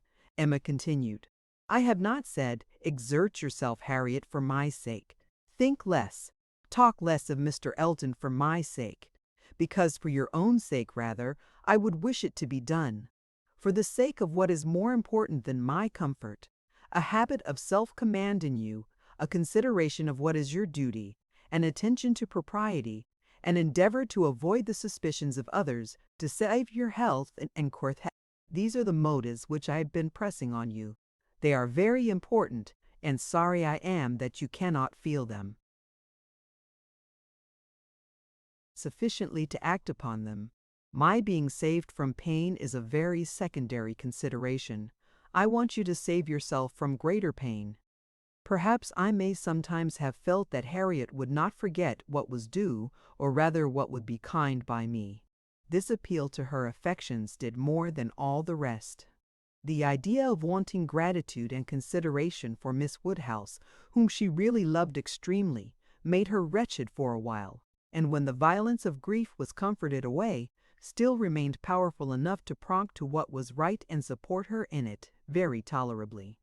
You, who have been the best friend I ever had in my life, want gratitude to you. Nobody is equal to you. I care for nobody as I do for you. Oh, Miss Woodhouse, how ungrateful I have been. Such expressions, assisted as they were by everything that look and manner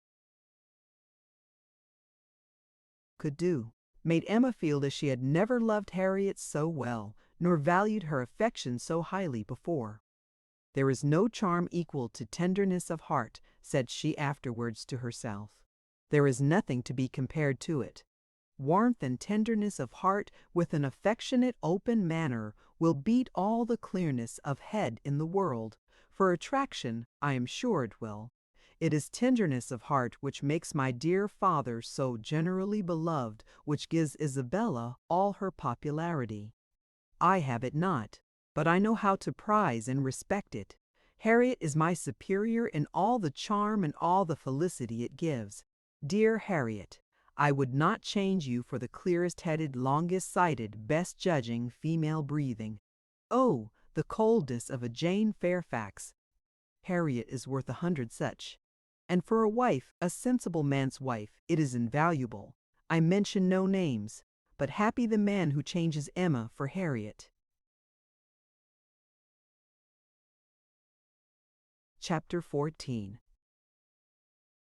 Mrs. Elton was first seen at church, but though devotion might be interrupted, curiosity could not be satisfied by a bride in a pew, and it must be left for the visits in form which were then to be paid to settle whether she were very pretty indeed, or only rather pretty, or not pretty at all. Emma had feelings, less of curiosity than of pride or propriety, to make her resolve on not being the last to pay her respects, and she made a point of Harriet's going with her, that the worst of the business might be gone through as soon as possible. She could not enter the house again, could not be in the same room to which she had with such vain artifice retreated 3 months ago to lace up her boot, without recollecting. 1,000 vexatious thoughts would recur, compliments, charades, and horrible blunders, and it was not to be supposed that poor Harriet should not be recollecting too, but she behaved very well and was only rather pale and silent. The visit was of course short, and there was so much embarrassment and occupation of mind to shorten it, that Emma would not allow herself entirely to form an opinion of the lady, and on no account to give one, beyond the nothing-meaning terms of being elegantly dressed and very pleasing. She did not really like her. She would not be in a hurry to find fault, but she suspected that there was no elegance. Ease, but not elegance. She was almost sure that for a young woman, a stranger, a bride, there was too much ease. Her person was rather good, her face not unpretty, but neither feature, Nor air, nor voice, nor manner were elegant. Emma thought at least it would turn out so. As for Mr. Elton, his manners did not appear. But no, she would not permit a hasty or a witty word from herself about his manners. It was an awkward ceremony at any time to be receiving wedding visits, and a man had need be all grace to acquit himself well through it. The woman was better off. She might have the assistance of fine clothes and the privilege of bashfulness, but the man had only his own good sense to depend on, and when she considered how peculiarly unlucky poor Mr. Elton was in being in the same room at once with the woman he had just married, the woman whom he had been expected to marry, she must allow him to have the right to look as little wise and to be as much affectedly and as little really easy as could be. "Well, Miss Woodhouse," said Harriet when they had quitted the house, and after waiting in vain for her friend to begin, "well, Miss Woodhouse," with a gentle sigh, "what do you think of her? Is not she very charming?" There was a little hesitation in Emma's answer. "Oh, yes, a very pleasing young woman. I think her beautiful, quite beautiful. Very nicely dressed indeed. A remarkably elegant gown. I am not at all surprised that he should have fallen in love. Oh, no, there is nothing to surprise one at all. A pretty fortune, and she came in his way." "I dare say," returned Harriet, sighing again, "I dare say she was very much attached to him. Perhaps she might, but it is not every man's fate to marry the woman who loves him best. Miss Hawkins perhaps wanted a home, and thought this the best offer she was likely to have." "Yes," said Harriet earnestly, "and well she might. Nobody could ever have a better. Well, I wish them happy with all my heart. And now, Miss Woodhouse, I do not think I shall mind seeing them again. He is just as superior as ever, but being married, you know, it is quite a different thing." "No, indeed, Miss Woodhouse, you need not be afraid. I can sit and admire him now without any great misery. To know that he has not thrown himself away is such a comfort. She does seem a charming young woman, just what he deserves. Happy creature." He called her Augusta. How delightful! When the visit was returned, Emma made up her mind. She could then see more and judge better. From Harriet's happening not to be at Hartfield and her father's being present to engage Mr. Elton, she had a quarter of an hour of the lady's conversation to herself, and could composedly attend to her, and the quarter of an hour quite convinced her that Mrs. Elton was a vain woman, extremely well satisfied with herself, and thinking much of her own importance, that she meant to shine and be very superior, but with manners which had been formed in a bad school, pert and familiar, that all her notions were drawn from one set of people and one style of living, that if not foolish she was ignorant, and that her society would certainly do Mr. Elton no good. Harriet would have been a better match. If not wise or refined herself, she would have connected him with those who were, but Miss Hawkins, it might be fairly supposed from her easy conceit, had been the best of her own set. The rich brother-in-law near Bristol was the pride of the alliance, and his place and his carriages were the pride of him. The very first subject after being seated was Maple Grove, my brother Mr. Suckling's seat. A comparison of Hartfield to Maple Grove. The grounds of Hartfield were small, but neat and pretty, and the house was modern and well built. Mrs. Elton seemed most favorably impressed by the size of the room, the entrance, and all that she could see or imagine. Very like Maple Grove. Indeed, she was quite struck by the likeness. That room was the very shape and size of the morning room at Maple Grove, her sister's favorite room. Mr. Elton was appealed to. Was not it astonishingly like? She could really almost fancy herself at Maple Grove. And a staircase, you know. As I came in, I observed how very like the staircase was, placed exactly in the same part of the house. I really could not help exclaiming, "I assure you, Miss Woodhouse, it is very delightful to me to be reminded of a place I am so extremely partial to as Maple Grove." I have spent so many happy months there, with a little sigh of sentiment. A charming place, undoubtedly. Everybody who sees it is struck by its beauty, but to me it has been quite a home. Whenever you are transplanted, like me, Miss Woodhouse, you will understand how very delightful it is to meet with anything at all like what one has left behind. I always say this is quite one of the evils of matrimony. Emma made as slight a reply as she could, but it was fully sufficient for Mrs. Elton, who only wanted to be talking herself. So extremely like Maple Grove! And it is not merely the house, the grounds, I assure you, as far as I could observe, are strikingly like. The laurels at Maple Grove are in the same profusion as here, and stand very much in the same way just across the lawn, and I had a glimpse of a fine large tree, with a bench round it, which put me so exactly in mind. My brother and sister will be enchanted with this place. People who have extensive grounds themselves are always pleased with anything in the same style. Emma doubted the truth of this sentiment.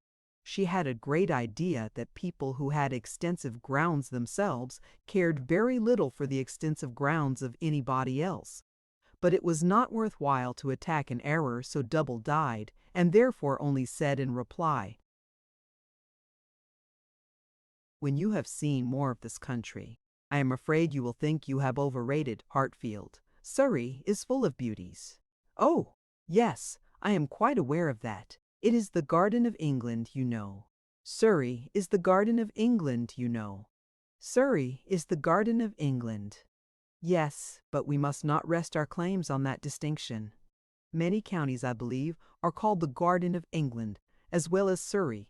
"No, I fancy not," replied Mrs. Elton, with a most satisfied smile. "I never heard any county but Surrey called so." Emma was silenced. "My brother and sister have promised us a visit in the spring or summer at farthest," continued Mrs. Elton, "and that will be our time for exploring. While they are with us, we shall explore a great deal, I dare say. They will have their barouche landau, of course, which holds four perfectly, and therefore, without saying anything of our carriage, we should be able to explore the different beauties extremely well. They would hardly come in their chaise, I think, at that season of the year. Indeed, when the time draws on, I shall decidedly recommend their bringing the barouche landau. It will be so very much preferable. When people come into a beautiful country of this sort, you know, Miss Woodhouse, one naturally wishes them to see as much as possible, and Mr. Suckling is extremely fond of exploring. We explored to King's Weston twice last summer, in that way, most delightfully, just after their first having the barouche landau. You have many parties of that kind here, I suppose, Miss Woodhouse, every summer? No, not immediately here? We are rather out of distance of the very striking beauties which attract the sort of parties you speak of, and we are a very quiet set of people, I believe, more disposed to stay at home than engage in schemes of pleasure. Ah, there is nothing like staying at home for real comfort. Nobody can be more devoted to home than I am.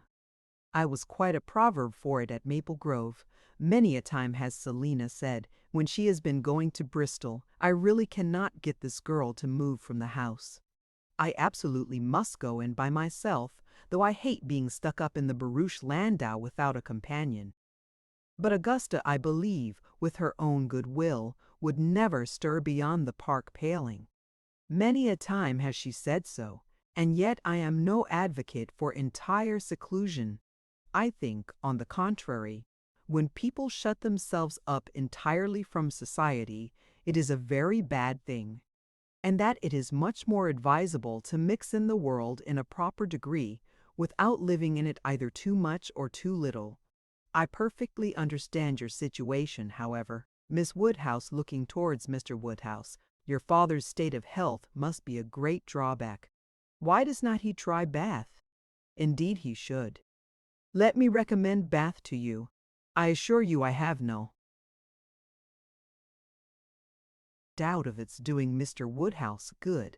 My father tried it more than once formerly, but without receiving any benefit, and Mr. Perry, whose name I dare say is not unknown to you, does not conceive it would be at all more likely to be useful now.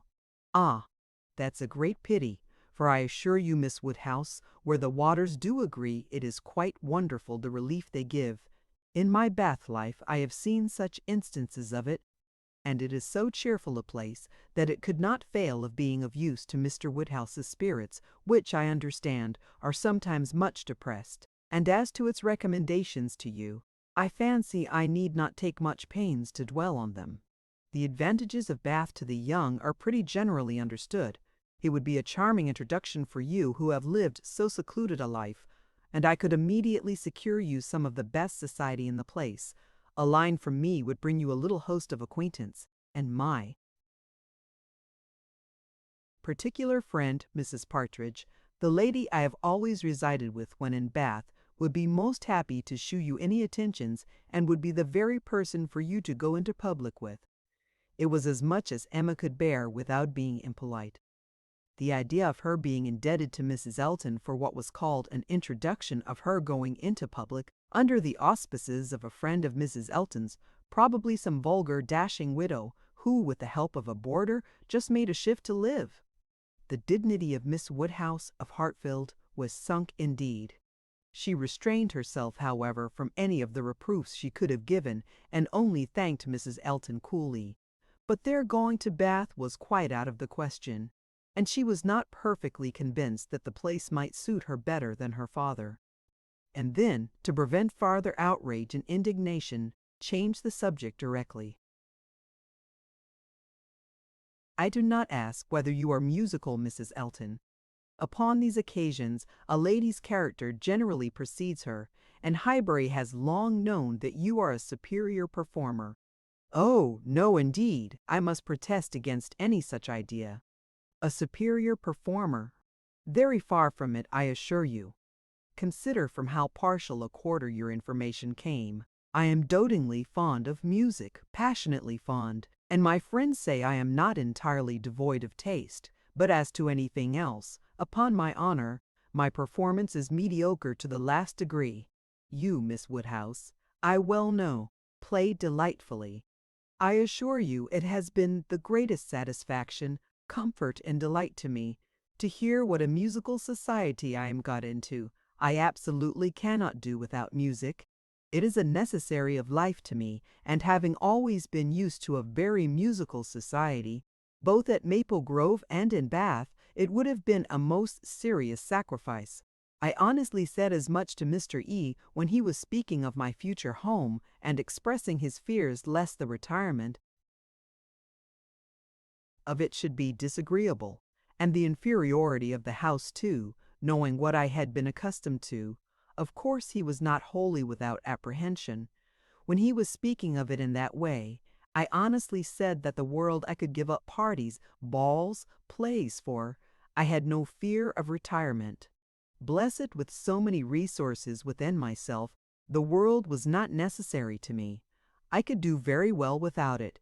To those who had no resources, it was a different thing. But my resources made me quite independent, and as to smaller-sized rooms than I had been used to, I really could not give it a thought. I hoped I was perfectly equal to any sacrifice of that description. Certainly I had been accustomed to every luxury at Maple Grove, but I did assure him that 2 carriages were not necessary to my happiness, nor were spacious apartments. But, said I, to be quite honest, I do not think I can live without something of a musical society. I conditioned for nothing else, but without music, life would be a blank to me. We cannot suppose, said Emma, smiling, that Mr. Elton would hesitate to assure you of there being a very musical society in Highbury, and I hope you will not find he has outstepped the truth more than may be pardoned in consideration of the motive. No, indeed, I have no doubts at all on that head. I am delighted to find myself in such a circle. I hope we shall have many sweet little concerts together. I think, Miss Woodhouse, you and I must establish a musical club and have regular weekly meetings at your house or ours. Will not it be a good plan? If we exert ourselves, I think we shall not be long in want of allies. Something of that nature would be particularly desirable for me as an inducement to keep me in practice. For married women, you know there is a sad story against them in general. They are but too apt to give up music. But you, who are so extremely fond of it, there can be no danger, surely. I should hope not. But really, when I look around among my acquaintance, I tremble. Selina has entirely given up music, never touches the instrument, though she played sweetly, and the same may be said of Mrs. Jefferess Clara Partridge, that was, and of the two Milmans, now Mrs. Bird and Mrs. James Cooper, and of more than I can enumerate. Upon my word, it is enough to put one in a fright. I used to be quite angry with Selina, but really I begin now to comprehend that a married woman has many things to call her attention. I believe I was half an hour this morning, shut up with my housekeeper. But everything of that kind, said Emma, will soon be in so regular a train. Well, said Mrs. Elton, laughing, we shall see. Emma, finding her so determined upon neglecting her music, had nothing more to say, and after a moment's pause, Mrs. Elton chose another subject. We have been calling at Randall's, said she, and found them both at home. And very pleasant people they seem to be. I like them extremely. Mr. Weston seems an excellent creature, quite a first-rate favorite with me already, I assure you. And she appears so truly good, there is something so motherly and kind-hearted about her, that it wins upon one directly. She was your governess, I think? Emma was almost too much astonished to answer, but Mrs. Elton hardly waited for the affirmative before she went on. Having understood as much, I was rather astonished to find her so very ladylike, but she is really quite the gentlewoman, Mrs. Enda. Weston's manners, said Emma, were always particularly good. Their propriety, simplicity, and elegance would make them the safest model for any young woman. And who do you think came in while we were there? Emma was quite at a loss. The tone implied some old acquaintance, and how could she possibly guess? Knightley, continued Mrs. Elton, Knightley himself. Was not it lucky? For not being within when he called the other day, I had never seen him before, and of course, as so particular a friend of Mr. E.'s, I had a great curiosity. My friend Knightley had been so often mentioned that I was really impatient to see him, and I must do my caro sposo the justice to say that he need not be ashamed of his friend. Knightley is quite the gentleman. I like him very much. Decidedly, I think, a very gentleman-like man. Happily, it was now time to be gone. They were off, and Emma could breathe. Insufferable woman, was her immediate exclamation, worse than I had supposed. Absolutely insufferable. Knightley. I could not have believed it. Knightley, never seen him in her life before, and call him Knightley, and discover that he is a gentleman. A little upstart. Vulgar being, with her Mr. E. and her caro sposo, and her resources, and all her airs of pert pretension and underbred finery. Actually to discover that Mr. Knightley is a gentleman, I doubt whether he will return the compliment, and discover her to be a lady. I could not have believed it, and to propose that she and I should unite to form a musical club. One would fancy we were bosom friends. And Mrs. Weston, astonished that the person who had brought me up should be a gentlewoman. Worse and worse, I never met with her equal. Much beyond my hopes. Harriet is disgraced by any comparison. Oh, what would Frank Churchill say to her if he were here? How angry and how diverted he would be. Ah, there I am thinking of him directly. Always the first person to be thought of. How I catch myself out. Frank Churchill comes as regularly into my mind. All this ran so glibly through her thoughts that by the time her father had arranged himself after the bustle of the Eltons' departure and was ready to speak, she was very tolerably capable of attending. Well, my dear, he deliberately began, considering we never saw her before, she seems a very pretty sort of young lady, and I dare say she was very much pleased with you. She speaks a little too quick. A little quickness of voice there is, which rather hurts the ear. But I believe I am nice. I do not like strange voices, and nobody speaks like you and poor Miss Taylor. However, she seems a very obliging, pretty behaved young lady, and no doubt will make him a very good wife, though I think he had better not have married. I made the best excuses I could for not having been able to wait on him and Mrs. Elton on this happy occasion. I said that I hoped I should in the course of the summer, but I ought to have gone before. Not to wait upon a bride is very remiss. Ah, it's shoes! What a sad invalid I am! But I do not like the corner into Vicarage Lane. I dare say your apologies were accepted, sir. Mr. Elton knows you.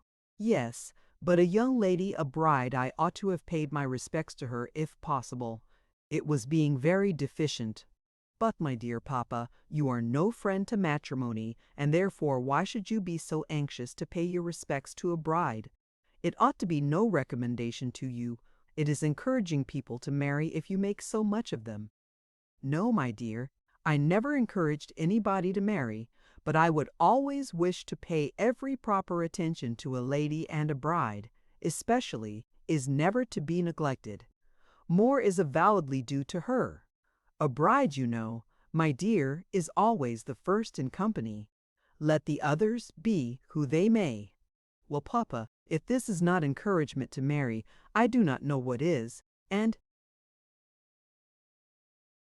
I should never have expected you to be lending your sanction to such vanity baits for poor young ladies. My dear, you do not understand me. This is a matter of mere common politeness and good breeding, and has nothing to do with any encouragement to people to marry. Emma had done. Her father was growing nervous, and could not understand her. Her mind returned to Mrs. Elton's offences, and long, very long, did they occupy her. Chapter 15. Emma was not required by any subsequent discovery to retract her ill opinion of Mrs. Elton. Her observation had been pretty correct.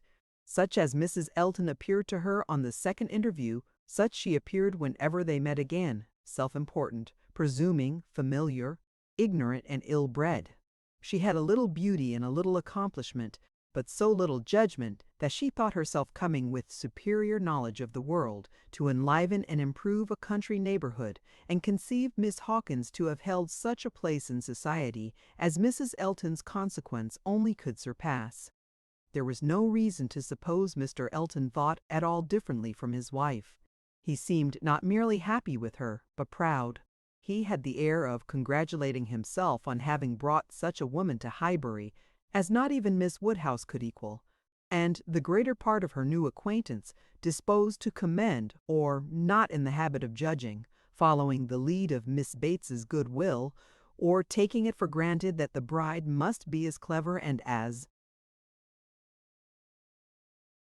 agreeable as she professed herself, were very well satisfied, so that Mrs. Elton's praise passed from one mouth to another as it ought to do, unimpeded by Miss Woodhouse, who readily continued her first contribution, and talked with a good grace of her being very pleasant and very elegantly dressed.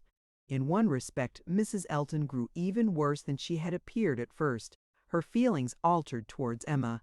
Offended, probably, by the little encouragement which her proposals of intimacy met with, she drew back in her turn and gradually became much more cold and distant. And though the effect was agreeable, the ill will which produced it was necessarily increasing Emma's dislike. Her manners, too, and Mr. Elton's, were unpleasant towards Harriet. They were sneering and negligent. Emma hoped it must rapidly work Harriet's cure, but the sensations which could prompt such behavior sunk them both very much. It was not to be doubted that poor Harriet's attachment had been an offering to conjugal unreserve, and her own share in the story, under a coloring. The least favorable to her, and the most soothing to him, had in all likelihood been given also. She was, of course, the object of their joint dislike. When they had nothing else to say, it must be always easy to begin abusing Miss Woodhouse, and the enmity which they dared not shew in open disrespect to her found a broader vent in contemptuous treatment of Harriet. Mrs. Elton took a great fancy to Jane Fairfax.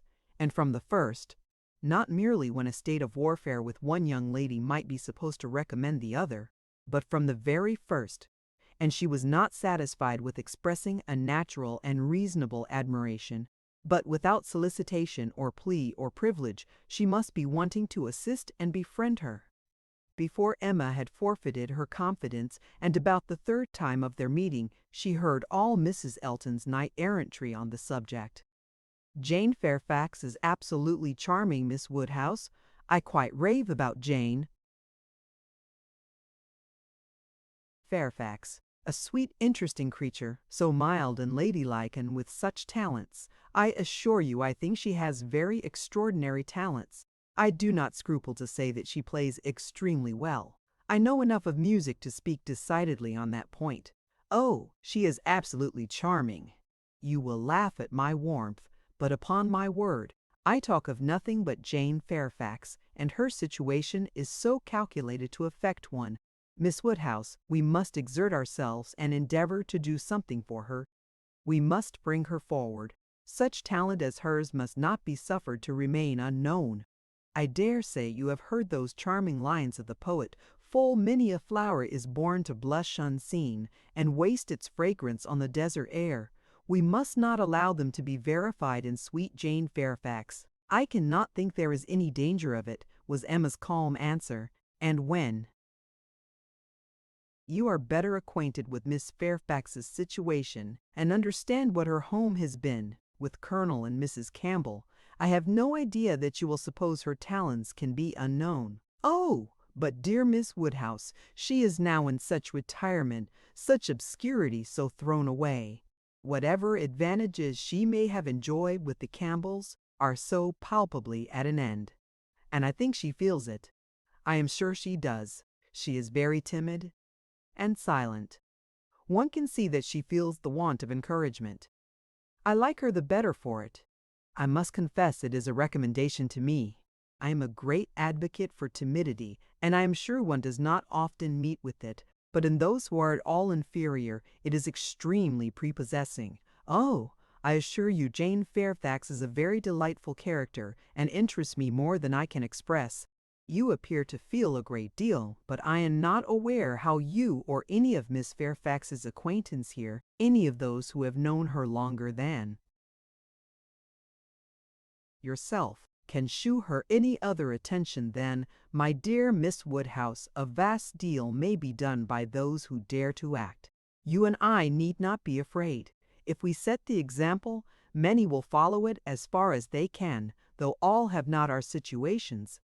We have carriages to fetch and convey her home, and we live in a style which could not make the addition of Jane Fairfax at any time the least inconvenient. I should be extremely displeased if Wright were to send us up such a dinner, as could make me regret having asked more than Jane Fairfax to partake of it. I have no idea of that sort of thing. It is not likely that I should, considering what I have been used to.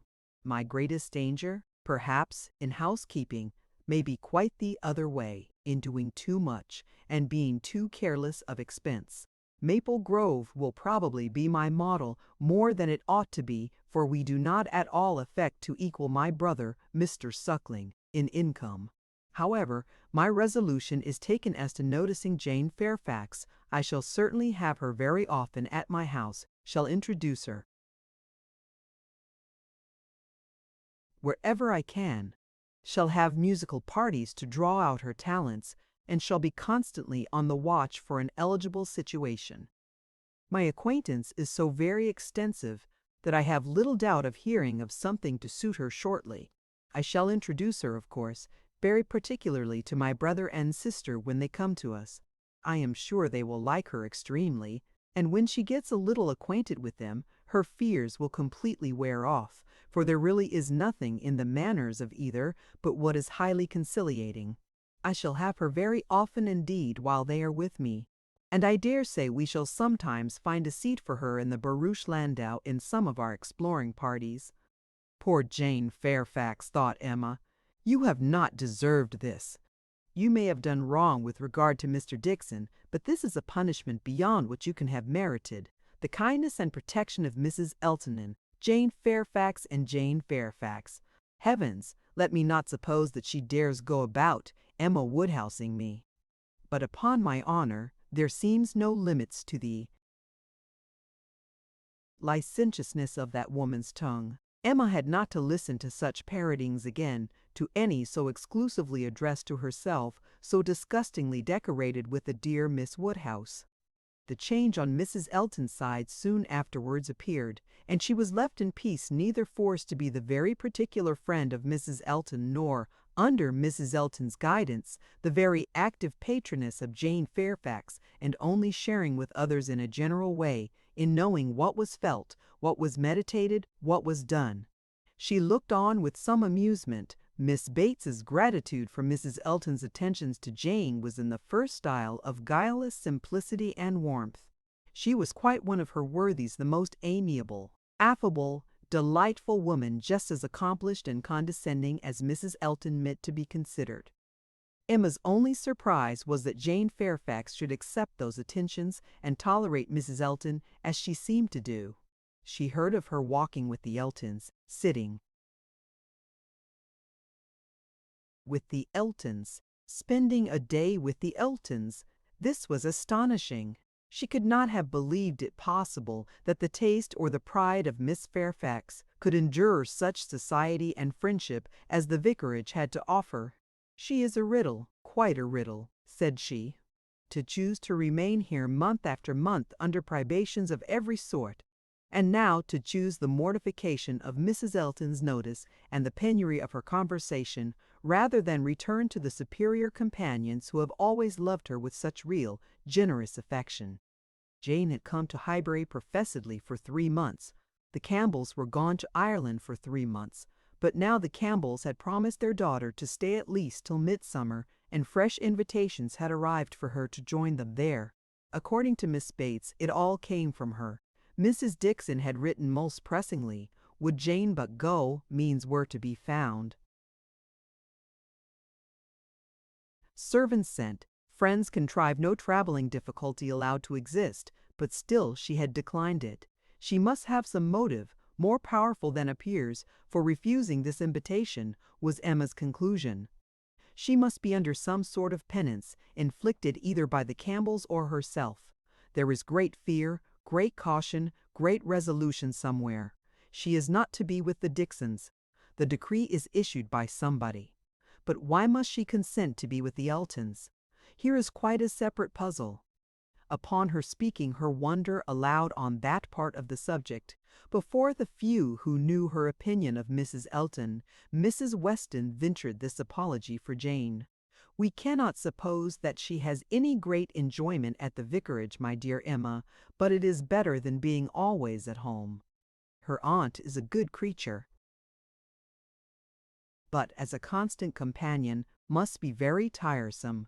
We must consider what Miss Fairfax quits before we condemn her taste for what she goes to." "You are right, Mrs. Weston," said Mr. Knightley warmly. "Miss Fairfax is as capable as any of us of forming a just opinion of Mrs. Elton. Could she have chosen with whom to associate, she would not have chosen her. But with a reproachful smile at Emma, she receives attentions from Mrs. Elton which nobody else pays her." Emma felt that Mrs. Weston was giving her a momentary glance, and she was herself struck by his warmth. With a faint blush, she presently replied, "Such attentions as Mrs. Elton's, I should have imagined, would rather disgust than gratify Miss Fairfax. Mrs. Elton's invitations, I should have imagined anything but inviting." "I should not wonder," said Mrs. Weston, "if Miss Fairfax were to have been drawn on beyond her own inclination by her aunt's eagerness in accepting Mrs. Elton's civilities for her. Poor Miss Bates may very likely have committed her niece and hurried her into a greater appearance of intimacy than her own good sense would have dictated, in spite of the very natural wish of a little change." Both felt rather anxious to hear him speak again, and after a few minutes' silence he said, "Another thing must be taken into consideration too. Mrs. Elton does not talk to Miss Fairfax as she speaks of her. We all know the difference between the pronouns he or she and thou, the plainest spoken amongst us. We all feel the influence of a something beyond common civility in our personal intercourse with each other, a something more early implanted. We cannot give any body the disagreeable hints that we may have been very full of the hour before. We feel things differently. And besides the operation of this as a general principle, you may be sure that Miss Fairfax awes Mrs. Elton by her superiority both of mind and manner, and that, face to face, Mrs. Elton treats her with all the respect which she has a claim to. Such a woman as Jane Fairfax probably never fell in Mrs. Elton's way before, and no degree of vanity can prevent her acknowledging her own comparative littleness in action, if not in consciousness. "I know how highly you think of Jane Fairfax," said Emma. Little Henry was in her thoughts, and a mixture of alarm and delicacy made her irresolute what else to say. "Yes," he replied, "anybody may know how highly I think of her." "And yet," said Emma, beginning hastily and with an arch look, but soon stopping. It was better, however, to know the worst at once. She hurried on, "And yet, perhaps, you may hardly be aware yourself how highly it is, the extent of your admiration may take you by surprise some day or other." Mr. Knightley was hard at work upon the lower buttons of his thick leather gaiters, and either the exertion of getting them together, or some other cause, brought the color into his face, as he answered, "Oh, are you there? But you are miserably behindhand. Mr. Cole gave me a hint of it 6 weeks ago." He stopped. Emma felt her foot pressed by Mrs. Weston, and did not herself know what to think. In a moment he went on, "That will never be, however, I can assure you. Miss Fairfax, I dare say, would not have me if I were to ask her, and I am very sure I shall never ask her." Emma returned her friend's pressure with interest, and was pleased enough to exclaim,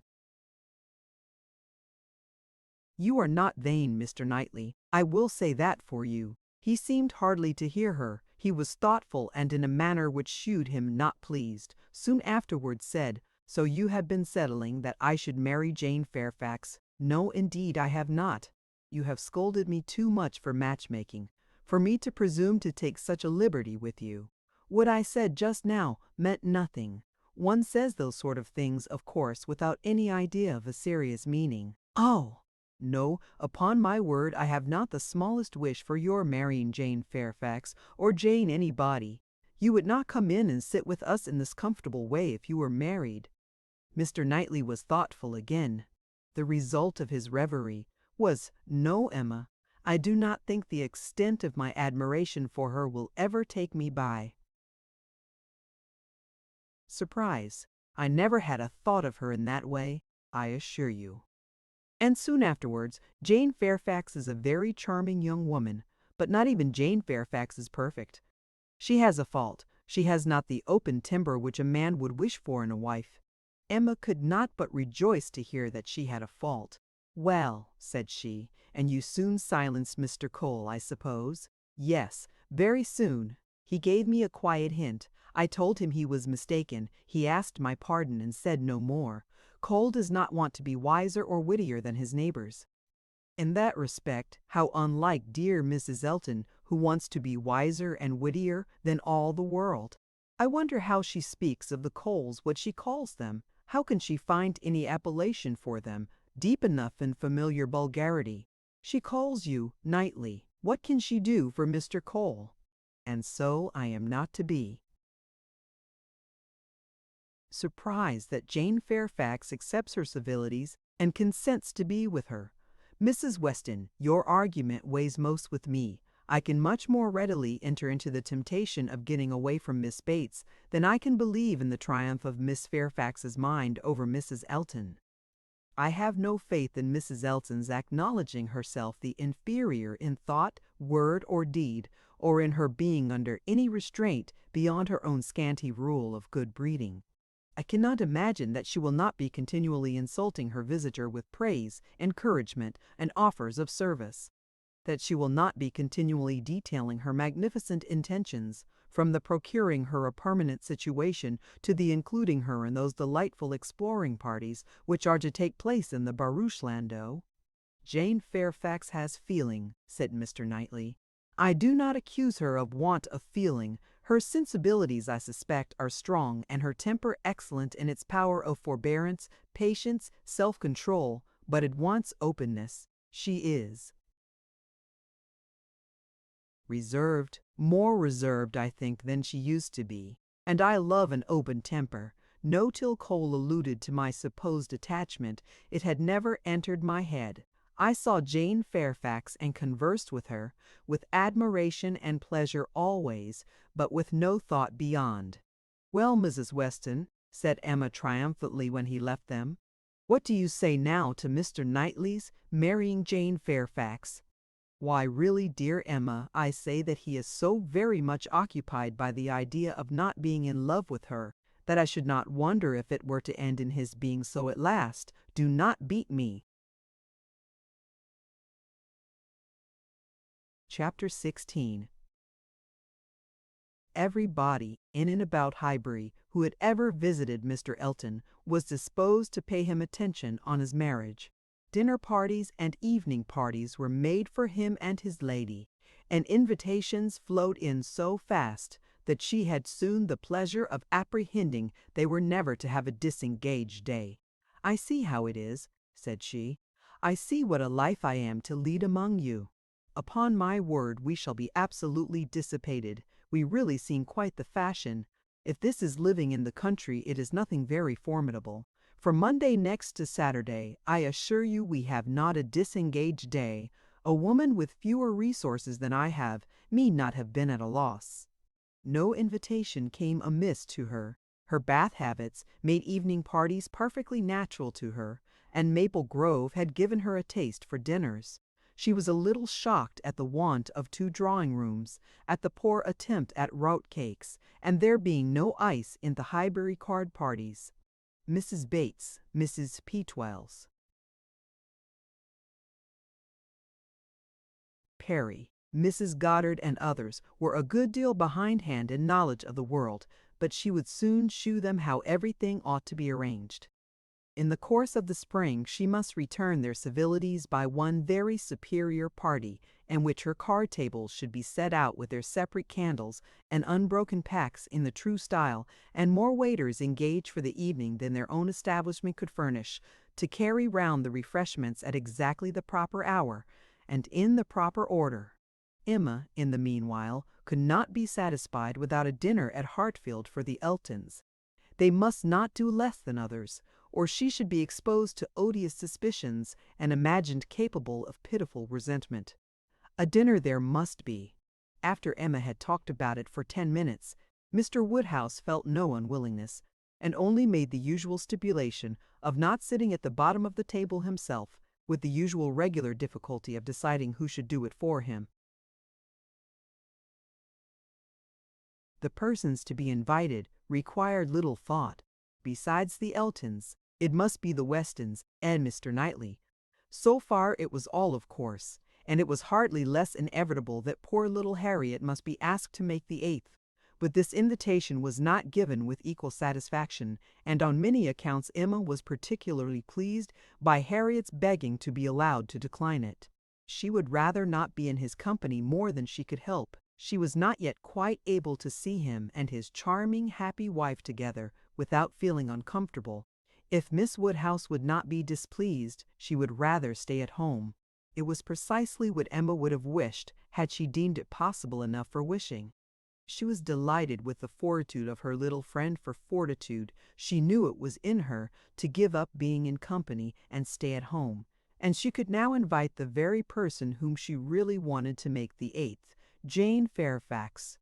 Since her last conversation with Mrs. Weston and Mr. Knightley, she was more conscience-stricken about Jane Fairfax than she had often been. Mr. Knightley's words dwelt with her. He had said that Jane Fairfax received attentions from Mrs. Elton which nobody else paid her. "This is very true," said she, "at least as far as relates to me," which was all that was meant, "and it is very shameful. Of the same age and always knowing her, I ought to have been more her friend. She will never like me now. I have neglected her too long. But I will shew her greater attention than I have done. every invitation was successful. They were all disengaged and all happy.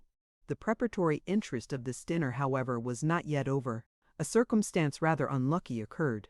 The two eldest little Knightleys were engaged to pay their grandpapa and aunt a visit of some weeks in the spring, and their papa now proposed bringing them and staying one whole day at Hartfield, which one day would be the very day of this party. His professional engagements did not allow of his being put off, but both father and daughter were disturbed by its happening so. Mr. Woodhouse considered 8 persons at dinner together as the utmost that his nerves could bear, and here would be a 9th, and Emma apprehended that it would be a 9th. Very much out of humor at not being able to come even to Hartfield for 48 hours without falling in with a dinner party, she comforted her father better than she could comfort herself, by representing that though he certainly would make them 9, yet he always said so little that the increase of noise would be very immaterial. She thought it in reality a sad exchange for herself to have him with his grave looks and reluctant conversation opposed to her instead of his brother. The event was more favorable to Mr. Woodhouse than to Emma. John Knightley came, but Mr. Weston was unexpectedly summoned to town and must be absent on the very day. He might be able to join them in the evening, but certainly not to dinner. Mr. Woodhouse was quite at ease, and the seeing him so, with the arrival of the little boys and the philosophic composure of her brother on hearing his fate, removed the chief of even Emma's vexation. The day came. The party were punctually assembled, and Mr. John Knightley seemed early to devote himself to the business of being agreeable. Instead of drawing his brother off to a window while they waited for dinner, he was talking to Miss Fairfax. Mrs. Elton, as elegant as lace and pearls could make her, he looked at in silence, wanting only to observe enough for Isabella's information. But Miss Fairfax was an old acquaintance and a quiet girl, and he could talk to her. He had met her before breakfast as he was returning from a walk with his little boys when it had been just beginning to rain. It was natural to have some civil hopes on the subject, and he said, "I hope you did not venture far, Miss Fairfax, this morning, or I am sure you must have been wet. We scarcely got home in time. I hope you turned directly." "I went only to the post office," said she, "and reached home before the rain was much. It is my daily errand. I always fetch the letters when I am here. It saves trouble, and is a something to get me out. A walk before breakfast does me good. Not a walk in the rain, I should imagine. No, but it did not absolutely rain when I set out." Mr. John Knightley smiled and replied, "That is to say, you chose to have your walk, for you were not 6 yards from your own door when I had the pleasure of meeting you, and Henry and John had seen more drops than they could count long before. The post office has a great charm at one period of our lives. When you have lived to my age, you will begin to think letters are never worth going through the rain for." There was a little blush, and then this answer, "I must not hope to be ever situated as you are, in the midst of every dearest connection, and therefore I cannot expect that simply growing older should make me indifferent about letters." Indifferent? Oh, no, I never conceived you could become indifferent. Letters are no matter of indifference. They are generally a very positive curse. You are speaking of letters of business. Mine are letters of friendship.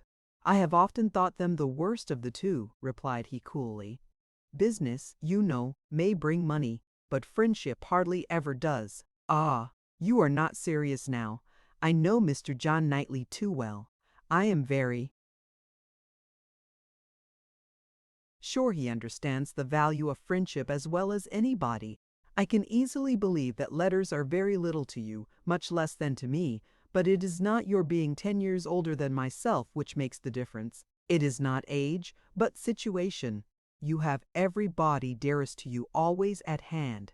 I, probably, never shall again, and therefore, till I have outlived all my affections, a post office, I think, must always have power to draw me out, in worse weather than today." "When I talked of your being altered by time, by the progress of years," said John Knightley, I meant to imply the change of situation which time usually brings. I consider one as including the other. Time will generally lessen the interest of every attachment, not within the daily circle, but that is not the change I had in view for you. As an old friend, you will allow me to hope, Miss Fairfax, that 10 years hence you may have as many concentrated objects as I have. It was kindly said, and very far from giving offense. A pleasant thank you seemed meant to laugh it off, but a blush, a quivering lip, a tear in the eye, shewed that it was felt beyond a laugh. Her attention was now claimed by Mr. Woodhouse, who being, according to his custom on such occasions, making the circle of his guests and paying his particular compliments to the ladies, was ending with her, and with all his mildest urbanity said, "I am very sorry to hear, Miss Fairfax, of your being out this morning in the rain. Young ladies should take care of themselves. Young ladies are delicate plants. They should take care of their health and their complexion. My dear, did you change your stockings?" "Yes, sir, I did indeed, and I am very much obliged by your kind solicitude about me." "My dear Miss Fairfax, young ladies are very sure to be cared for. I hope your good grandmamma and aunt are well. They are some of my very old friends. I wish my health allowed me to be a better neighbor. You do us a great deal of honor today, I am sure. My daughter and I are both highly sensible of your goodness, and have the greatest satisfaction in seeing you at Hartfield." The kind-hearted, polite old man might then sit down and feel that he had done his duty, and made every fair lady welcome and easy. By this time the walk in the rain had reached Mrs. Elton, and her remonstrances now opened upon Jane. "My dear Jane, what is this I hear? Going to the post office in the rain! This must not be, I assure you. You sad girl, how could you do such a thing? It is a sign I was not there to take care of you." Jane very patiently assured her that she had not caught any cold. "Oh, do not tell me. You really are a very sad girl, and do not know how to take care of yourself. To the post office indeed. Mrs. Weston, did you ever hear the like? You and I must positively exert our authority." "My advice," said Mrs. Weston kindly and persuasively, "I certainly do feel tempted to give. Miss Fairfax, you must not run such risks. Liable as you have been to severe colds, indeed you ought to be particularly careful, especially at this time of year. The spring, I always think, requires more than common care. Better wait an hour or two, or even half a day for your letters, than run the risk of bringing on your cough again. Now, do not you feel that you had? Yes, I am sure you are much too reasonable. You look as if you would not do such a thing again." "Oh, she shall not do such a thing again," eagerly rejoined Mrs. Elton. "We will not allow her to do such a thing again," and nodding significantly, "there must be some arrangement made, there must indeed. I shall speak to Mr. E. the Ine man who fetches our letters every morning, one of our men. I forget his name, shall inquire for yours too, and bring them to you. That will obviate all difficulties, you know. And from us I really think, my dear Jane, you can have no scruple to accept such an accommodation." "You are extremely kind," said Jane, "but I cannot give up my early walk. I am advised to be out of doors as much as I can. I must walk somewhere, and the post office is an object, and upon my word I have scarcely ever had a bad morning before. My dear Jane, say no more about it. The thing is determined, that is laughing affectedly as far as I can presume to determine anything without the concurrence of my lord and master. You know, Mrs. Weston, you and I must be cautious how we express ourselves. But I do flatter myself, my dear Jane, that my influence is not entirely worn out. If I meet with no insuperable difficulties, therefore consider that point as settled." "Excuse me," said Jane earnestly, "I cannot by any means consent to such an arrangement, so needlessly troublesome to your servant. If the errand were not a pleasure to me, it could be done, as it always is when I am not here by my grandmamma's." "Oh, My dear, but so much as Patty has to do, and it is a kindness to employ our men." Jane looked as if she did not mean to be conquered, but instead of answering, she began speaking again to Mr. John Knightley. "The post office is a wonderful establishment," said she. "The regularity and dispatch of it, if one thinks of all that it has to do, and all that it does so well, it is really astonishing. It is certainly very well regulated. So seldom that any negligence or blunder appears, so seldom that a letter, among the thousands that are constantly passing about the kingdom, is even carried wrong, and not one in a million, I suppose, actually lost. And when one considers the variety of hands, and of bad hands too, that are to be deciphered, it increases the wonder. The clerks grow expert from habit. They must begin with some quickness of sight and hand, and exercise improves them. If you want any farther explanation," continued he, smiling, "they are paid for it. That is the key to a great deal of capacity. The public pays, and must be served well." The varieties of handwriting were farther talked of, and the usual observations made. "I have heard it asserted," said John Knightley, "that the same sort of handwriting often prevails in a family, and where the same master teaches, it is natural enough. But for that reason, I should imagine the likeness must be chiefly confined to the females, for boys have very little teaching after an early age, and scramble into any hand they can get. Isabella and Emma, I think, do write very much alike. I have not always known their writing apart." "Yes," said his brother hesitatingly, "there is a likeness. I know what you mean, but Emma's hand is the strongest." "Isabella and Emma both write beautifully," said Mr. Woodhouse, "and always did. And so does poor Mrs. Weston, with half a sigh and half a smile at her."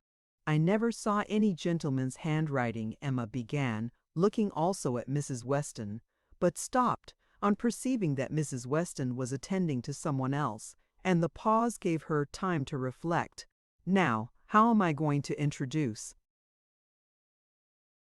him? Am I unequal to speaking his name at once before all these people? Is it necessary for me to use any roundabout phrase? Your Yorkshire friend, your correspondent in Yorkshire, that would be the way, I suppose, if I were very bad. No, I can pronounce his name without the smallest distress. I certainly get better and better. Now for it." Mrs. Weston was disengaged, and Emma began again. "Mr. Frank Churchill writes one of the best gentleman's hands I ever saw." "I do not admire it," said Mr. Knightley. "It is too small, wants strength. It is like a woman's writing." This was not submitted to by either lady. They vindicated him against the base aspersion. No, it by no means wanted strength. It was not a large hand, but very clear, and certainly strong. Had not Mrs. Weston any letter about her to produce? No, she had heard from him very lately, but having answered the letter, had put it away. "If we were in the other room," said Emma, "if I had my writing desk, I am sure I could produce a specimen. I have a note of his. Do not you remember, Mrs. Weston, employing him to write for you one day?" He chose to say he was employed. "Well, well, I have that note, and can shew it after dinner to convince Mr. Knightley." "Oh, when a gallant young man like Mr. Frank Churchill," said Mr. Knightley dryly, "writes to a fair lady like Miss Woodhouse, he will, of course, put forth his best." Dinner was on table. Mrs. Oughton, before she could be spoken to, was ready, and before Mr. Woodhouse had reached her with his request to be allowed to hand her into the dining parlor, was saying, "Must I go first? I really am ashamed of always leading away." Jane's solicitude about fetching her own letters had not escaped Emma. She had heard and seen it all, and felt some curiosity to know whether the wet walk of this morning had produced any. She suspected that it had, that it would not have been so resolutely encountered but in full expectation of hearing from someone very dear, and that it had not been in vain. She thought there was an air of greater happiness than usual, a glow both of complexion and spirits. She could have made an inquiry or two as to the expedition and the expense of the Irish mails. It was at her tongue's end, but she abstained. She was quite determined not to utter a word that should hurt Jane Fairfax's feelings, and they followed the other ladies out of the room, arm in arm, with an appearance of goodwill highly becoming to the beauty and grace of each. Chapter 17. When the ladies returned to the drawing-room after dinner, Emma found it hardly possible to prevent their making two distinct parties. With so much perseverance in judging and behaving ill did Mrs. Elton engross Jane Fairfax and slight herself. She and Mrs. Weston were obliged to be almost always either talking together or silent together. Mrs. Elton left them no choice. If Jane repressed her for a little time, she soon began again, and though much that passed between them was in a half-whisper, especially on Mrs. Elton's side, there was no avoiding a knowledge of their principal subjects. The post office, catching cold, fetching letters, and friendship were long under discussion, and to them succeeded one, which must be at least equally unpleasant to Jane, inquiries whether she had yet heard of any situation likely to suit her, and professions of Mrs. Elton's meditated activity. "Here is April come," said she. "I get quite anxious about you. June will soon be here." "But I have never fixed on June or any other month, merely look forward to the summer in general." "But have you really heard of nothing?" "I have not even made any inquiry. I do not wish to make any yet." "Oh, my dear, we cannot begin too early. You are not aware of the difficulty of procuring exactly the desirable thing." "I'm not aware," said Jane, shaking her head. "Dear Mrs. Elton, who can have thought of it as I have done? But you have not seen so much of the world as I have. You do not know how many candidates there always are for the first situations. I saw a vast deal of that in the neighborhood round Maple Grove. A cousin of Mr. Suckling, Mrs. Brogg, had such an infinity of applications. Everybody was anxious to be in her family, for she moves in the first circle. Wax candles in the schoolroom. You may imagine how desirable. Of all houses in the kingdom, Mrs. Bragg's is the one I would most wish to see you in." "Colonel and Mrs. Campbell are to be in town again by midsummer," said Jane. "I must spend some time with them. I am sure they will want it. Afterwards I may probably be glad to dispose of myself. But I would not wish you to take the trouble of making any inquiries at present." "Trouble? I know your scruples. You are afraid of giving me trouble, but I assure you, my dear Jane, the Campbells can hardly be more interested about you than I am. I shall write to Mrs. Partridge in a day or two, and shall give her a strict charge to be on the lookout for anything eligible." "Thank you, but I would rather you did not mention the subject to her. Till the time draws nearer, I do not wish to be giving anybody trouble." "But, my dear child, the time is drawing near. Here is April, and June, or say even July, is very near, with such business to accomplish before us. Your inexperience really amuses me. A situation such as you deserve and your friends would require for you is no everyday occurrence, is not obtained at a moment's notice. Indeed, we must begin inquiring directly." "Excuse me, ma'am, but this is by no means my intention. I make no inquiry myself, and should be sorry to have any made by my friends. When I am quite determined as to the time, I am not at all afraid of being long unemployed. There are places in town, offices, where inquiry would soon produce something, offices for the sale not quite of human flesh, but of human intellect." "Oh, my dear, human flesh! You quite shock me. If you mean a fling at the slave trade, I assure you Mr. Suckling was always rather a friend to the abolition." "I did not mean, I was not thinking of the slave trade," replied Jane. "Governess." "Trade, I assure you, was all that I had in view. Widely different certainly as to the guilt of those who carry it on, but as to the greater misery of the victims, I do not know where it lies.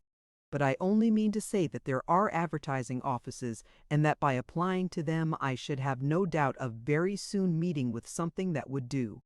Something that would do, repeated Mrs. Elton. Aye, that may suit your humble ideas of yourself. I know what a modest creature you are, but it will not satisfy your friends to have you taking up with anything that may offer any inferior, commonplace situation in a family not moving in a certain circle or able to command the elegancies of life. You are very obliging, but as to all that, I am very indifferent. It would be no object to me to be with the rich. My mortifications, I think, would only be the greater. I should suffer more from comparison. A gentleman's family is all that I should condition for. I know you, you would take up with anything, but I shall be a little more nice, and I am sure the good Campbells will be quite on my side. With your superior talents, you have a right to move in the first circle. Your musical knowledge alone would entitle you to name your own terms, have as many rooms as you like, and mix in the family as much as you chose. That is, I do not know if you knew the harp, you might do all that, I am very sure. But you sing as well as play. Yes, I really believe you might, even without the harp, stipulate for what you chose, and you must and shall be delightfully, honorably and comfortably settled before the Campbells or I have any rest. You may well class the delight, the honor, and the comfort of such a situation together, said Jane. They are pretty sure to be equal. However, I am very serious in not wishing anything to be attempted at present for me. I am exceedingly obliged to you, Mrs. Elton. I am obliged to anybody who feels for me, but I am quite serious in wishing nothing to be done till the summer. For 2 or 3 months longer I shall remain where I am, and as I am. And I am quite serious too, I assure you, replied Mrs. Elton gaily, in resolving to be always on the watch and employing my friends to watch also, that nothing really unexceptionable may pass us. In this style she ran on, never thoroughly stopped by anything till Mr. Woodhouse came into the room. Her vanity had then a change of object, and Emma heard her saying in the same half-whisper to Jane, "Here comes this dear old beau of mine, I protest. Only think of his gallantry in coming away before the other men. What a dear creature he is! I assure you I like him excessively. I admire all that quaint, old-fashioned politeness. It is much more to my taste than modern ease. Modern ease often disgusts me. But this good old Mr. Woodhouse, I wish you had heard his gallant speeches to me at dinner. Oh! I assure you I began to think my cara sposo would be absolutely jealous. I fancy I am rather a favorite. He took notice of my gown. How do you like it? Selina's choice handsome, I think, but I do not know whether it is not over-trimmed. I have the greatest dislike to the idea of being over-trimmed, quite a horror of finery. I must put on a few ornaments now, because it is expected of me. A bride, you know, must appear like a bride, but my natural taste is all for simplicity. A simple style of dress is so infinitely preferable to finery. But I am quite in the minority, I believe. Few people seem to value simplicity of dress. Show and finery are everything. I have some notion of putting such a trimming as this to my white and silver poplin. Do you think it will look well? The whole party were but just reassembled in the drawing-room when Mr. Weston made his appearance among them. He had returned to a late dinner and walked to Hartfield as soon as it was over. He had been too much expected by the best judges for surprise, but there was great joy.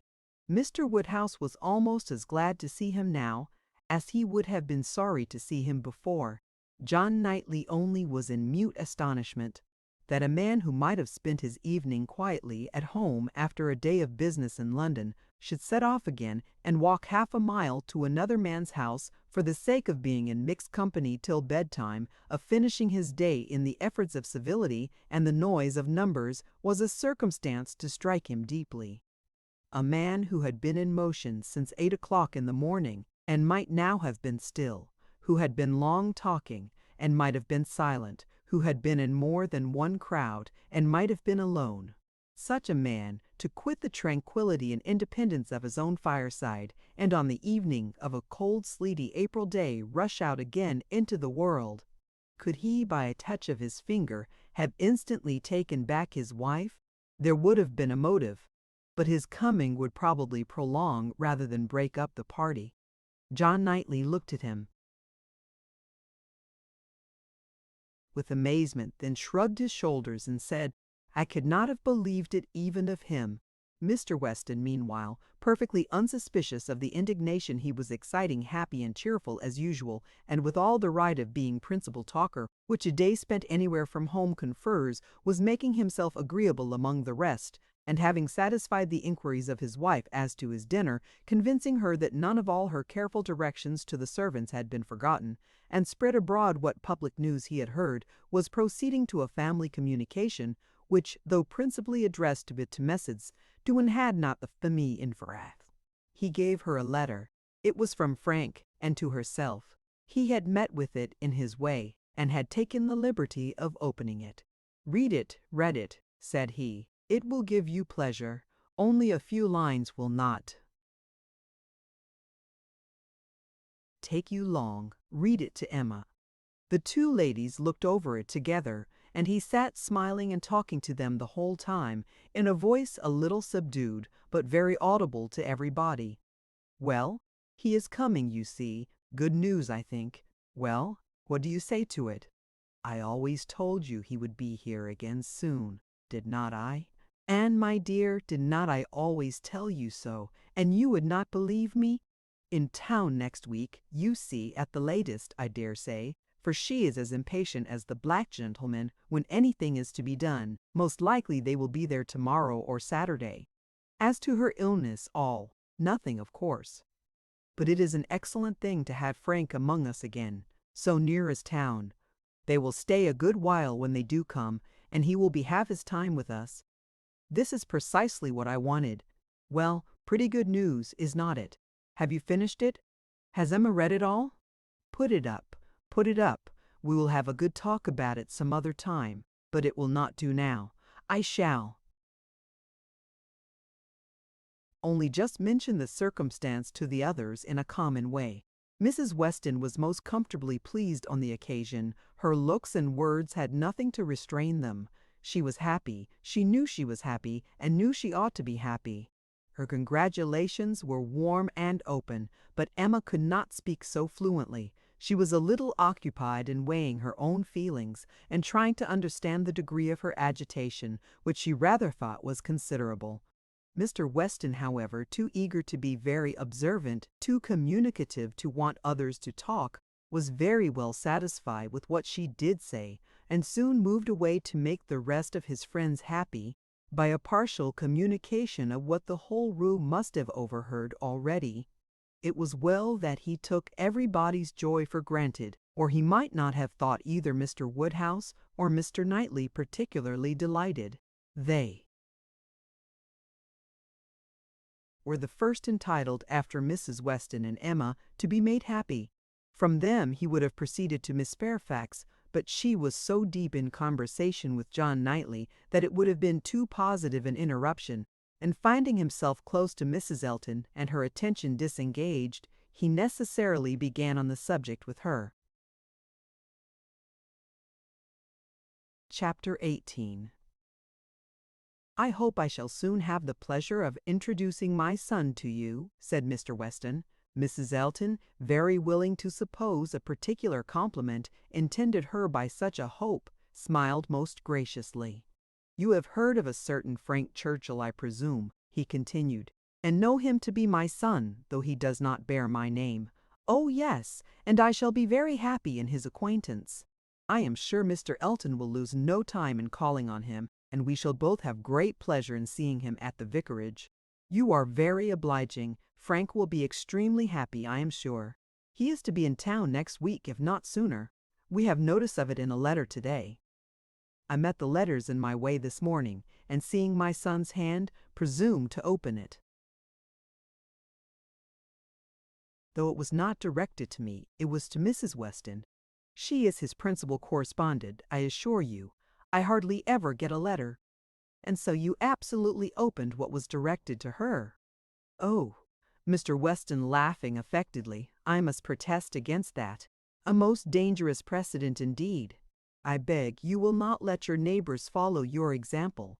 Upon my word, if this is what I am to expect, we married women must begin to exert ourselves. Oh, Mr. Weston, I could not have believed it of you. Ay, we men are sad fellows. You must take care of yourself, Mrs. Elton. This letter tells us it is a short letter written in a hurry, merely to give us notice. It tells us that they are all coming up to town directly, on Mrs. Churchill's account. She has not been well the whole winter, and thinks Enscombe too cold for her. So they are all to move southward without loss of time. Indeed, from Yorkshire, I think. Enscombe is in Yorkshire? Yes, they are about 190 miles from London, a considerable journey. Yes, upon my word, very considerable. 65 miles farther than from Maple Grove to London, but what is distance, Mr. Weston, to people of large fortune? You would be amazed to hear how my brother, Mr. Suckling, sometimes flies about. You will hardly believe me, but twice in 1 week he and Mr. Bragg went to London and back again with 4 horses. The evil of the distance from Enscombe, said Mr. Weston, is that Mrs. Churchill, as we understand, has not been able to leave the sofa for a week together. In Frank's last letter she complained, he said, of being too weak to get into her conservatory without having both his arm and his uncle's. This, you know, speaks a great degree of weakness, but now she is so impatient to be in town that she means to sleep only 2 nights on the road. So Frank writes word. Certainly, delicate ladies have very extraordinary constitutions, Mrs. Elton. You must grant me that. No, indeed, I shall grant you nothing. I always take the part of my own sex. I do indeed.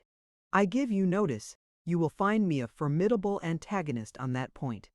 I always stand up for women, and I assure you, if you knew how Selina feels with respect to sleeping at an inn, you would not wonder at Mrs. Churchill's making incredible exertions to avoid it.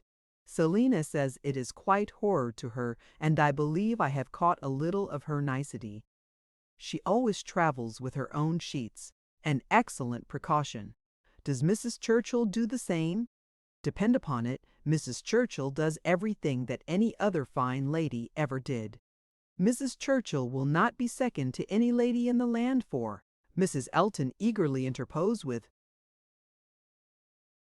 "Oh, Mr. Weston, do not mistake me. Selina is no fine lady, I assure you. Do not run away with such an idea.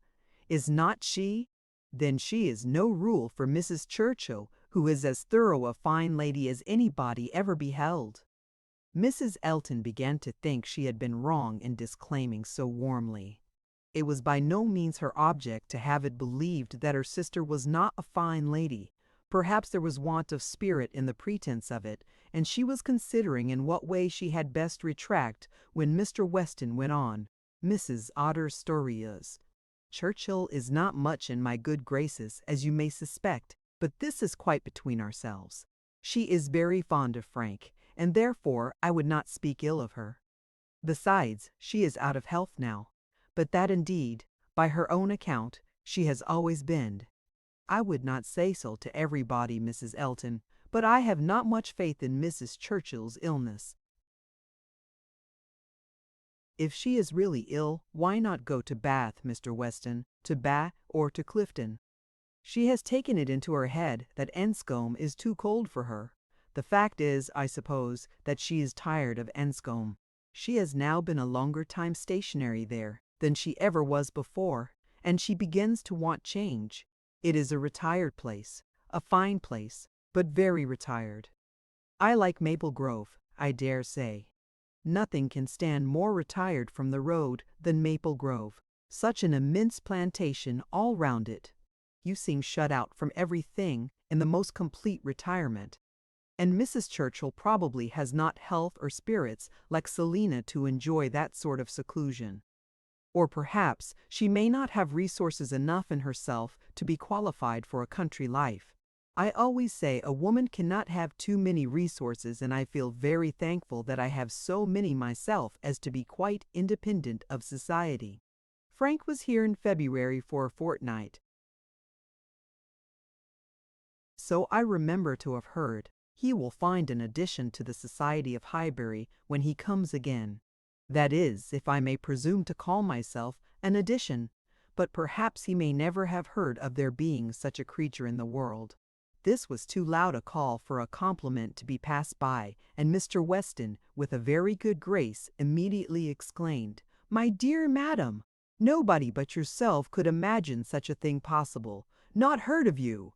I believe Mrs. Weston's letters lately have been full of very little else than Mrs. Elton. He had done his duty and could return to his son. "When Frank left us," continued he, "it was quite uncertain when we might see him again, which makes this day's news doubly welcome. It has been completely unexpected. That is, I always had a strong persuasion he would be here again soon. I was sure something favorable would turn up, but nobody believed me. He and Mrs. Weston were both dreadfully desponding. How could he contrive to come? And how could it be supposed that his uncle and aunt would spare him again? And so forth. I always felt that something would happen in our favor, and so it has, you see. I have observed, Mrs. Elton, in the course of my life, that if things are going untowardly one month, they are sure to mend the next. Very true, Mr. Weston, perfectly true. It is just what I used to say to a certain gentleman in company in the days of courtship, when, because things did not go quite right, did not proceed with all the rapidity which suited his feelings, he was apt to be in despair, and exclaimed that he was sure at this rate it would be. May before Hymen's saffron robe would be put on for us. Oh, the pains I have been at to dispel those gloomy ideas and give him cheerfuller views. The carriage, we had disappointments about the carriage. One morning I remember he came to me, quite in despair. She was stopped by a slight fit of coughing, and Mr. Weston instantly seized the opportunity of going on. "You were mentioning May. May is the very month which Mrs. Churchill is ordered, or has ordered herself, to spend in some warmer place than Enscombe, in short, to spend in London, so that we have the agreeable prospect of frequent visits from Frank the whole spring, precisely the season of the year which one should have chosen for it, days almost at the longest, weather genial and pleasant, always inviting one out, and never too hot for exercise. When he was here before, we made the best of it, but there was a good deal of wet, damp, cheerless weather. There always is in February, you know, and we could not do half that we intended. Now will be the time. This will be complete enjoyment, and I do not know, Mrs. Elton, whether the uncertainty of our meetings, the sort of constant expectation that will be of his coming in today or tomorrow, and at any hour, may not be more friendly to happiness than having him actually in the house. I think it is so. I think it is the state of mind which gives most spirit and delight. I hope you will be pleased with my son, but you must not expect a prodigy. He is generally thought a fine young man, but do not expect a prodigy. Mrs. Weston's partiality for him is very great, and, as you may suppose, most gratifying to me. She thinks nobody equal to him. And I assure you, Mr. Weston, I have very little doubt that my opinion will be decidedly in his favor. I have heard so much in praise of Mr. Frank Churchill. At the same time, it is fair to observe that I am one of those who always judge for themselves, and are by no means implicitly guided by others. I give you notice that as I find your son, so I shall judge of him. I am no flatterer." Mr. Weston was musing. "I hope," said he presently, "I have not been severe upon poor Mrs. Churchill. If she is ill, I should be sorry to do her injustice, but there are some traits in her character which make it difficult for me to speak of her with the forbearance I could wish. You cannot be ignorant, Mrs. Elton, of my connection with the family, nor of the treatment I have met with, and, between ourselves, the whole blame of it is to be laid to her. She was the instigator. Frank's mother would never have been slighted as she was but for her. Mr. Churchill has pride, but his pride is nothing to his wife's. His is a quiet, indolent, gentlemanlike sort of pride that would harm nobody, and only make himself a little helpless and tiresome. but her pride is arrogance and insolence. And what inclines one less to bear, she has no fair pretense of family or blood. She was nobody when he married her, barely the daughter of a gentleman, but ever since her being turned into a Churchill, she has out-Churchilled them all in high and mighty claims. But in herself, I assure you, she is an upstart. Only think! Well, that must be infinitely provoking.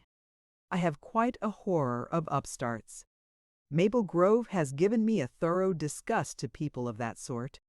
For there is a family in that neighborhood who are such an annoyance to my brother and sister from the airs they give themselves.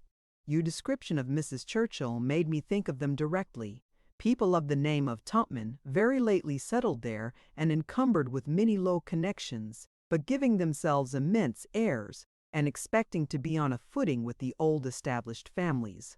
A year and a half is the very utmost that they can have lived at West Hall, and how they got their fortune nobody knows. They came from Birmingham, which is not a place to promise much. You know, Mr. Weston, one has not great hopes from Birmingham. I always say there is something direful in the sound, but nothing more is positively known of the Tupmans, though a good many things, I assure you, are suspected, and yet by their manners they evidently think themselves equal even to my brother, Mr. Suckling, who happens to be one of their nearest neighbors. It is infinitely too bad. Mr. Suckling, who has been 11 years a resident at Maple Grove, and whose father had it before him, I believe, at least I am almost sure that old Mr. Suckling had completed the purchase before his death. They were interrupted. Tea was carrying round, and Mr. Weston, having said all that he wanted, soon took the opportunity of walking away. After tea, Mr. and Mrs. Weston and Mr. Elton sat down with Mr. Woodhouse to cards. The remaining 5 were left to their own powers, and Emma doubted their getting on very well, for Mr. Knightley seemed little disposed for conversation. Mrs. Elton was wanting notice, which nobody had inclination to pay, and she was herself in a worry of spirits which would have made her prefer being silent. Mr. John Knightley proved more talkative than his brother. He was to leave them early the next day, and he soon began with, "Well, Emma, I do not believe I have anything more to say about the boys, but you have your sister's letter, and everything is down at full length, there we may be sure. My charge would be much more concise than hers, and probably not much in the same spirit. All that I have to recommend being comprised in, do not spoil them, and do not spoil them, and do not physic them." "I rather hope to satisfy you both," said Emma, "for I shall do all in my power to make them happy, which will be enough for Isabella, and happiness must preclude false indulgence and physic. And if you find them troublesome, you must send them home again. That is very likely. You think so, do not you? I hope I am aware that they may be too noisy for your father, or even may be some encumbrance to you, if your visiting engagements continue to increase as much as they have done lately. Increase, certainly. You must be sensible that the last half-year has made a great difference in your way of life. Difference? No, indeed, I am not. There can be no doubt of your being much more engaged with company than you used to be. Witness this very time. Here am I come down for only 1 day, and you are engaged with a dinner party. When did it happen before, or anything like it? Your neighborhood is increasing, and you mix more with it. A little while ago, every letter to Isabella brought an account of fresh gaieties, dinners at Mr. Cole's, or balls at the Crown. The difference which Randall's alone makes in your goings-on is very great." "Yes," said his brother quickly. "It is Randall's that does it all." "Very well, and as Randall's, I suppose, is not likely to have less influence than heretofore, it strikes me as a possible thing, Emma, that Henry and John may be sometimes in the way. And if they are, I only beg you to send them home." "No," cried Mr. Knightley, "that need not be the consequence. Let them be sent to Donwell. I shall certainly be at leisure." "Upon my word!" exclaimed Emma. You amuse me. I should like to know how many of all my numerous engagements take place without your being of the party, and why I am to be supposed in danger of wanting leisure to attend to the little boys. These amazing engagements of mine, what have they been? Dining once with the Coles and having a ball talked of which never took place. I can understand you nodding at Mr. John Knightley. Your good fortune in meeting with so many of your friends at once here delights you too much to pass unnoticed. But you, turning to Mr. Knightley, who know how very, very seldom I am ever 2 hours from Hartfield, why you should foresee such a series of dissipation for me, I cannot imagine. And as to my dear little boys, I must say that if Aunt Emma has not time for them, I do not think they would fare much better with Uncle Knightley, who is absent from home about 5 hours where she is absent one, and who, when he is at home, is either reading to himself or settling his accounts. Mr. Knightley seemed to be trying not to smile, and succeeded without difficulty upon Mrs. Elton's beginning to talk to him. 340. The end. Thank you for listening to this story. I hope you enjoyed the journey, the characters, and the world they carried with them. If you enjoyed this audiobook, please subscribe to the channel and leave a comment below. Your support helps keep these stories alive and allows more timeless books to be shared with listeners around the world. Until next time, thank you for listening.